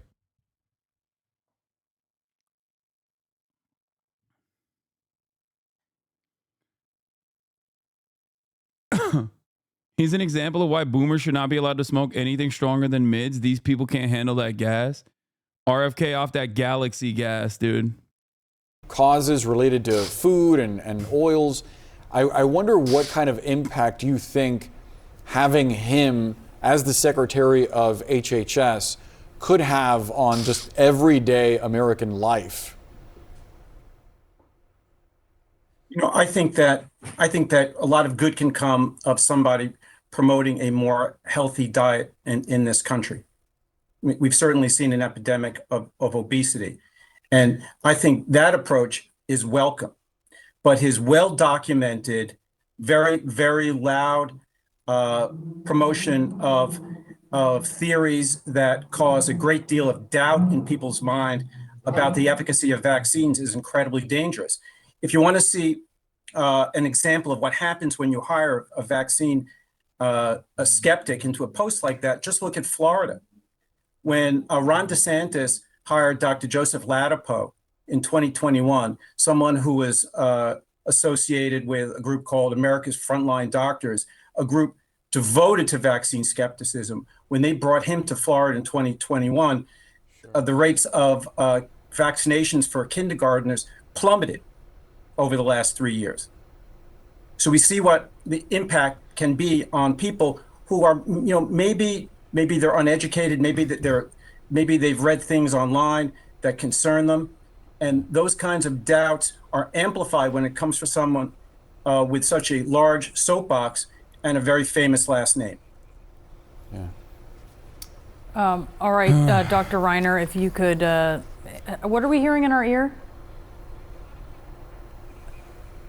Well, let's hold off on that for now. Yeah, let's hold off on that. I want to bring in Jeff Zeleny, who's here with us to talk about some of the politics of this. Another the fuck? Why'd they keep that shit in? Bombshell here. It is, and this is going to really test the Senate once again. We thought the Matt Gaetz thing would be the most unusual or out of the norm. This certainly is added to the list. But look, I mean, when you think of the Senate committees that will be faced with the confirmation process here, these are asking some senators really to make a choice here. So providing they all go through the normal process, should this nomination actually happen, it will be a giant test for the new Senate Republican Majority Leader, John Thune here. But I mean, we certainly will be getting... I want to give you guys a good example, okay? I want to give you a good example. Here. Doge, coming to a government building near you. Pack your bag. Please no, government employees studying the sex life of beetles. Here is the retort to it. A dementia drug based on a chemical discovered in an exotic type of snail was just invented. Studying the reproductive habits of insects have allowed us to increase crop yields. You think you're making a good point, but you don't even have the capacity to realize how dumb you are. People love to look at things that they do not understand and say, why are we studying this? This sounds fucking stupid. Not recognizing all of the many benefits that have come from studying those things that you consider are fucking stupid. Problem is, a lot of people feel this way. Okay? A lot. They look at something and they go, this is dumb. I, at least, unlike many of these other fucking idiots, recognize my stupidity, recognize the limits that I have to my intelligence. These people do not. That's the difference. I recognize I'm a fucking idiot who speaks online every day. That's my job. There are certain things I'm good at and a whole lot that I'm bad at, okay? But because I know my own limitations, I go, that science stuff, that's not for me, dog. I'm stupid, okay? I'm fucking dumb. I don't get it. So you know what I'm going to do? I'm going to listen to the fucking nerds, okay? It's that simple. And I feel like we just lost touch with reality at this point. Americans are so hopped up on hyper independence. Like American exceptionalism and American individualism is going to be the death of this nation. Okay? American individualism dictates if I came up with something, it's very important. You got to listen to it. You got to listen to it. Doesn't matter. I will figure this out on my own. Let me do this. Let me tackle this issue. Okay? Fuck the experts. American exceptionalism is like, guess what? I'm an American citizen. I came up with this thought, this stupid ass thought all on my own. I soloed this entire fucking process. And for that reason, you have to listen to me. You have to sit there and take me seriously. And sometimes you gotta be like, no, dog, you're fucking dumb. Okay? You're stupid as fuck. I saw you eating gas station egg salad yesterday. I don't care what you have to say about scientific research. And I say this as someone who eats gas station egg salad sandwiches. I'm fucking dumb. I shouldn't be anywhere near this kind of research. Okay? What the fuck?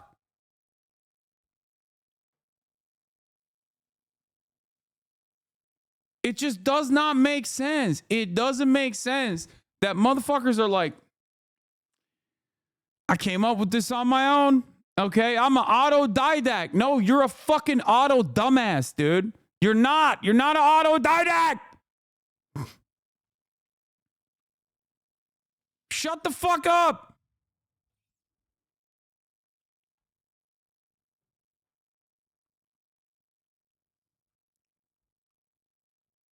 It pisses me off, dude. Why is there a division of labor? Why is there like,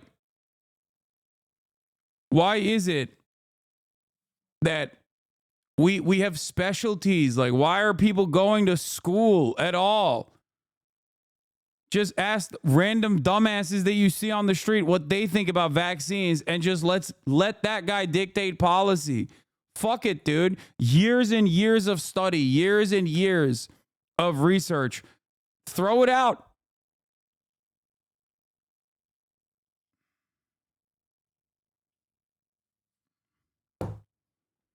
Makes me so mad, dude.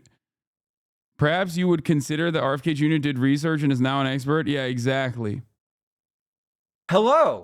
I'm trying to do something new here, and I don't know if it's going to work, but bear with me. There's a tweet that I'd like to look at. It's called, it's from the Redheaded Libertarian, and we can see from her bio over here that she works with Tim Pool, so I'm not expecting great faith arguments to start with. There's a partisan start to the conversation, but why do we need a Department of Government Efficiency? And there's 27,000 likes here. In 2020, the U.S. government spent $4.5 million to spray alcoholic rats with bobcat urine. Now, what's going on? Why would they do that? It does seem silly. It seems like a lot of money. We could make the argument this isn't that much money. And in the scheme of things, it isn't. I want the government of the U.S. to be spending money on scientific research. And it doesn't spend very much of its money on scientific research. I mean, like, we can pull up a budget. What's the budget? That's the Hoboken Public Library. Why does Google suck? Government of the U.S., not the Hoboken Public Library. What's this one? Is this federal spending by function? Las Canarias, thank you for the 10 gifted subs. What's happening? Let's just do 2020 so we have something slightly more useful. Oh, thanks for the 2015 one. I will literally put you on the first goddamn spaceship to Mars, you dumb fuck. Don't you ever come in here. Don't you ever come in here and do this dumb shit. Goddamn, I get so fucking mad. Isn't Doge kind of a funny name and efficiency is almost good, right? Neek skit. I swear to God, you are on my last nerve.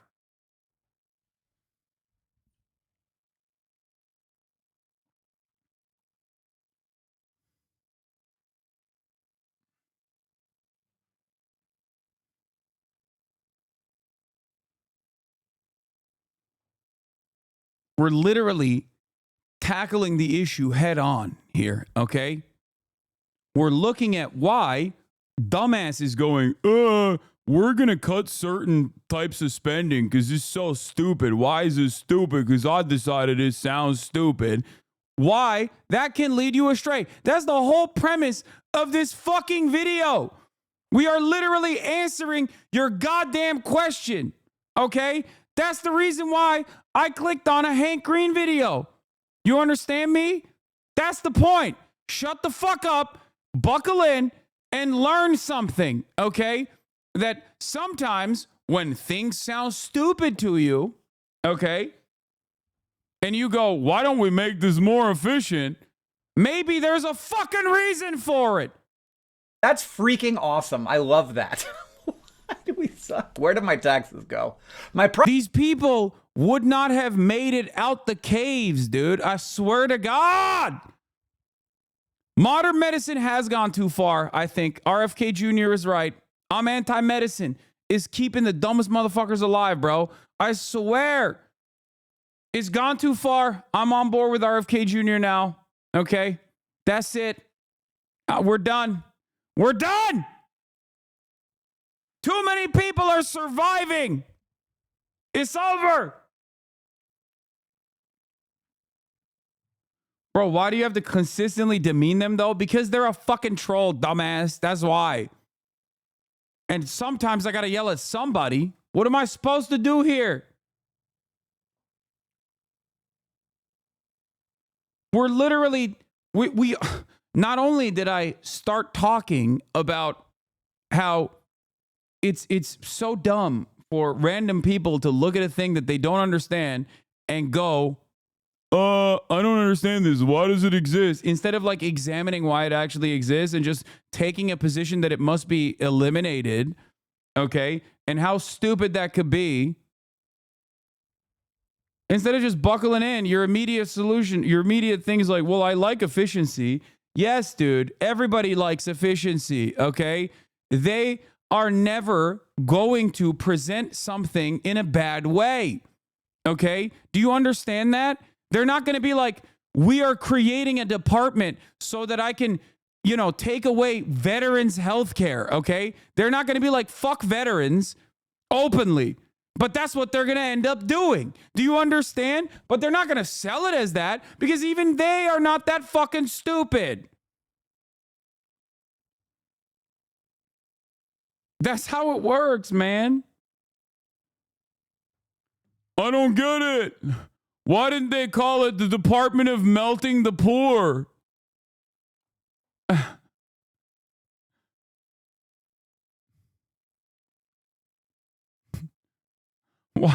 Why don't they? I don't understand. Efficiency is good. Yeah, that's why they're calling it the Department of Government Efficiency. One, because it's haha memes. And two, because they're not going to call it the Department of Cutting Spending for things that people need to survive. Okay? They're not going to call it that. Property taxes? No! Show me the federal budget! Why does Google suck? Okay, there, I like this better. So one of these things is going to be, so we've got education, we've got veterans benefits, we've got, what was this? Interest on debt, veterans benefits, food and agriculture, housing and community, transportation. Somewhere in here, there's going to be energy and science, there it is! There it is. Look, I don't think that number is as big as it should be. That's all I'm saying. I'm not saying the $38 billion doesn't matter. I'm just saying if I'm the Department of Government Efficiency, I have a lot of places to look before I get to the $4.5 million spent on spraying alcohol. That's right. Medicare. Cut Medicare. Too much. Too much spending on Medicare. Alcoholic rats with bobcat urine. But that does not mean that this was a good use of money. And I don't know why you would spray an alcoholic rat with bobcat urine, but I bet somebody does, and I bet it's not as weird as it sounds. Let's take ourselves into the world and say, why would you spray any rat with... Okay, for the record, what he's going through right here is exactly identical to my line of thinking, okay? I am of the mindset that while the government can be wasteful, certainly, or have bad goals in mind, like the endless amount of money that we spend on our defense, which is actually technically for offense, okay? Just remember that. Ultimately, when I see something that like doesn't make sense, I don't immediately go, this doesn't make sense, and that's because alien lizards are controlling the government and they're trying to turn the freaking frogs gay. When I look at a situation like that, and I've described this process to you a lot of times, okay? I've described this process to you many, many instances. I don't immediately go, I am cynical. I think this is bullshit. Fuck it. Let's let it rot.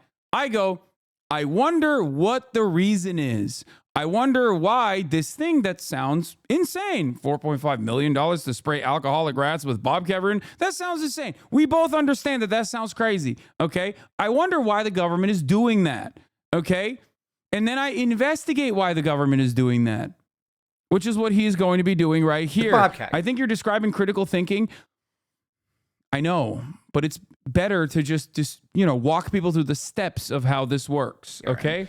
And it's because bobcats are rat predators, and you probably want to induce a stress response. So there's probably a bunch of ways to stress out a rat, and there's probably a bunch of sort of standard ways where you know how much a particular thing is going to stress out a rat. I know that one way is that you like electrify the cage and shock their little paws, so cause them a little bit of pain. That it's not necessarily that it's inhumane, but that could be a lot sort of harder to pull off than just getting bobcat urine from a place that has bobcats and then spray. Like, how much does bobcat urine cost? Predator urine.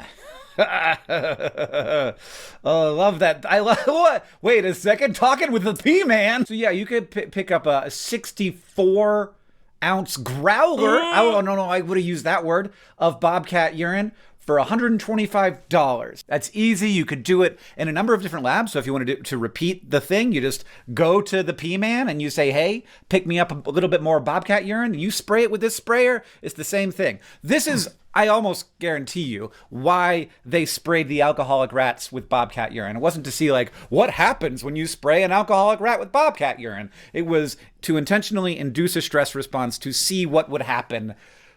And I don't know if these rats are alcoholic, because this is just some tweet from the internet. I don't know if they're alcoholic rats or if they are rats who are drunk. If they got rats drunk and then stressed them out, and then they stressed out non-drunk rats to see like the difference between them. Hi, I'm a scientific researcher. You can frame all research in this type of way. For example, I've spent 5 years studying how one bacterial protein behaves under pressures 2x greater than the Mariana Trench. Sounds dumb and pointless. Or in layman's terms, I'm figuring out how to make Parkinson's medication more efficiently. Please don't take away my funding.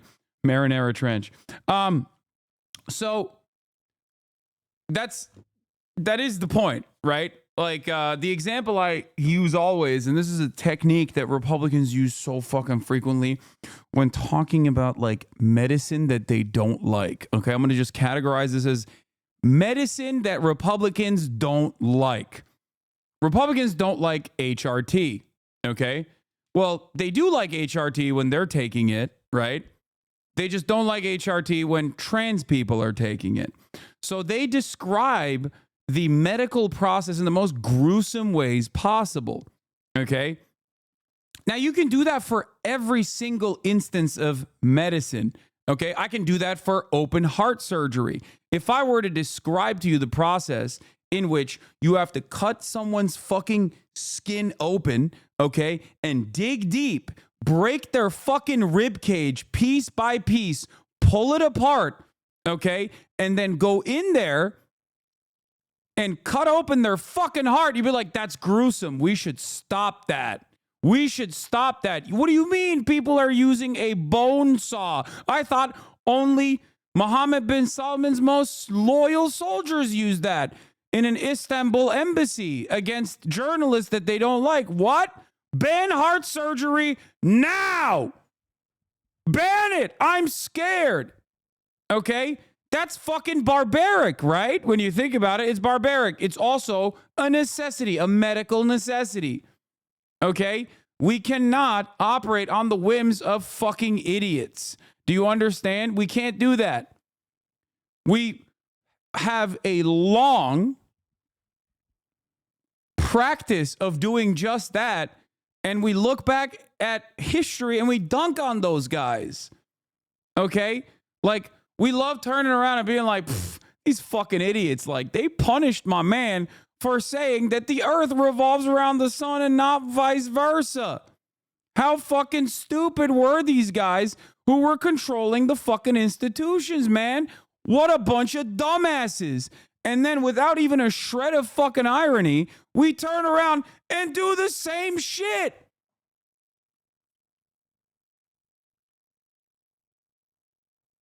Oh my Lord. Those two things, which would be interesting if the rats are actually alcoholic and they've created. What am I in the new Philip DeFranco for? A dependency on alcohol in the rats, and then they are seeing if they spray it, if the rats then do something. What it is? Sup, you beautiful. All right, right, let's continue. That, like, in response to alcohol, like if you stress out an alcohol, like a rat that has previously been conditioned to be dependent on alcohol, if you stress that rat out, will it drink more or less? I can see it. Like, I feel like I've a little bit, like, this is an interesting exercise to be like, why would someone spray an alcoholic rat with bobcat urine? But we probably don't need to figure this out. I can just search bobcat urine rat spray. No, that's just giving me predator pee again. Bobcat urine, rat, alcoholic rat. There's a little Google thing here. It says exposure to bobcat urine can increase alcohol self-administration. So if rats are stressed out, they will drink more. And that may also increase sensitivity to alcohol's interoceptive effects. Ugh, AI overview, gross. What the fuck, dude? Everything's getting worse. Everything is getting worse. Everything is getting worse. Everything is getting worse. Oh my God, Google is so fucking useless nowadays. Oh my God, I hate everything. Sorry. Is that just like drunkenness? Interoception is the sense that provides information. I like that his Google is pink though. That's cute. I like that. About the body's internal nice state and pleasant. That's nice and pleasant. Okay. We've got an actual study here. This is from 2020, so that is the year. Alcohol use disorder is highly comorbid with traumatic stress disorders in humans, and duly diagnosed individuals cite negative affective symptoms as a primary reason for drinking alcohol. So this is, you guys, is this science that we're doing to help veterans with substance use disorders? Is that what we're mad about? I know people hate this, but if you go to ChatGPT and you ask it to explain an abstract to you of a topic you don't understand, well, it will. Oh my God, come on, get to the point. When it comes to wasteful scientific research, there are a ton of examples to point fingers at. The government funded research that put shrimp on treadmills. The government funded a study spraying bobcat urine at alcoholic rats. The New York Post compiled a list of suggestions of things Doge ought to keep our tax dollars away from, including cats on treadmills. So many treadmills. The outrage is palpable. How dare scientists do research without an immediate practical application? The entire point of the Slate article is to say that science and scientific experimentation is oftentimes wasteful. The idea that we are going to maximize the efficiency of scientific research is fucking idiotic. Because when you are on a journey to find answers for a particular thing, sometimes you are going to do experiments that are going to come across as dumb, okay, to the average person. And some of them are going to fail, but it doesn't matter. That's the whole process of scientific discovery. Holy fuck! But what these angry pundits truly reveal is how little they understand about how science works. For science to be effective, it simply cannot be efficient. Scientists do things they've already done and do them over and over again, changing one tiny variable at a time. They do a lot of seemingly silly things in an attempt to recreate aspects of a world in a lab where they can be monitored and replicated over and over and over again. These studies might seem like a waste of precious resources, but this inefficiency is, in itself, efficient. It's the simplest, most clear way of coming to a true understanding of reality. Would you rather researchers try to chase shrimp around in their environments? These seemingly silly studies provide proof of a phenomenon and sometimes exercises in serendipity.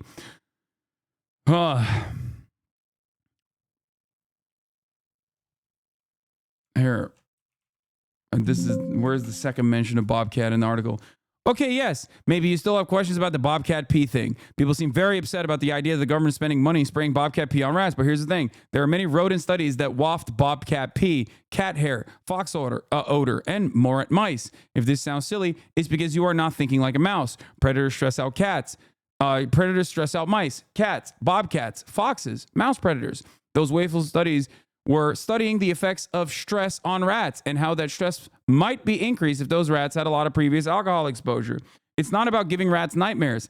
It's something important to study and understand for the many people living with both alcoholism and post-traumatic stress disorder. That kind of research can lead down the line to important medical interventions.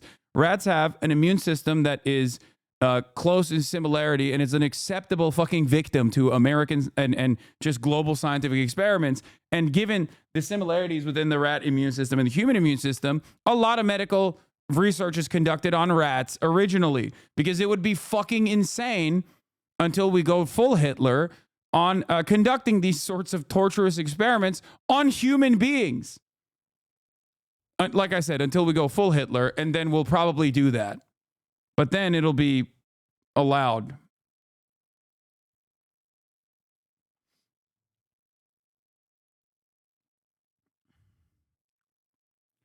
When people pull out these examples of inefficiency, mocking the seemingly silly waste of government funding, what they're really showing is their ignorance. They're showing that they have no real understanding of what research is or how it works.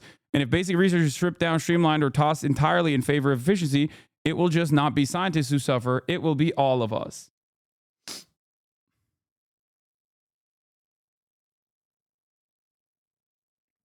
I also think the government is the ideal mechanism for funding scientific research that does not have immediate material benefits for humans. Yeah, like the fucking internet.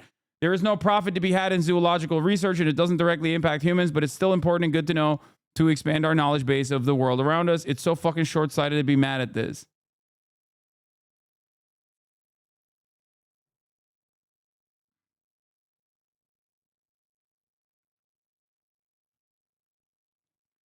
I hate that so many people do not examine, do not scratch the surface even a little bit.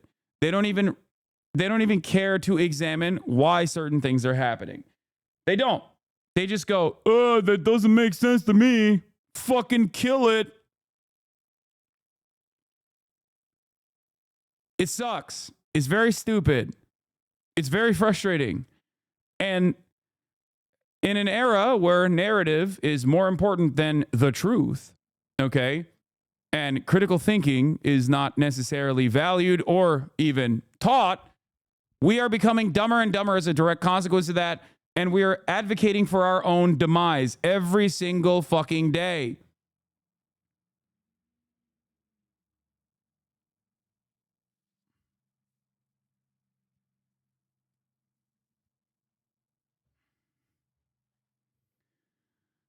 Any kind of technological achievement that you take for granted every single day of the week is at some step in that in the discovery, in the scientific discovery, scientists were doing a whole bunch of shit that you would consider to be stupid. Okay, that's it. Like you'd be like, "Oh, why are we doing that? That's stupid. Why are we testing so much on animals?" Or "Why are we wasting so much money on this? And why are we wasting so much money on that? This is dumb."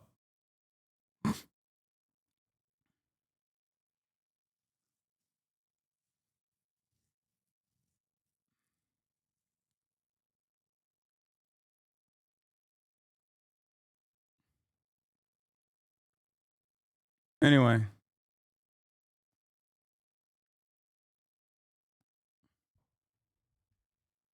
Apparently, you're about to get filled in. Philip DeFranco has thrown his hat in the drama ring, it seems. Ethan Klein's situation got worse. The Onion bought InfoWars, Sydney Sweeney slams fake women, and more. Beautiful bastards. Welcome back to the Philip DeFranco Show, your daily dive into the news. We have so much to talk about today. Domestic and international, big, small, political, social, but let's start with some internet controversy news. This has really started blowing up more and more, so let's talk about Ethan Klein and HasanPiker. They're both big creators in the streaming and podcast space. They're former co-hosts. But, with this specific situation, it starts and is mainly focused on Ethan Klein, who's facing backlash again. And this time, it was over a game that he played on his podcast yesterday. Today, my friends, we are going to play the exciting game here. You at home, play along. We're going to play, is it Twitch or is it a terrorist? Let's take a look here, guys. Start. There's more to the game, but even just that part right there alone, that faced tons of backlash. With a number of people think that it was wrong that the opening image was a side-by-side of HasanPiker and Osama bin Laden. And in fact, at a later point in the game, you had someone from H3's team, AB, even calling that out. I don't know who made this, but yeah, I'm not a fan of the Hasan and Osama on the front page. They need at least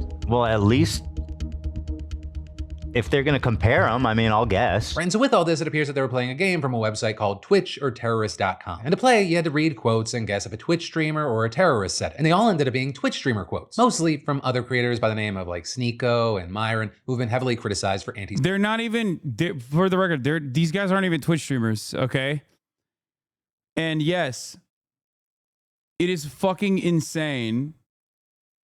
It is fucking insane to just put actual anti-Semites alongside people who are not anti-Semitic but pro-Palestinian in an effort to be like, see, they're all terrorists. Look at all these guys. I didn't expect you to cover this. I wouldn't have, but Philly D is covering it. Anti-Semitism in the past for posts like these, which made its way into the game. But also, yeah, Dan made this site, including all the other sites. Destiny's second in command. Isn't people who are pro-Palestinian just you?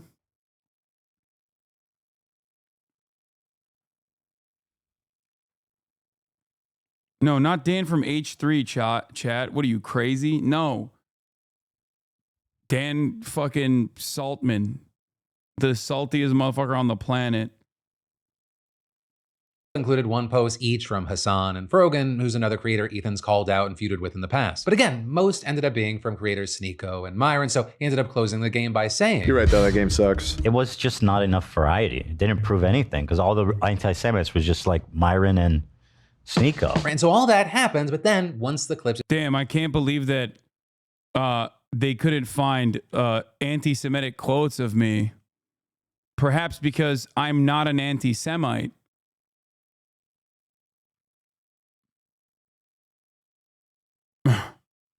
Damn, why doesn't this have more quotes of Hasan being anti-Semitic?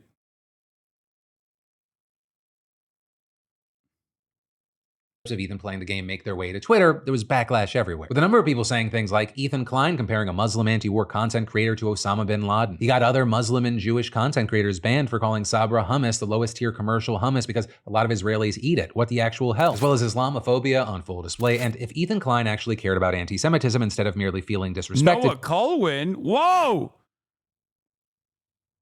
Whoa! I gotta text my mans, be like, yo, you made it, Noah. You made it on the Philly D. You just got filled in. Or you're doing the filling in yourself. That's crazy. That's crazy.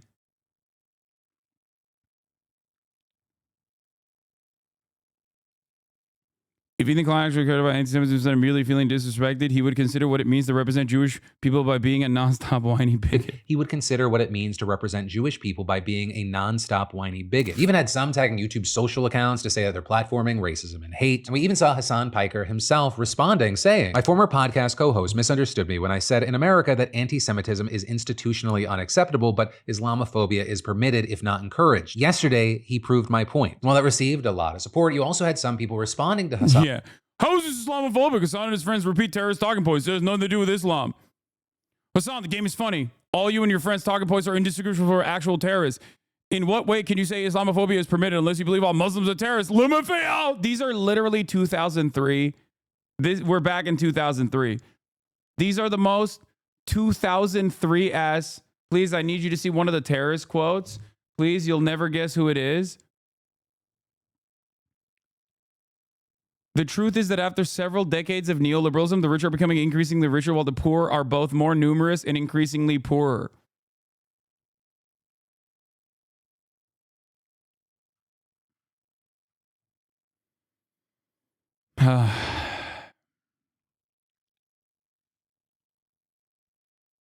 Unless you believe all Muslims are terrorists, how can you not see everyone and Ethan in particular is talking about? Guys?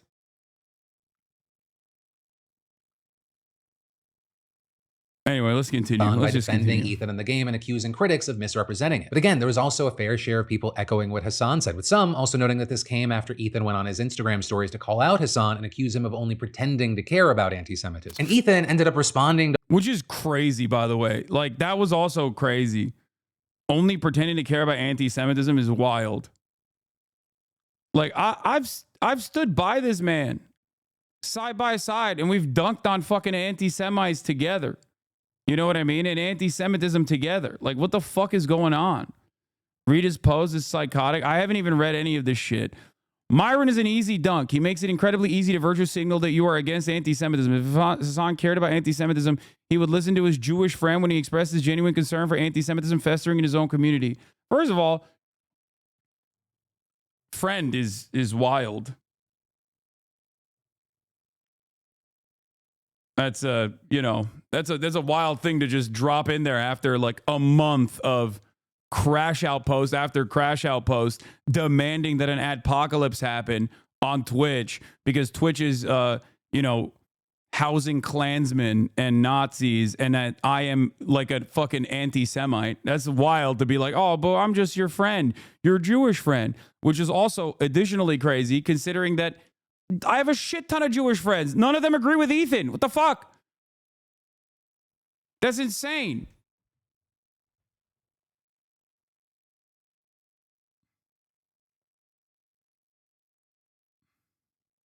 What?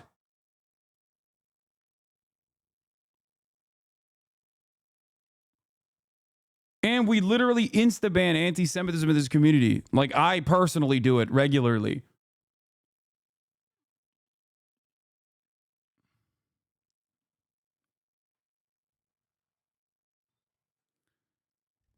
If Hasan cared about anti-Semitism, he would stop purity testing every Jew based on Zionist, anti-Zionist, a term that has lost all meaning. 90% of Jews globally would be considered a Zionist, a term that encapsulates both religious supremacists who believe they have a mandate from God to settle in the West Bank and every secular Reform Jew in the world who thinks Israel should continue to exist.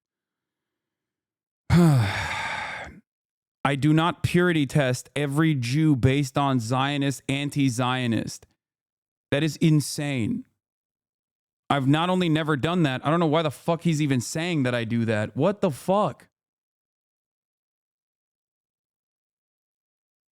And for the record, Zionism has not lost its meaning.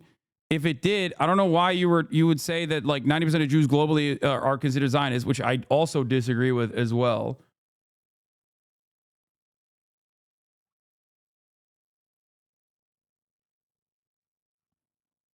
If Hasan cared about anti-Semitism, he would not hand wave away blatant Jew hatred from his friend Frogan. He would, yeah, I know. I should fucking, I should put Frogan in a dunk tank for doing the tier list that Raffi and themselves like put on the Arabs podcast. That was perfectly fine, and everybody understood exactly what the fuck it was. Mad that Trump won, baby boy. Brother, you are probably, alongside myself, going to die of polio, and you're over here celebrating that as an accomplishment. What a fucking stupid thing to get excited about. Like, we're all gonna fucking die of diseases that are preventable, and this motherfucker, Trump gave me 200 RP to vote for him. What?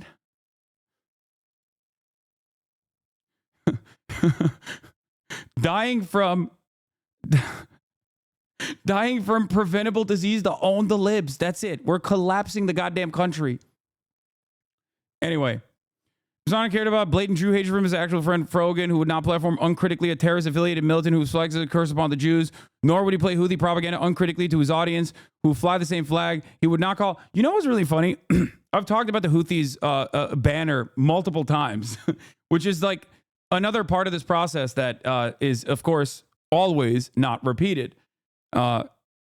But regardless, let's continue. He would not call Hassan Nasrallah a brilliant man or say he has no problem with Hezbollah, a man in his organization that has explicitly called for the genocide of Jews.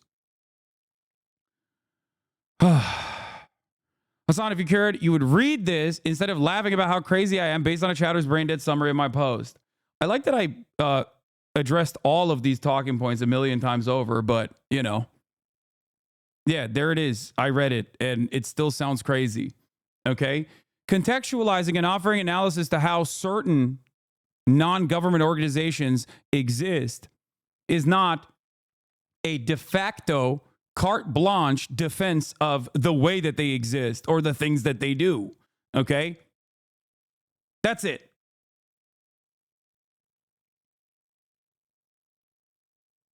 Ethan doesn't know shit about these groups or the region. Their politics are as. Yeah, he's just like, whatever.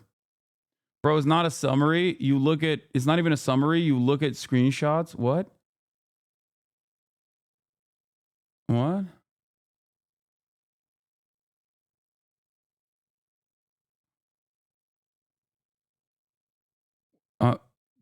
What? He's saying, read this, and I am. Criticizing Ethan, saying you look at summary of chatters? What?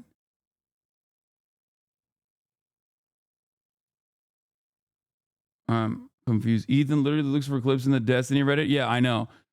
I like that a lot of Ethan's, well-sourced criticisms. A lot of Ethan's well-sourced criticisms directly come from the Destiny subreddit that he's like scoured, right? Like straightforwardly. And that is actually causing valid concerns. But considering that the Destiny subreddit is, routinely scouring my stream, I'm very familiar with the talking points. So, of course, I don't even have to fucking see it to know exactly where these valid concerns are coming from. Because I've addressed it a million times over. I address it every single day. But let's continue. Stories to call out Hasan and accuse him of only pretending to care about anti-Semitism. Yeah, Myron's the easy Ethan ended dunk. up responding. Why is Hasan in a game called Twitch or Terrorist? Because he's accused of supporting terrorism by Ethan. The subreddit that's called the fucking Dalaban, or the Twitter comms group that's called the Dalaban, or the Dezbollah. It's great. It's good stuff.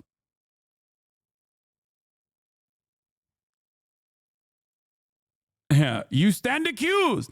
That is the beginning and end of this analysis. There are plenty of quotes on the site from non-Muslims. I didn't make the site. I opened it for like 2 minutes and mostly talked about how dumb it is. We immediately commented on how dumb the Osama versus Hasan comparison is. We, unless you speak of French here, is carrying a lot of the fucking burden. I think it was AB who commented on how bad it was, and you chose to continue, but what do I fucking know?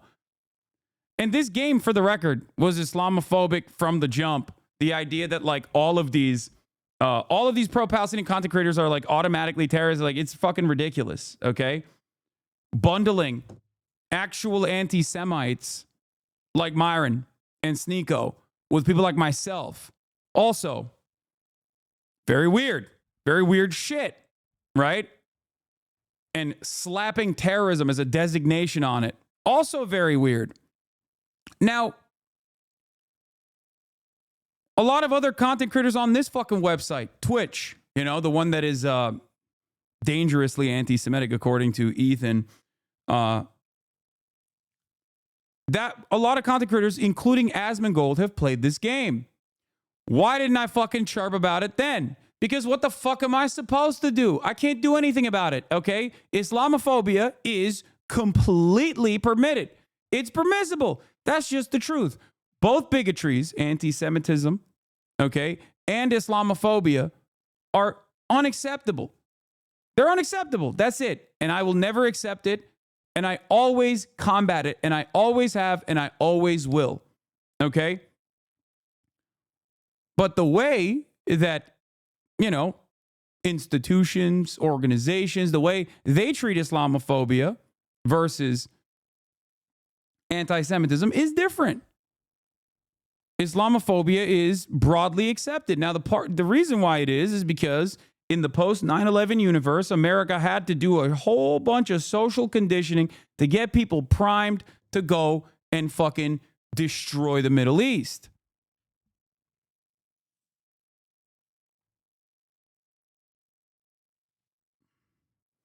Anyway, I closed out 2 minutes, said the game was dumb because it just keeps quoting Sneeko and Myron, which doesn't prove anything. We saw why he quit the game. I don't think it was after 2 minutes. He intentionally, quote, retweets someone that misrepresents, lies about what's in the video, and even calls me Islamophobic for something I didn't even do. Dude, come on, man. Come on. Like, the Islamophobia stuff is not even new. Like, holy shit. It was always cringe. It was like something that I tried to communicate to him even, way back when he was like doing if you're a gay sex worker, you'd get thrown off the roofs in Gaza, to like fucking Muslim people on the timeline. Like, get out of here. Like, this is not like a newfound thing here. Come on. What is this? Here's you explaining it.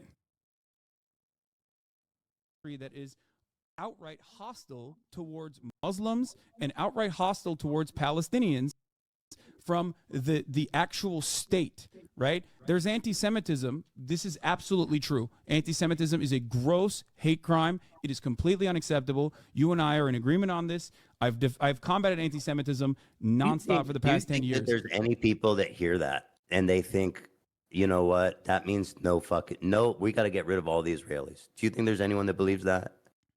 That we have to get rid of all of the Israeli Jews in that area? From the river of to the course, sea. I'm sure. Yeah. Yeah, And so- absolutely. There are and when anti-Semites. people- There are anti-Semites in the pro-Palestinian movement. Do you Of course think that there it could be potentially misconstrued?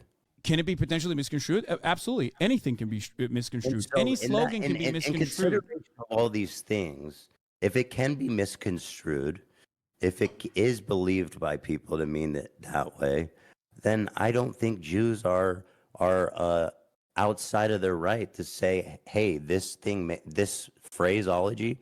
The phrase that we're talking about is from the river to the sea, Palestine will be free, by the way.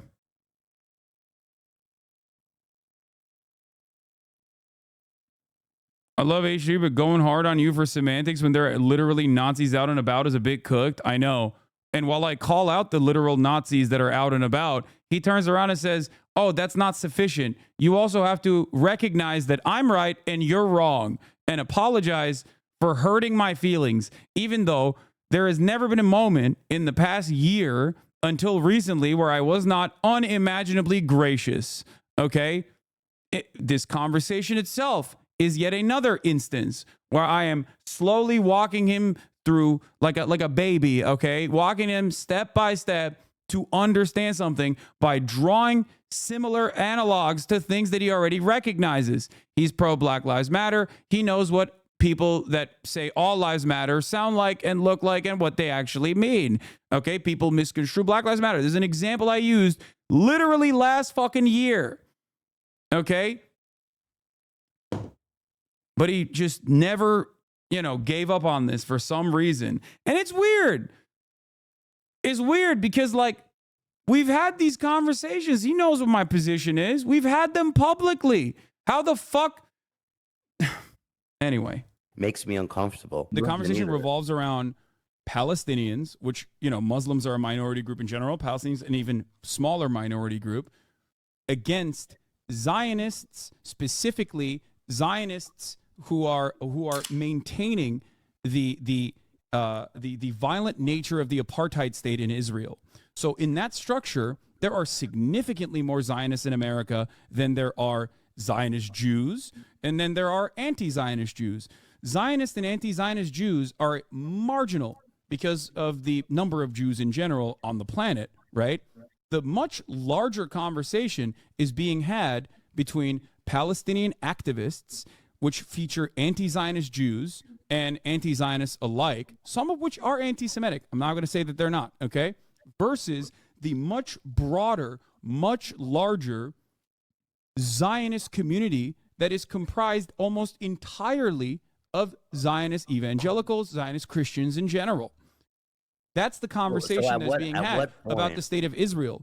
You can criticize Saudi Arabia and do it from an Islamophobic perspective, but many people are never going to turn around and say you're being Islamophobic when you criticize Saudi Arabia. But when you criticize Israel, because the foreign ministry has maintained this position and this posture for a very long time, propped up by the likes of the ADL, this conflation is the immediate counter, and I think it's cynically deployed. In the grand scheme of things, throughout the history of Palestinian emancipation, which I will reaffirm my support for, I do believe it is just and I believe it is moral. Throughout that history, Hamas is but a mere blip. Hamas is but a mere blip, and even to this day is not has never reached broad popularity. The mantra itself predated Hamas and will continue to exist as long as there is an occupation. So having a conversation about the optics of a slogan when 11,000 Palestinians have been ruthlessly slaughtered by that same state is ridiculous to me. I think it's fair. This uncharitable. Characterization is super unfair. I mean, you're making it sound like I'm a fucking the concern for it has nothing to do with what the Israeli government is doing, the ethnic cleansing and murdering of Palestinians. It's got nothing to do with that. Invoking that is not fair. 57% of Gazans, by the way, and I'm not criticizing them. I understand why people would support Hamas during all this and who are in Gaza, but you say that, they have Yes, in 2017, they in have white 2017, support in the Hamas West Bank changed its charter in and order to Gaza. gain international recognition. It has white support in Gaza and the West In Bank. 2017, So, Hamas so changed you're its saying- charter in order to maintain its civil governance factions and also gain international recognition, as had prior terror cells like the ones that you mentioned that Ben Shapiro still considers a terrorist, like Yasser Arafat, as they try to do the exact same thing. You might not believe them. I do think that there are certainly still anti-Semitic people inside of Hamas, of course, but ultimately, all of them? Palestinian people saying that, yeah, no, he's like, not all of them, that they support You think there's violent you think there's emancipation. Hamas people that are secular and cool and don't hate Jews? Do I think there are Hamas militants? Absolutely. Yes, No, no. 100%. No, that's not what I asked. I said, do you think there's Hamas? Yeah. I do. I do believe that. 100%. Yes. People that are like chill and secular. Like this conversation, the way he's asking this question is also, for the record, the way he's asking this question is like specifically to incite. When you have a conversation, when you have an argument with someone, and I think like a lot of people from marginalized backgrounds understand this. I'm not saying I am, okay? I'm white. But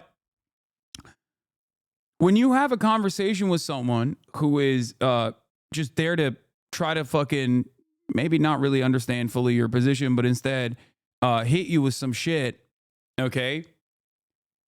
You are not just having a conversation with this other person, you're having a conversation with the entire world, okay? So you have to remember how everyone treats certain words and everyone treats certain concepts. Everyone looks at certain concepts and takes it for granted, okay? So when someone, like, this is the reason why I can have a long discussion about the political designation of terrorism, right? And I have many times over. The IRA, the FLN, the Nelson Mandela's party, MEK specifically, or not MEK, the ANC, all considered umquanto or umquante, is that how you say it? Like the spear, including the ANC, but even its more militant factions, were all designated as terror groups, okay? They were all designated as terror groups. They were designated as terrorist groups while they were specifically engaging in an emancipatory struggle. But that conversation doesn't fucking matter in this process, okay? Because when someone goes, you're terrorists, you're supporting terrorists, you sound exactly like terrorists, a lot of people, especially when you fit the bill, if you have a scary sounding name, a lot of people are going to write you off and go, oh, well, that makes sense. So you have to deal with that as well in this conversation.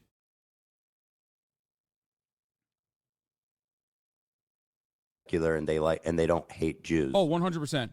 Well, yeah. You can yell at me all day for that. I 100,000% believe it. There are fucking 18, 19-year-olds. They don't know anything except fucking bombs being blown up in their heads. That is simply that is simply a means of violent retaliation. I don't think people operate on being bad and being good. I think people operate on, holy fuck, there's a bomb blowing up in my face that killed my fucking family. I hate this fucking state, and I'm going to join whichever faction will allow me to continue fighting against this state.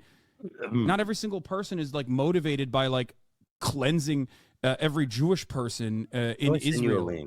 If that was the case, they would not have tried to make a. They would not have tried. Okay, if that was the case, they would not have tried to change their charter and become more and recenter their posturing so that they can get international recognition. Whether it was going to happen or not is one other thing. The original one was like insane. Yeah. And who the fuck's gonna support I that? agree.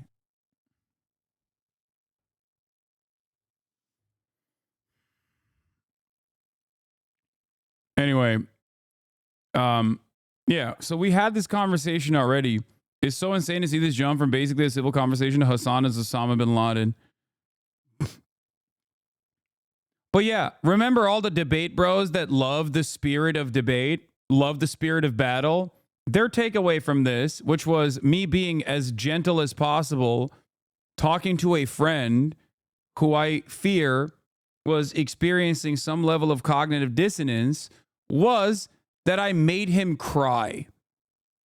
Okay? In that same conversation at the time, he also plugged Teddy Fresh in between when I walked away. Okay? No, friend at the time, chatter. Calm down. What the fuck? That was weird.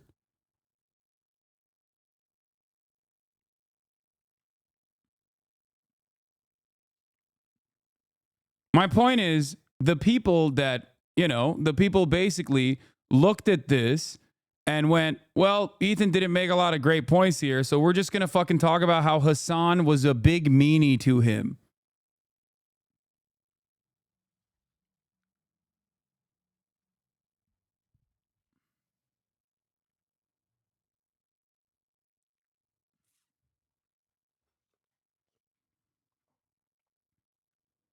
Yeah.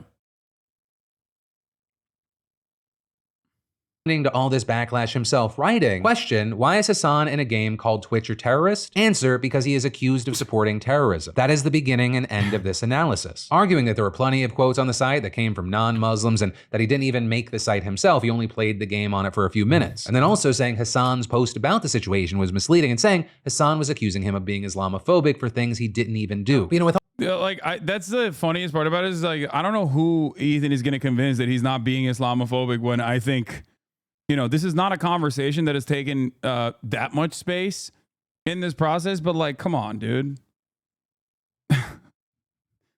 Okay.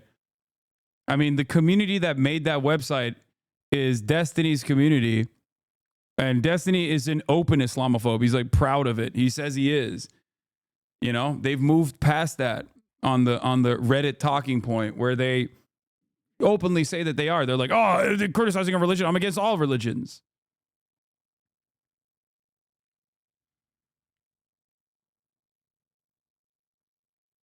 But yeah.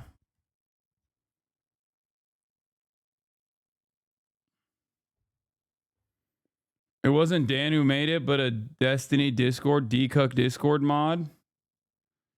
What is this?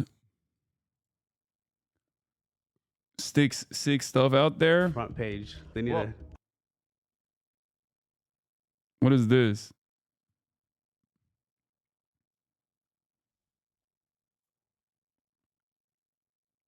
Here's some emails, an example template. It's preferred if you deviate from it as much as possible.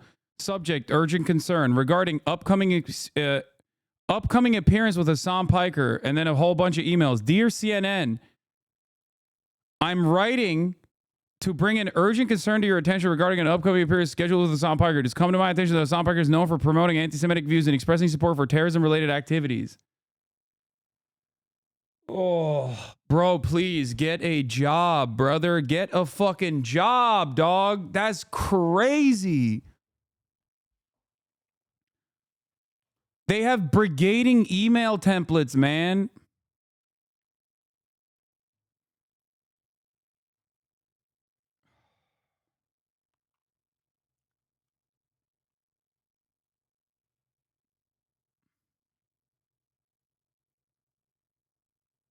They had one for the DNC execs. Oh, yeah. There was another. Hold on.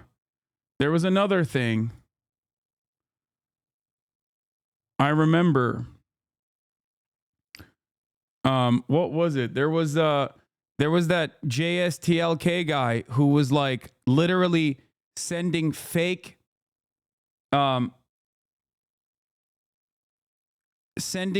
fucking shit to the DNC. This is probably what they sent to the USC too, right? Yeah.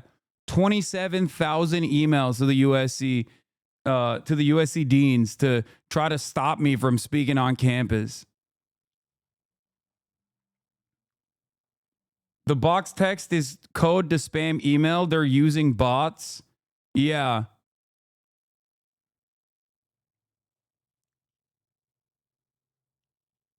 Are they even trying to combat anti-Semitism while they accuse you of anti-Semitism? No, they don't. They're not combating anti-Semitism. If they were, they would be combating themselves.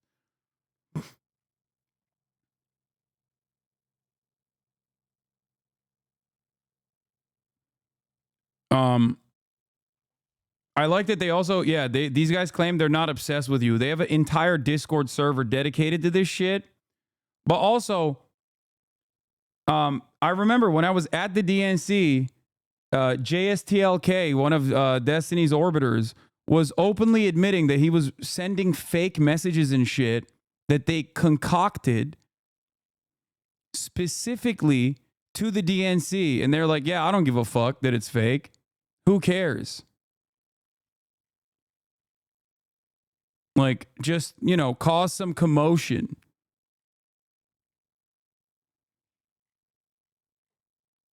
Oh, here it is. This is the one. I found it.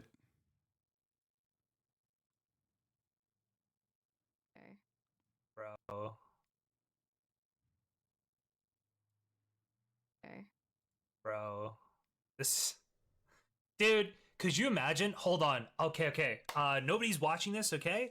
But we need this psyop, okay? I need somebody to go and show, all right? Like text messages with somebody at the we need to fake text messages, okay? From a DGGer to the DNC that's just saying like, hey, HassanPiker was saying this at the DNC. Okay, we don't actually need it doesn't need to be real. Just needs to be convincing fake DMs, okay? Of you DMing somebody at the DNC. Go to LinkedIn, find somebody who could make decisions, okay? Fake DMs with them, okay? Fake the DMs of you saying, here's the clip of him saying this shit, all right? Here's the clip of him. No. It's a joke, guys. We don't actually, I'm saying that just to fuck with him, okay? So you fake the DMs.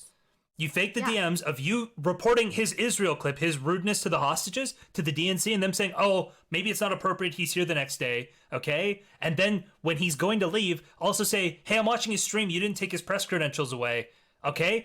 Yeah, this is like shit that had already happened at this point. And he was like trying to meme, like they're like, oh yeah, we're going to make like fake messages back and forth to have a fun little, to take credit for it, basically. Make it believable. Make it believable. And we'll tweet it out. All right. I'm telling you that this will make him one official new account and one DGG report. Look at the level of obsession, dude. Why would you want to stream this? Dude, it's unbelievable the level of fucking. So they did get you kicked out? No, they didn't. They wanted to take ownership over it, to be like, we did it. We were the ones who got him kicked out or whatever. Reporting it. Well, maybe, okay? I'm just saying that this person's username on Kick is HasanAbi. Like, that's psychotic, man. If we have these things and somebody posts them, you don't even need that. You need you need somebody posting it to what you need. Maybe this is what you mean, okay? Tom Pinion, ex-girlfriend. Maybe this is what you mean, is we need somebody. I will retweet this, but it'll be somebody who posts it in the community and says, look. Bro, this is literally just like maximum stalker shit. He's taking credit for shit like his internet troll ISIS. Why are these dudes so weird? Well, just a reminder that this dude straight up said that it was fucking up his real life experiences, that he couldn't stop himself from saying the N-word in and around like normal people. Like, they had a long back and forth about like the ethics of saying the N-word and how it was actually ruining his life because he just kept accidentally having to say it and didn't want to in the real world, even though he was perfectly fine saying it online, and he did in that conversation. Look, I got Hasan kicked out from the DNC, okay? And then I'll retweet it and I'll say, holy shit, this is hilarious, okay? I'm telling you, it'll be, it will be very funny. Think Tom will cover this? Which Tom? Turkey Tom? Maybe Turkey Tom. Yeah, they have like all of their orbiters too that are like in the YouTube commentary sphere that are Keemstar aligned, that will just like lap up any kind of like anti-Hasan shit and cover it with the utmost sincerity. Like, this is the most important thing that has happened. I think he was covering some other Hasan stuff on Twitter. I need to start using Twitter again. I haven't been using it enough. But I'm just telling you that this would be so fucking funny. You still want the clip of Hasan fighting with a pro? I do, yes. So I will watch that in a second. Sorry, I forgot. This is my true passion in life, is just A-logging Hasan being unhinged, okay? I wasn't sure I wanted to... Listen, I get a little sad streaming sometimes. I'm like, why am I doing this? And then we get to watch some Hasan content, and I remember that this is my passion, okay?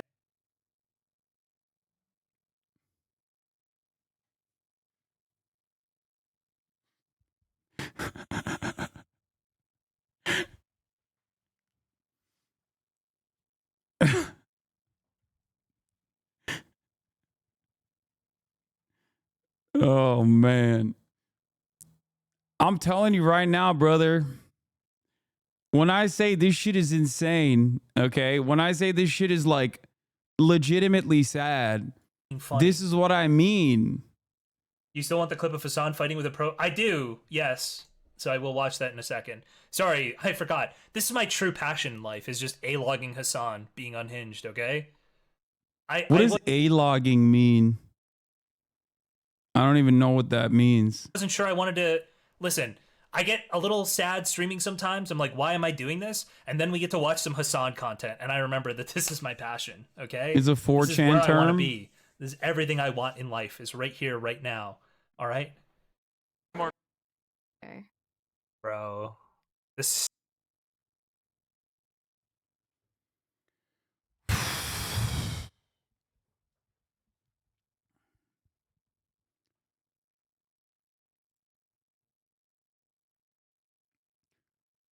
A term used to describe one's expressing disproportionate levels of hatred for someone, often including wishing them physical harm, usually for perceived crimes, in air quotes, that they are guilty, in air quotes, of.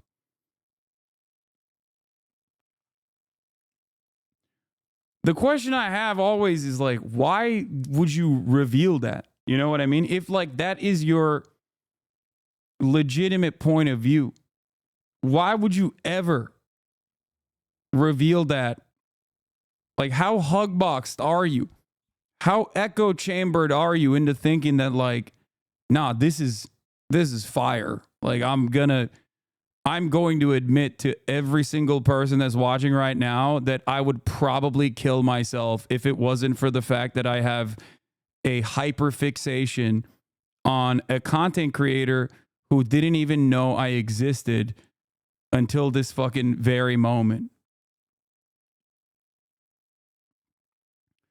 From 4chan site, A-logging is a term used to describe the act of overplaying or exaggerating the negative traits of someone lulzy at irrational levels.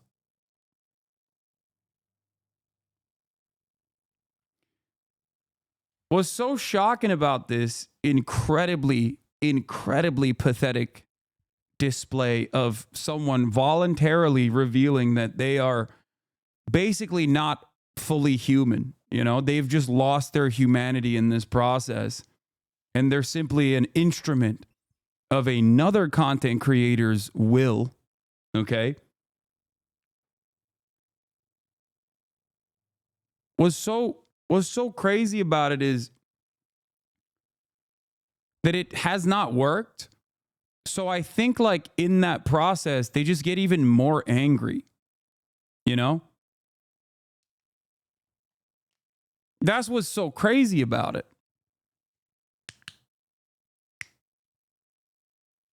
I feel bad for them too, chatter. That's not even a joke. I do. Might be weird to say this, but this makes me feel bad for him, them. I agree.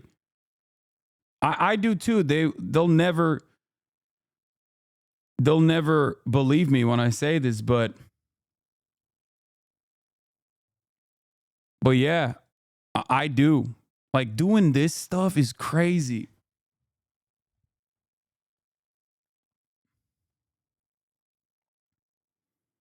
Here's some recent articles. A congressional letter from Congressman Rushi Torres is discussing HasanPiker's views. If you would like any additional details, specific information about this content creator's past statements and affiliations, like they're like, oh, we found a new way to relive the glory days of Gamergate is what these guys are doing.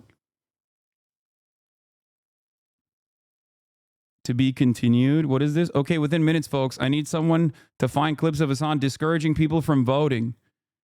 This might have some helpful things from the article. Biden shouldn't expect any little support HasanPiker offered last time. They're probably in here watching right now, by the way. Like a couple thousand of them. Definitely in here right now. Very excited at the prospect of, you know, getting noticed. And apparently, I guess, like, what, Ethan was DMing this guy? I'm sure I could find something about that. I'm not back to digging for stuff until Friday. Twitch bans Israel. That's the name in the Discord server. I'm sure I could find something about that. And Chair Stream gotta wait now. Okay, within minutes, folks, I need to find some clips of Hasan discouraging people from voting. Give me what you can. On Wednesday's episode, Ethan reviewed several clips of Hasan's content. Several times throughout the episode, he started texting with someone, and it appears they were sending him links. What the There fuck? was an influence he had on them. It was to not vote. Could be wrong. And maybe I I haven't heard that from him. Dude, I've seen so many clips. I've seen so many clips. I'll I've pull sort them. of Sorry, I'm catching up on Sounds like Ethan needs clips of Hasan encouraging people not to vote. something. He's actually Yep. saying. Here, I don't know. Pull this video up. I don't know if it's good or not. It's the Spriggs guy Ethan Klein was messaging. The Spriggs guy made the logo for that terrorist site. I heard Reddit nerds echoing this talking point. Yeah, I mean, Reddit is endlessly brigadeable. So there's not much you can do, especially if it's like, if you're brigading in a pro-Israel kind of way. Holy shit, go look at World News, you know what I mean? They use bots to scrape every single message from Twitch chat and Discord. They have guides on their sites on how to download the VODs to scrape the logs and clip out of context.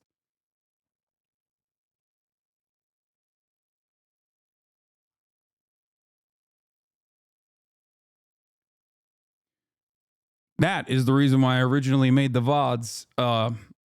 That is the reason why I originally paywalled the VODs for subscriptions. Because I was like, if you're going to do all that, might as well give me some money for it, bitch. But a lot of people in my community were like, well, I rely on the VODs to keep up. So I was like, you know what? Fuck it. You know, I'll take it. It's all good.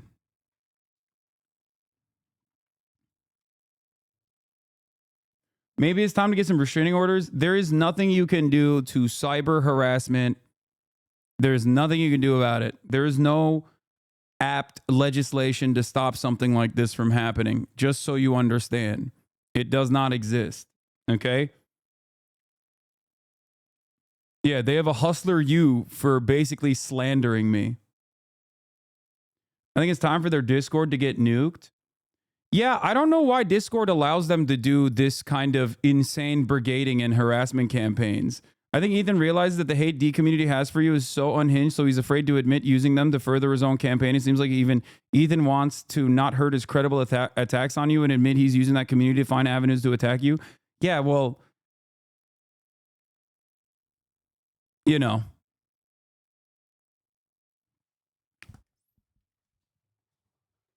I think part of that is... Hold on. Doors open. Okay. Yeah, I don't know why Discord allows that kind of shit to fly, but so does Reddit, really. Oh my God, you called it? Let's go. Asmongold's on it now.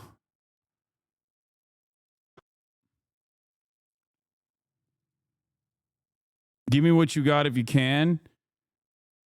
From Destiny's community, 2 white millionaires argue. What? Destiny's mods urgently ask for a clip of Hasan discouraging people from voting. 3:55 p.m. Pacific.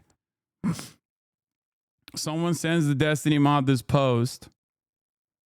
Back to the H3 podcast a few minutes later. Week of the election or something. This one's recent. Let's see what this one is. What this fucking I like that the crew's like, come on, let's speak of the election, please. And he's like, no, we have to speak on Hasan, who does not vote for sure and tells people not to vote. 3:57 p.m. PST. Look at the copy on the bottom left of the screen. And all the efforts. Oh, 2 white millionaires argue that voting. Oh yeah, it's directly from Reddit.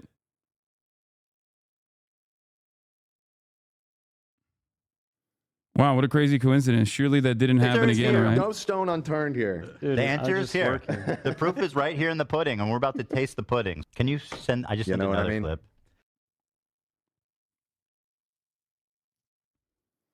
Okay, within minutes from the article. Wait, this is the same one. Destiny's Mom requests examples of Hasan discouraging people from voting again at 4:06. Okay, within minutes, I need to find some clips of Hasan discouraging people from voting. Someone provides the clips titled, Hasan is asked when he will endorse Kamala. By the way, I'm willing to bet that that's probably a fucking gray name sock account that was also asking that too. Here's another one I got. While you guys look for that. Fighting for a brighter future may be hard work. Again, look at the title of the video on the bottom of the screen. Endorsing this ticket? I mean, when I see some fucking momentum on Gaza.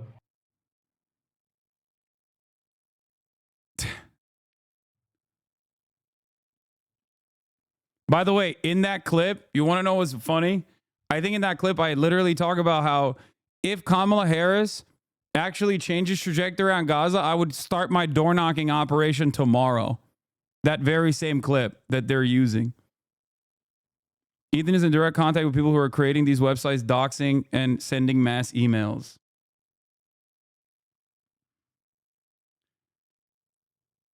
It was wild. Ethan kept looking for a video of you encouraging not to vote. When it didn't work, he would try to find another one. 3 different videos. Yeah. And it's ironic because I think the day prior to that, prior to the election, I quite literally voted on stream. And I have always urged people to vote. Always.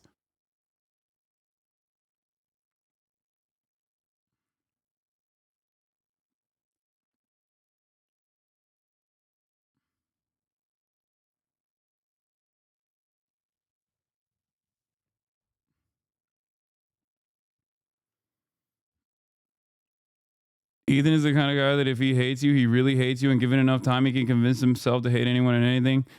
Yeah, look, my point is, I hope that Ethan can, maybe take a step back from this stuff. And it's not because I'm like genuinely fearful that he is exposing my secret anti-Semitism or some shit that he's going to assume I'm saying. I wish him well, just like I wish all of those other haters well. You know what I mean?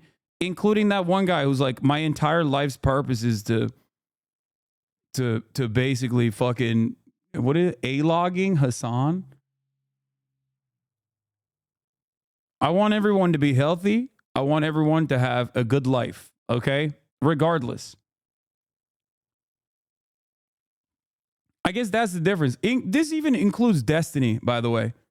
Like, I think that he would be an infinitely happier person if he didn't constantly get in his own way, right? Like, for example, here, I'm going to show you my attitude, and then I'm going to show you his attitude. And yeah, when I found out, I was like, yeah, fucking, you should keep doing this. Wait, no, not this. Hold on. This is what I was going to show you. Here. This. I guess my first question is going to be, do you really think Hasan and Mike from PA should kill themselves? I wish they would. Yes. Do you think that's at all a harmful statement to make that goes against, I don't know, just objective morality? No. I think their deaths by suicide would make the world a safer place for more people. Problem is, like what you said, they make money out of this outside the pleasure they get of this. Yeah.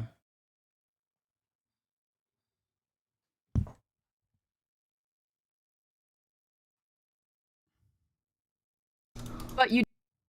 Like, you have a kid, man. You have a child. Like, go take care of your kid. What the fuck? This shit is obviously not good for you. Like, why? Why are you festering in your own anger and resentment and envy? The drama is definitely profitable. I think that's a key point around this stuff, for sure. But here's the thing, okay? Here's the problem. While the drama is profitable, okay? While the drama is profitable, and I'm sure Asmongold is going to cover what Destiny said here about me and Mike from PA anytime, any day. I'm waiting on it. I'm sure when Asmongold catches wind of this clip, he's going to be very upset, and he's going to denounce Destiny and be like, we got to stop that. Just like, you know,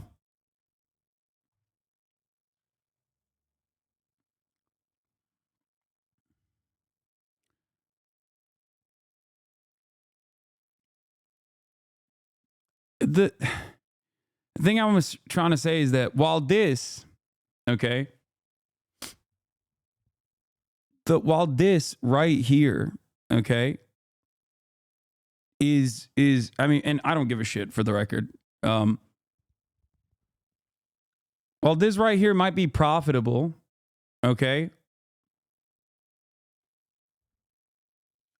it's robbing you of your soul, okay? This level of hatred and toxicity, unironically, and not just for Destiny himself, but for his entire community, is unhealthy. This level of pathological obsession is unhealthy. Straight up. Working so hard to tear someone down may get you money in the short term, but it's corrosive. Absolutely, dude. Abso-fucking-lutely. D lost the debate to Mike on the most basic shit of all time like 6 years ago and still holds on to this anger. Yeah.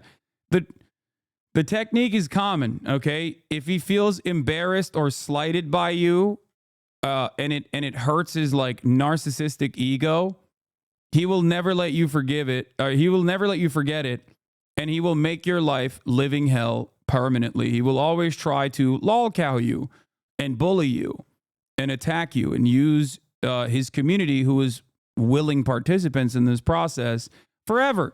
There's a reason why so many people that have encountered Destiny who aren't still firmly within his orbit, never to get larger than him, mind you, you know, because God forbid, that would be terrifying.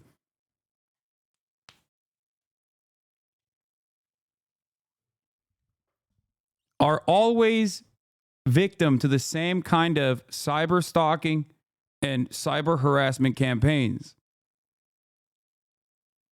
Always looking at why other people are responsible for their favorite internet debate god being perceived as someone who is fucking gross.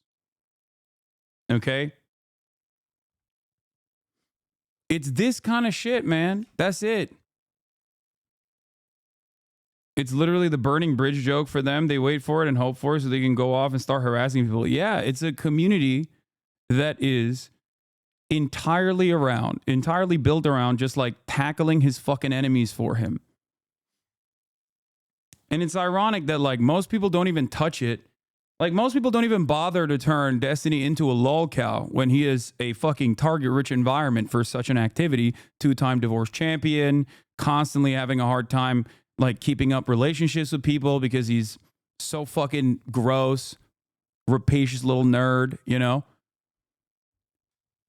But the real reason why most people don't even bother to fucking lolcow him in this way is because they don't even want to deal with the repercussions, drawing the ire of his community.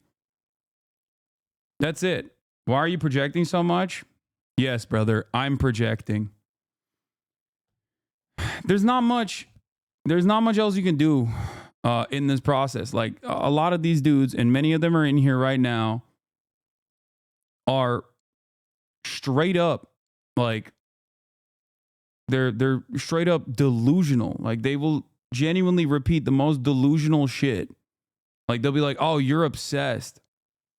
You're obsessed with him." It's like, come on, brother. Just key search Destiny in my fucking YouTube or my Discord, and then key search Hasan in his, and you will understand who's actually fucking pathologically obsessed with the other person. And by the way, 2011 account.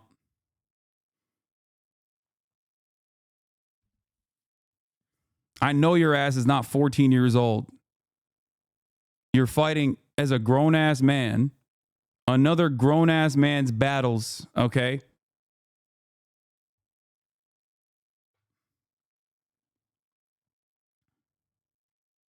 In air quotes, fighting. Yes, you're going to destroy me in the marketplace of ideas with debate. Ay, ay, ay.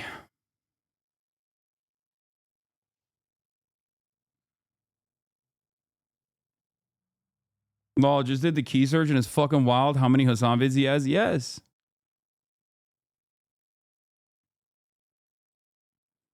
You know what's interesting is that Destiny's community was trying this before the Israel shit, and Ethan recognized it and saw how insane it was. Interesting he joined them when they confirmed his own biases. Yeah.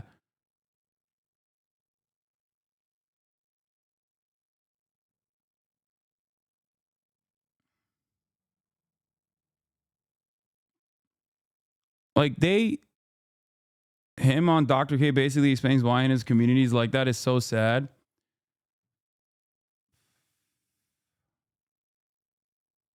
I get why D was ignored all the time now on stream. Fucking wild behavior from that community. The craziest part is, despite my best attempts of ignoring and hoping that like he will find some success in his life and fucking move on, he never did. This has been ongoing for 5 fucking years. And it's hilarious because it leads to shit like, yeah, Ludwig barely talked about him. His community swarmed him. Weird behavior on their part. They fucking hate Ludwig now. And they were trying to debate Ludwig on how their favorite internet debate lord's vibes were unparalleled and unmatched. Like, think about that, man. What are you doing? Like, you're trying to debate somebody else on fucking vibes? You didn't even you weren't there. You don't know what his own personal feelings on the matter are. Like, that's crazy. Why are you doing that? Yeah, cheeseball gate. Yeah, or whatever the fuck it was. How the fuck are you gonna hate on the human equivalent of a goddamn golden retriever, dude? That's insane to me, okay? Ludwig is like mathematically the least hateable person. That's crazy. Like, being like, no, I hate him because he's Hasan's a bitch boy. Hasan is like mind controlling him.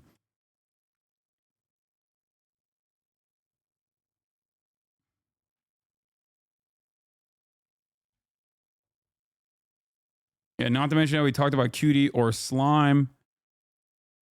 It's just all toxicity all the way down, you know?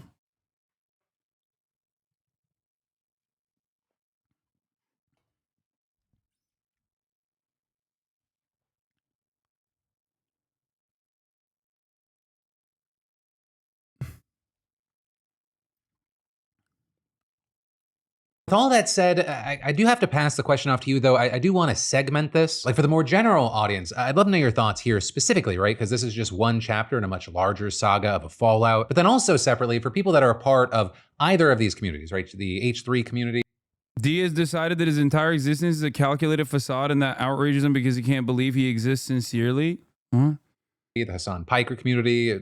There was some overlap for a while. I don't know how much exists now. What's your take on this whole situation, including where we are right now? And then I go to the comments and everyone's talking about the Onion buying the InfoWars. All right. Your video on that drama is excellent and still relevant. Oh, yeah, this was so funny, dude. Destiny's community is insane. Ludwig said Destiny's vibes were off and Destiny's community made a whole documentary about the situation. Like, you can't operate like that, man. You can't fucking operate like that. That's not good for you, big dog. I promise that's not good for you. They made a fucking documentary about it.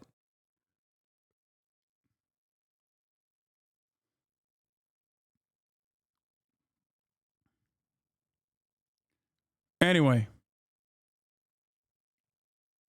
I'm a stash hater, but the stash with the light beard looks killer. Thank you. Oh.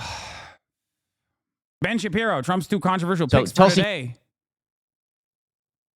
I mean, we're skipping it.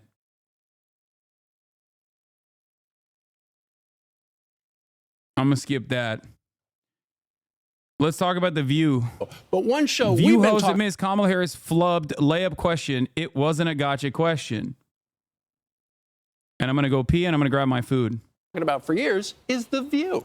Yes. So Sunny Hostin, remember, she said, what would you do differently, Kamala Harris? And Kamala said, you know, I don't think I'd do anything differently. Well, Sunny was asked about that. And I think the first soundbite that we're going to play is Sonny. Okay, just one soundbite. This is Sonny being asked about it on a podcast. Listen to this. I followed up because I was surprised at the answer. Look, I think it wasn't so much about the question, but it was really more about the answer. Not a thing comes to mind. Not a thing comes to mind. And that's why I followed up with, is there anything that you would do differently? And the reason I followed up is because, that wasn't a gotcha question. That was a layup, really. It was an important question, and I think one she should have expected. That's what I thought. I actually thought it was a chance for her to explain to all the people who are saying, I want a change agent. You know what? Everyone is talking about this post-mortem and what the Democratic Party should be doing differently. And obviously, they didn't talk to the working class and didn't talk to minorities, communities the right way. But she was a terrible candidate. The Democratic Party has to come out there and be able to say it. I know you guys just parachuted her in, but there's a reason why she was the first candidate out of the primary back in 2020. It's because she was she should have totally been ready for that question. And this was a protective question. This is her sorority sister that was trying to help her out, giving her a layup, and she just did not have an answer. Remember, Lawrence, she was asked that question twice that day. Yeah. In 2 different interviews. And she never, even the second time she was asked, Wasn't it the late night, show? So she had a chance for her staff to say, wait, maybe we shouldn't have answered it that way. Let's change that for tonight. Right, because the number one thing that a lot of people said in the polling was, we would like to know more about you and your plans. And so Sonny goes, I'm going to ask, and this is her chance. And Kamala Harris blew it. The unfolding scandal I think that's going to come out is that whole campaign was fake. It's a fraud. Oh, yeah. And now you find out that all these celebrities that came forward, how much were they compensated?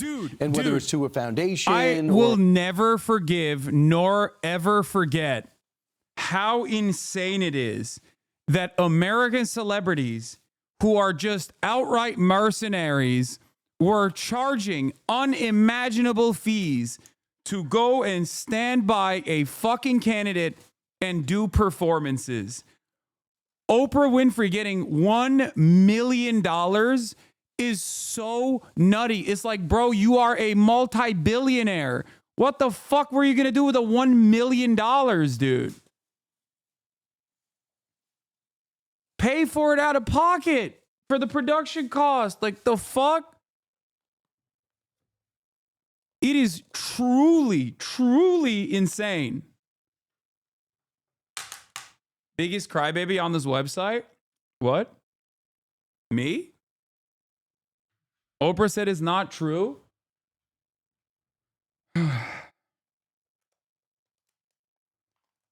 Like, that's insane, dude. That's insane. The fact that some celebrities were like taking money is genuinely shocking to me.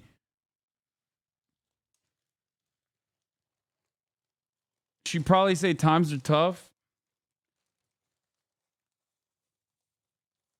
Not everyone is like you, unfortunately. So many celebrities are so greedy. Yeah, I mean, it was just like genuinely shocking.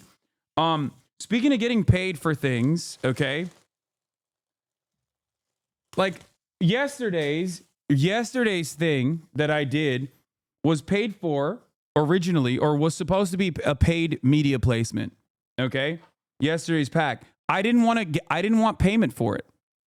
I refused payment for it. I told them that they should rather, if they choose to do so, make a donation in the form of that payment to a charity that they see fit, specifically combating or specifically defending immigrant communities. Okay? There is a lot of stuff that I voluntarily, not take on. Straight up.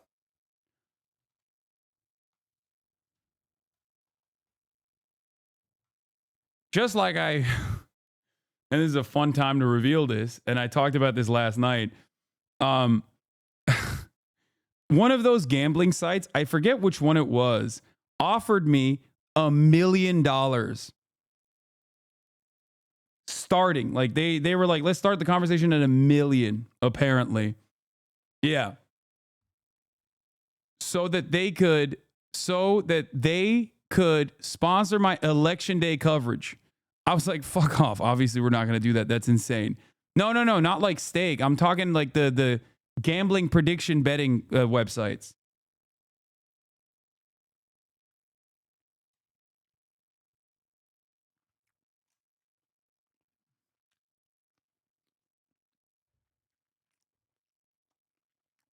I think it was Polymarket, but I'm not sure. It could be another one. I can ask my manager.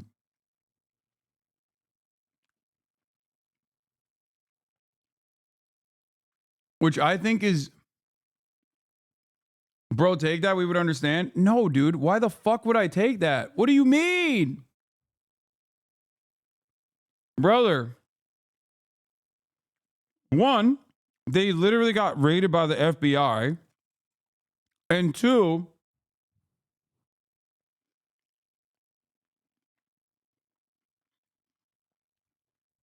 I don't think you guys understand.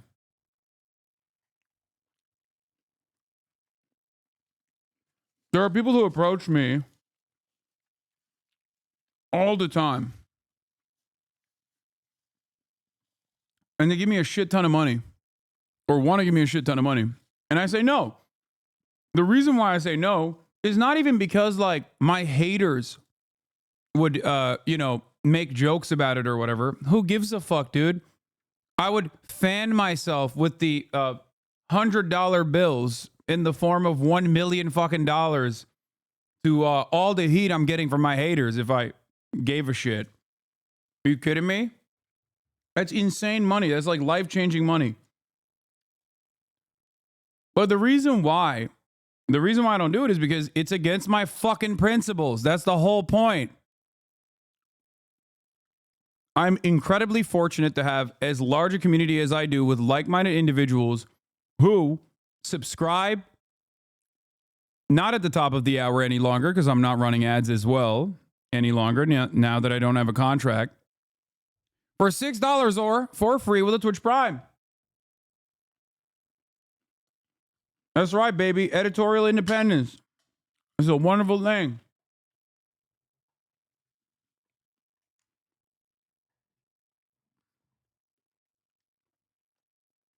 Thank you, Joro Sara, for the 10 gifted subs. That's the thing.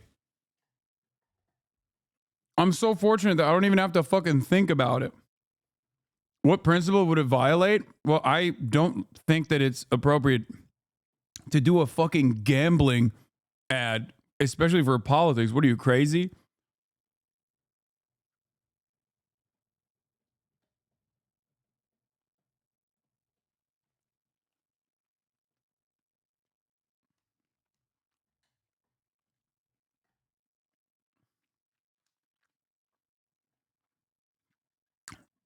That's nuts. Do broadcasts like the CBC pay you to do this? No.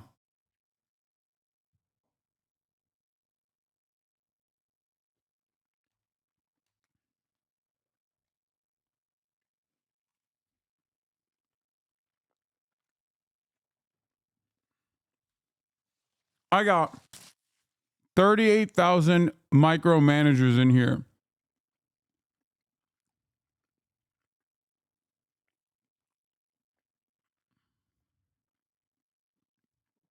I've spoken with numerous content creators who were offered hundreds of thousands or millions of dollars to do very simple ads for them. They offered me money back in July. The CMO spoke to me and said I didn't have to market as an ad and that I would be paid via PayPal. That's illegal.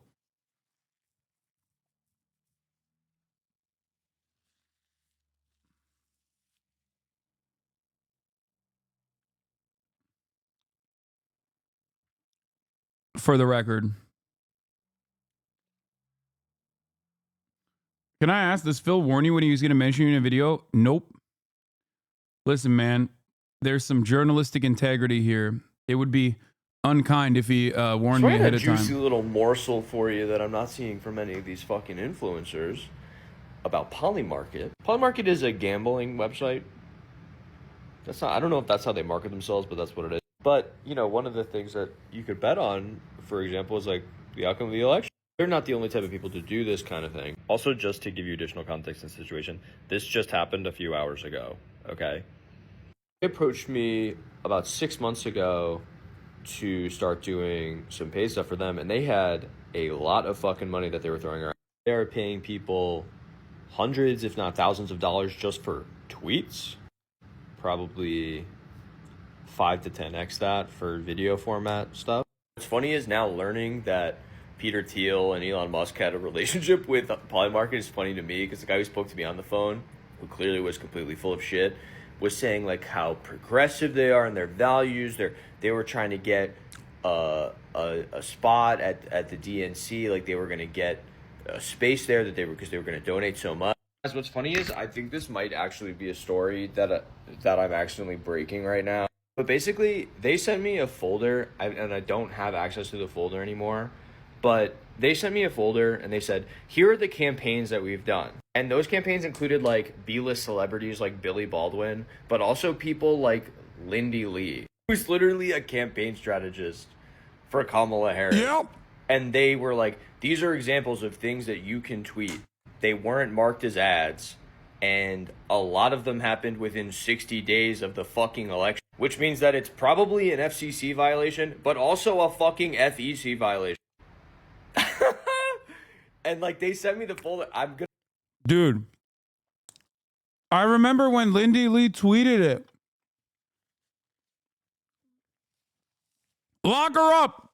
Bernie Bros on top. Let's go.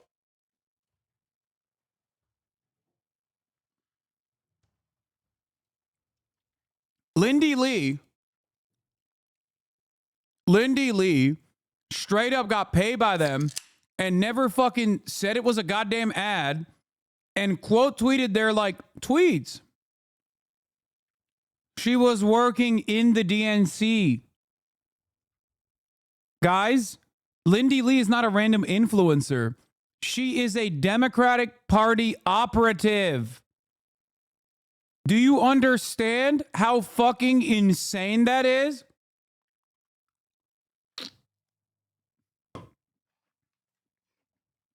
I'm fairly certain she deleted.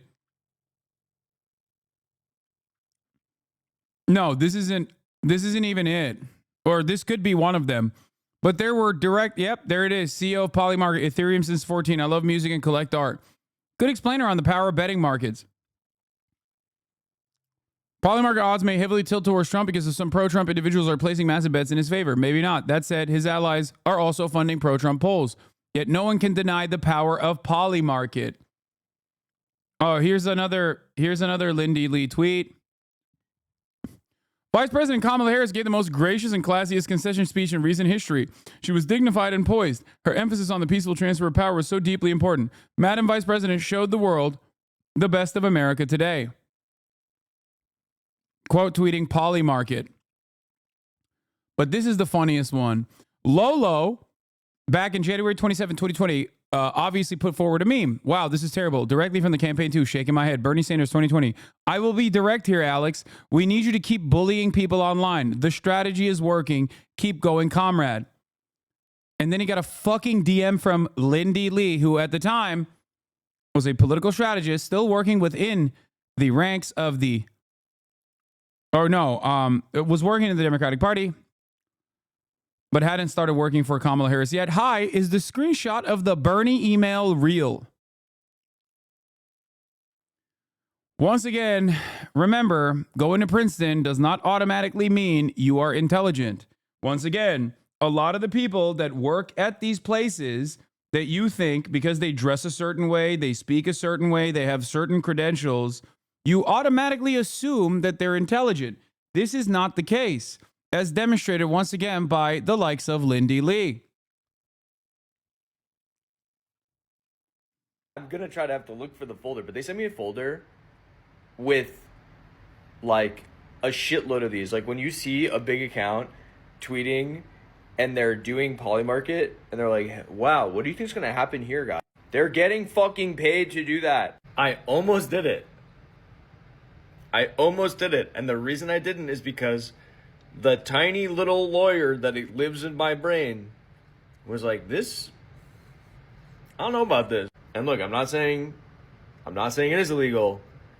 I'm just saying it seems like some people might get confused about what you're saying when you're sharing a map that shows Donald Trump with, 65 or 70% whatever, and then being like, what do you guys think about this? Could that be electioneering? I don't know. I'm not a lawyer for the It is.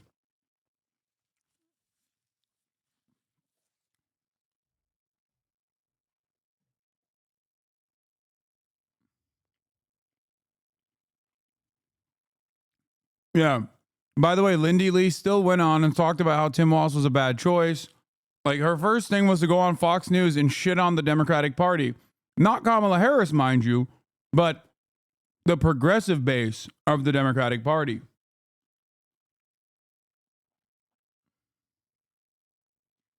You mean X and Aiden's opposing tweets might have been ads?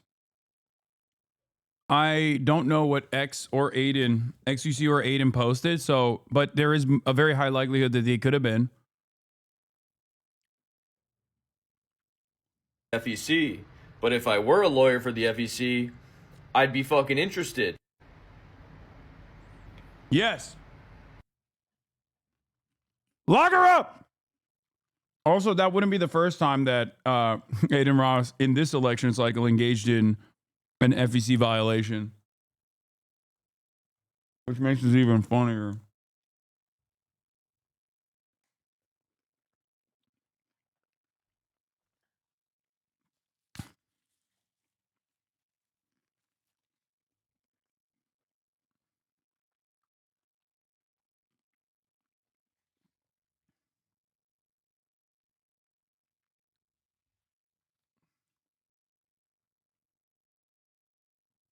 All right. Alex Jones, InfoWars. Let's watch.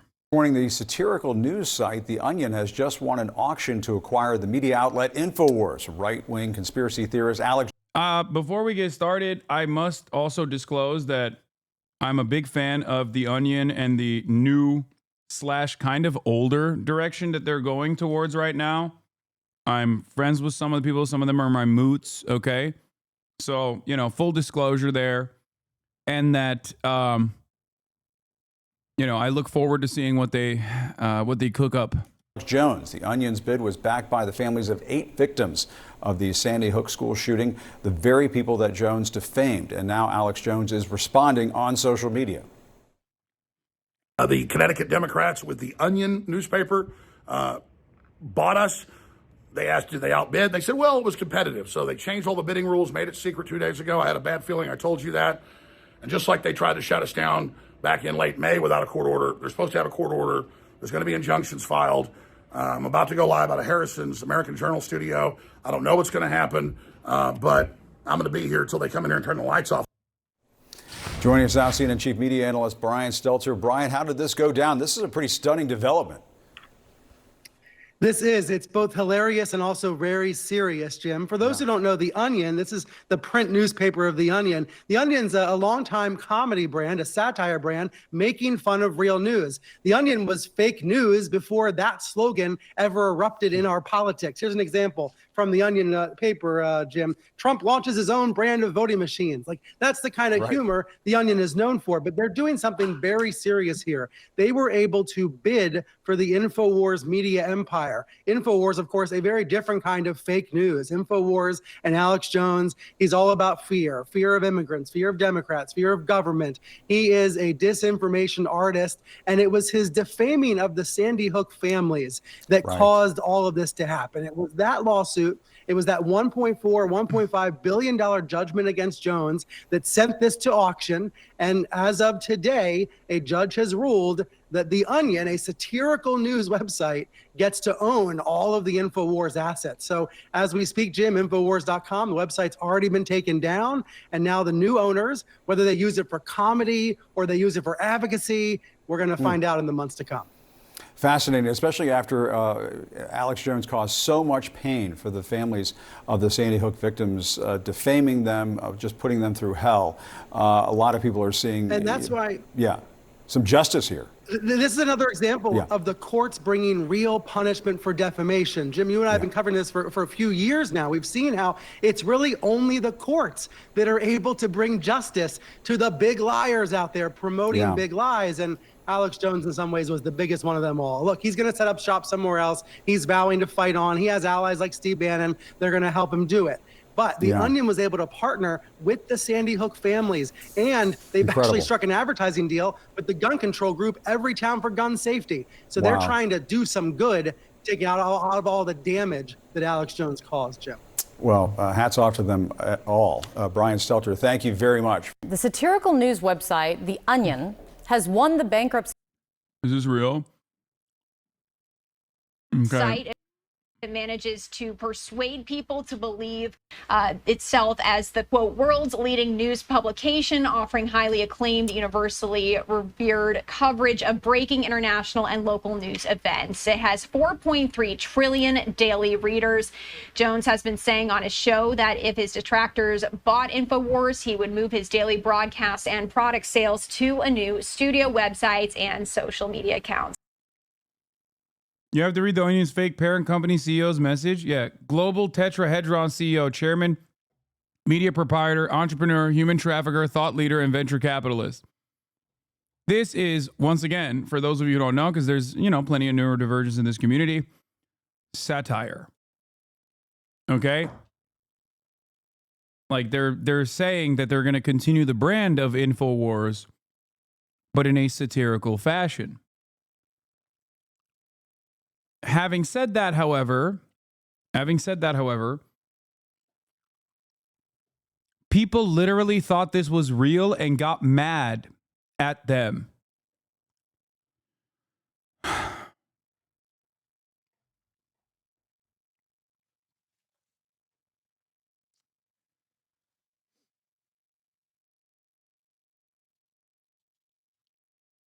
But yes, I am very excited at this, and I look forward to the work that they put out. And not only do I look forward to the work that they put out, I hope I can work with them as well. Auction to buy conspiracy theorist Alex Jones's InfoWars. Now, the bid was backed by families of the victims of the Sandy Hook massacre. The group won a huge $1 billion lawsuit against Alex Jones and his company in 2018. This was over him spreading baseless, horrible conspiracy theories about the Sandy Hook massacre, even saying that the shooting never happened and that it was made up. According to reports coming in now, The Onion plans to turn InfoWars potentially into a parody itself. But there's a whole lot of questions of what this means now with this news coming in. So let me bring in right now CNN media analyst and Axios senior media correspondent Sarah Fisher on this. Now that I think about it, I wonder if there's a way I can use this as precedent to go after a media personality that has impacted my real life experiences and has actively tried to, defame me deliberately by not only engaging in slander routinely, but also beyond the slander, has actively targeted by way of his Discord and by way of his subreddit an interest to harass me and my family members and people that are around me.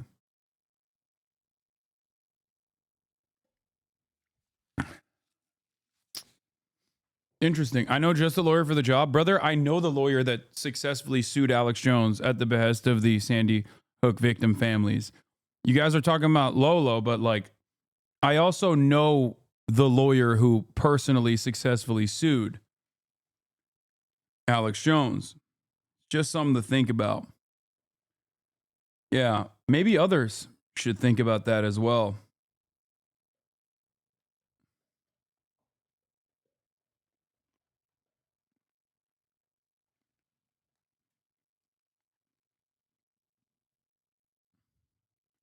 Ladies and gentlemen, it is 7:50 right now. I'm about to upload this to X. I just got word 15 minutes ago that my lawyers and folks met with the U.S. trustee over our bankruptcy this morning, and they said they're shutting us down even without a court order. This morning, the Connecticut Democrats with the Onion newspaper bought us. They asked, did they outbid? They said, well, it was competitive. So they changed all the bidding rules, made it secret 2 days ago. I had a bad feeling. I told you that. And just like they tried to shut us down back in late May without a court order, they're supposed to have a court order. There's going to be injunctions filed. I'm about to go live out of Harrison's American Journal studio. I don't know. Did you see that Midwestern Mark say that you smeared him? Wait, why? What did I say? Is it because I was making fun of him for saying that Jackson Hinkledink is a well-respected MAGA, well-respected in the MAGA world?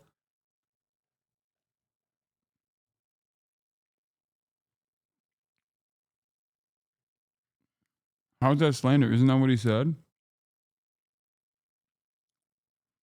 I don't know what's going to happen, but I'm going to be here until they come in here and turn the lights off. I'm going to say, where's your court order? So this is all going down right now. They want to silence the American people, but we're not going to be silenced. Be sure and follow me at the Alex Jones Network at AJN Live on X right now. They're filed in court to take real Alex Jones away. That's totally unconstitutional. The judge already said no, so they filed in other courts.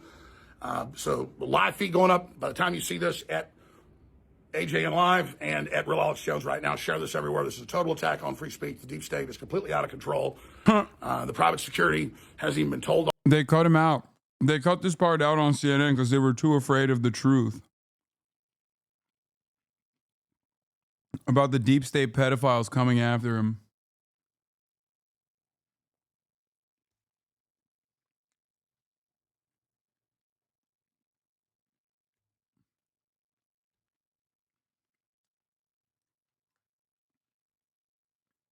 I've thought about it.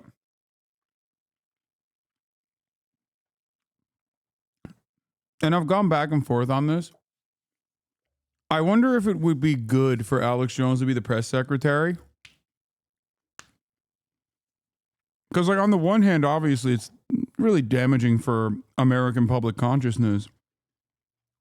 But also, I think some in the White House press pool deserve that fate. You know what I mean?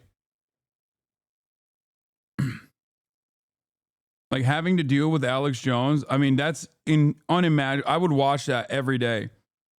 I would watch that fucking press briefing every day. I would literally,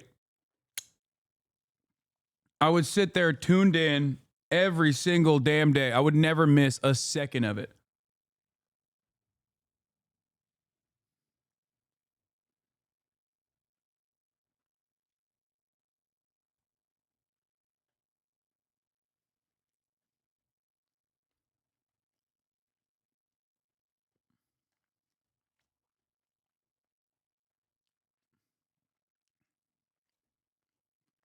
All this yet. They tried to tell them last time, the other U.S. trustee, to shut us down with a court order. These folks said no. So this is all happening right now. This is the tyranny of the New World Order, desperate to silence the American people. The mandate of Trump against all the lawfare, they don't care. So the system still thinks it's in charge. I'm going live right now from what probably will be the last transmission from this building. God bless you all for your support. Please support our sponsors so we get funds to stay on the air at the Alex Jones Network, thealexjonestore.com. Take action. I need your support. InfoWars is really the detonator for this whole global movement that's happening. Your support did that. You're the reason it's happening. You are the resistance. God bless and good luck. For the chatter to say he criticized Israel, no, the fuck he did not. He used to. He used to go above and beyond. He used to not just criticize Israel. He used to criticize, past Israel, if you know what I mean.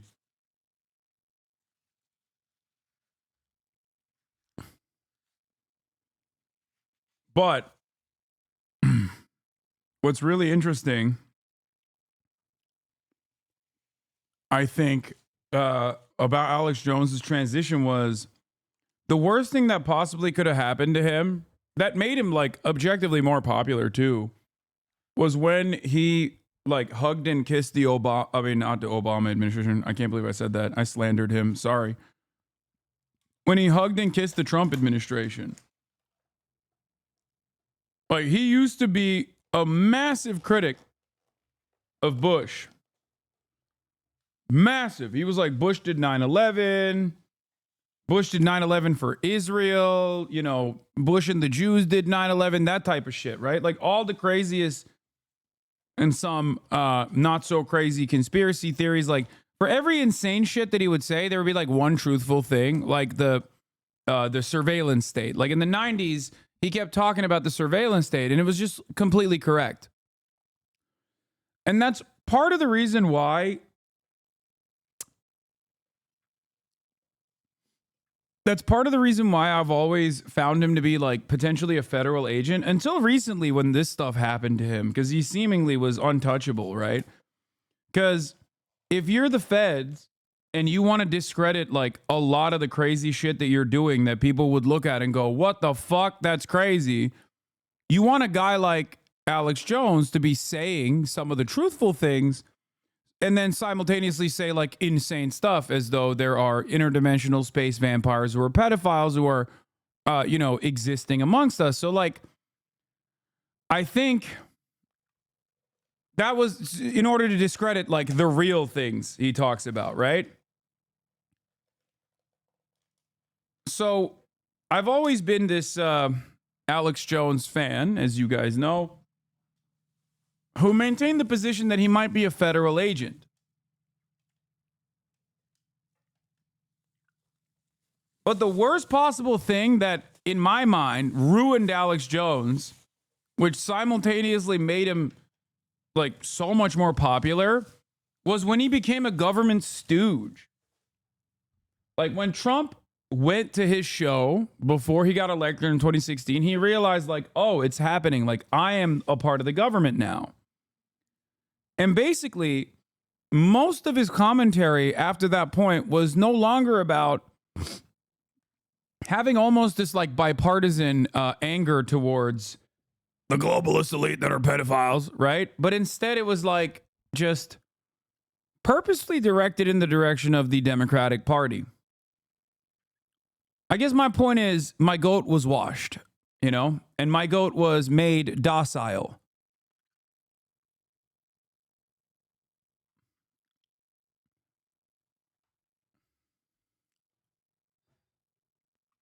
The TYT 2016 almost fight was funny. Yeah. That's the last good thing that Jimmy Dore did was spit on Alex Jones. Sarah, tell me more about what you're hearing as we're learning The Onion won this bidding war for InfoWars.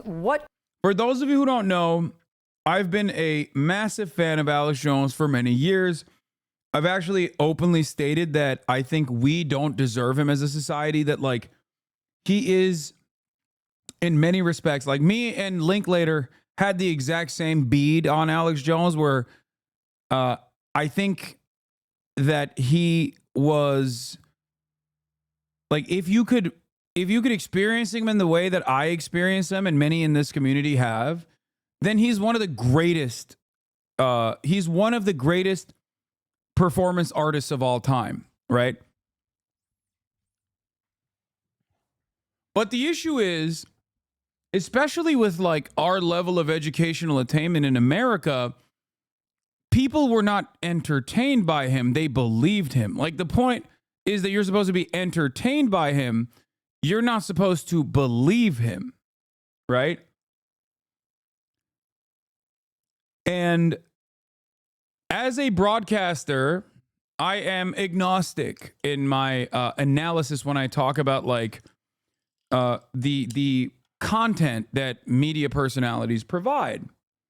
And there is not really anyone else like Alex Jones out there. Like he was fantastic. He was endlessly entertaining. All the way back from the days of public broadcasting, all the way to the very end. And I think a lot of people might say, Hasan, when did your career peak? Was it at the DNC? When did your career peak? Was it when you played Among Us with AOC?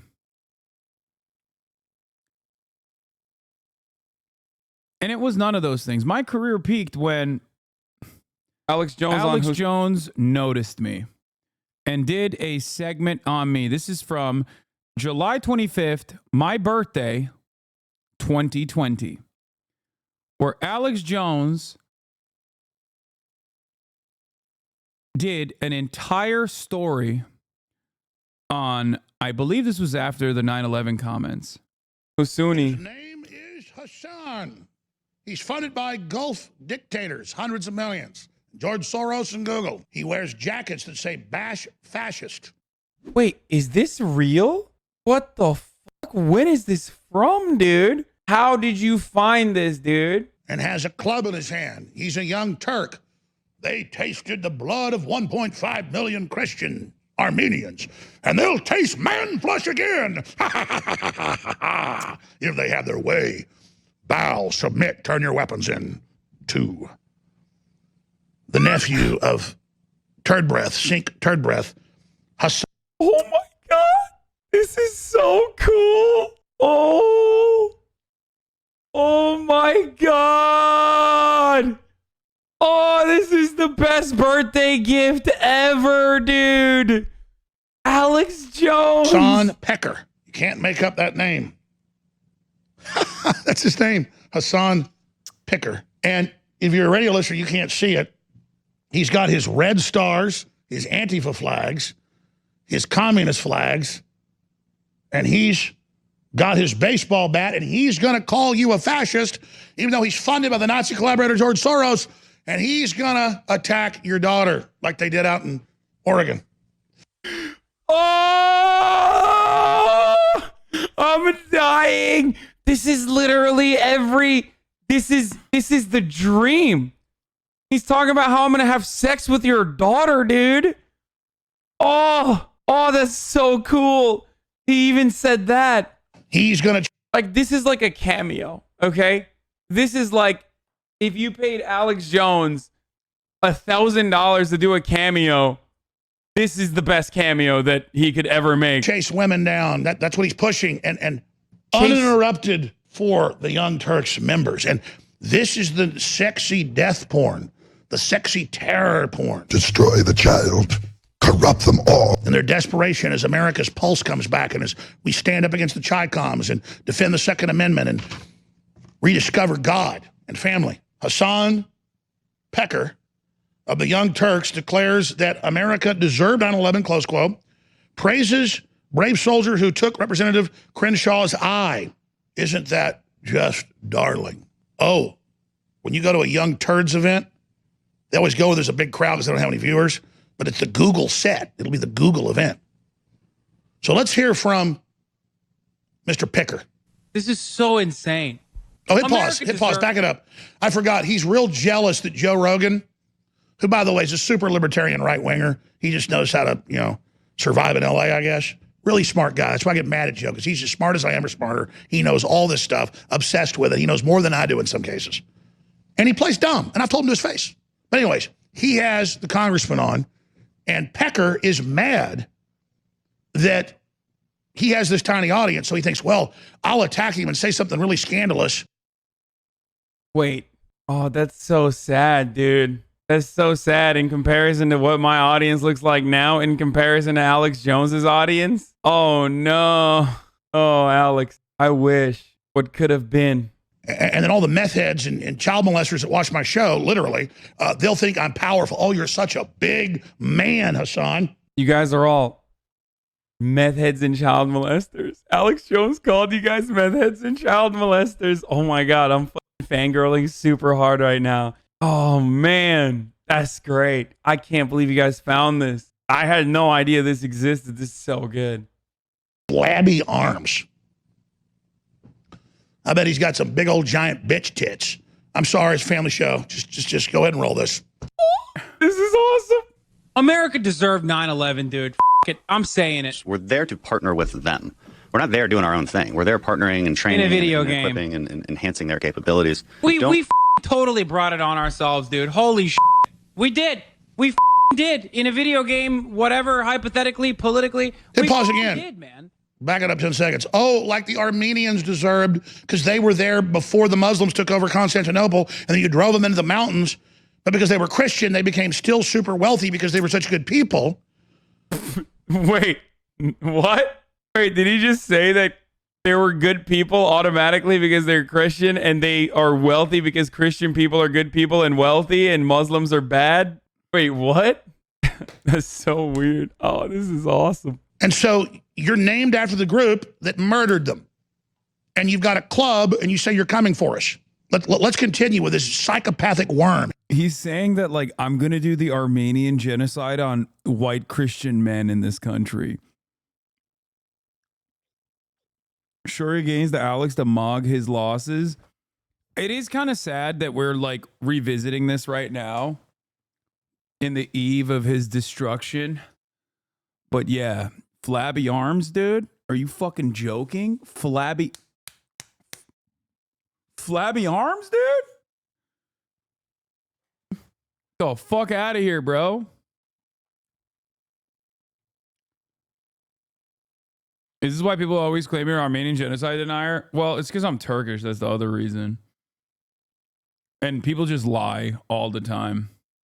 I wonder if he, like, is he trying to imply that I'm gonna kill Armenians or something? Like, what the fuck? Also, why the fuck would his audience care? Like, honestly, they're fucking Alex Jones fans. It's so weird. Holy f. He's so intellectual. Look at the way that this dip is running his mouth. I love that they're bleeping my words because it's a family show, as Alex Jones simultaneously is like making an argument about how Muslims are bad automatically and Christians are good and make a lot of money because they're good Christians. It's very weird, but you gotta, it's great. Justifying genocide right now. Like, how is this, how is anything I'm saying controversial? This is a deranged pervert. I apologize. You know what's crazy about that? That literally is about the Saudi genocide in Yemen.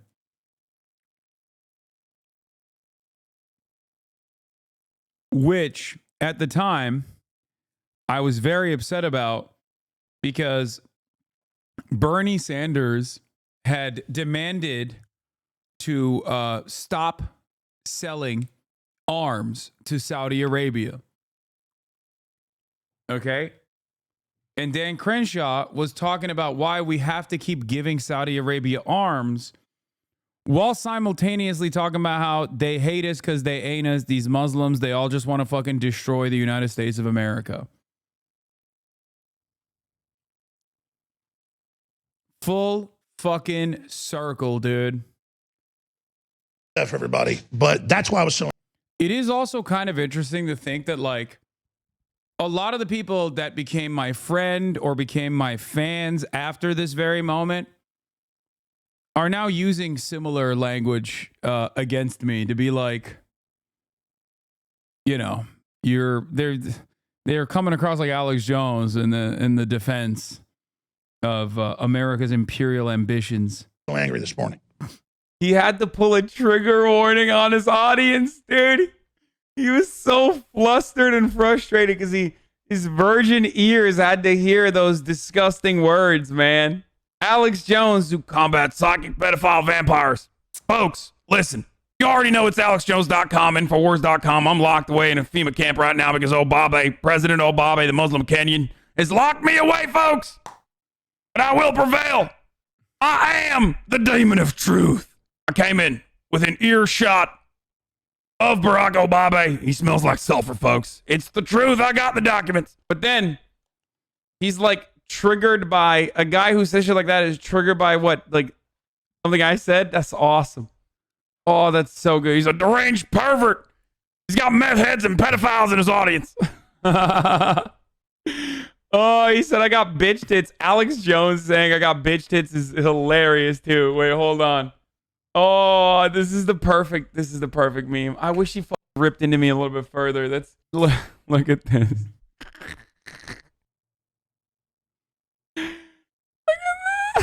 I'll bet he's got bitch tits under there. I'll tell you right now, I'll engage you in a spirited oil wrestling competition. Isn't that what you like? Isn't that what Turkish people like? They like doing Armenian genocide and also oil wrestling. I'll wrestle you, brother. I'll tell you right now. I'll let you do the hook. Little known move in oil wrestling, which I know a lot about suspiciously, is when you put your finger in your opponent's butthole. Psychopathic pervert. I want him to do that to me. I want him to maneuver me. He's got flabby bitch tits. I know it. Unlike me, I got masculine, bodacious body built like an ox. Because I take alpha male supplements, as you all know. Go to alexjones.com. You can purchase my alpha male supplements. I will eat his ass like my neighbors. This is so good. I can't believe I was able to trigger Alex fucking Jones, dude. That I'm gonna send this to Tim Onion as my application for why I have to work. Why I have to work with them.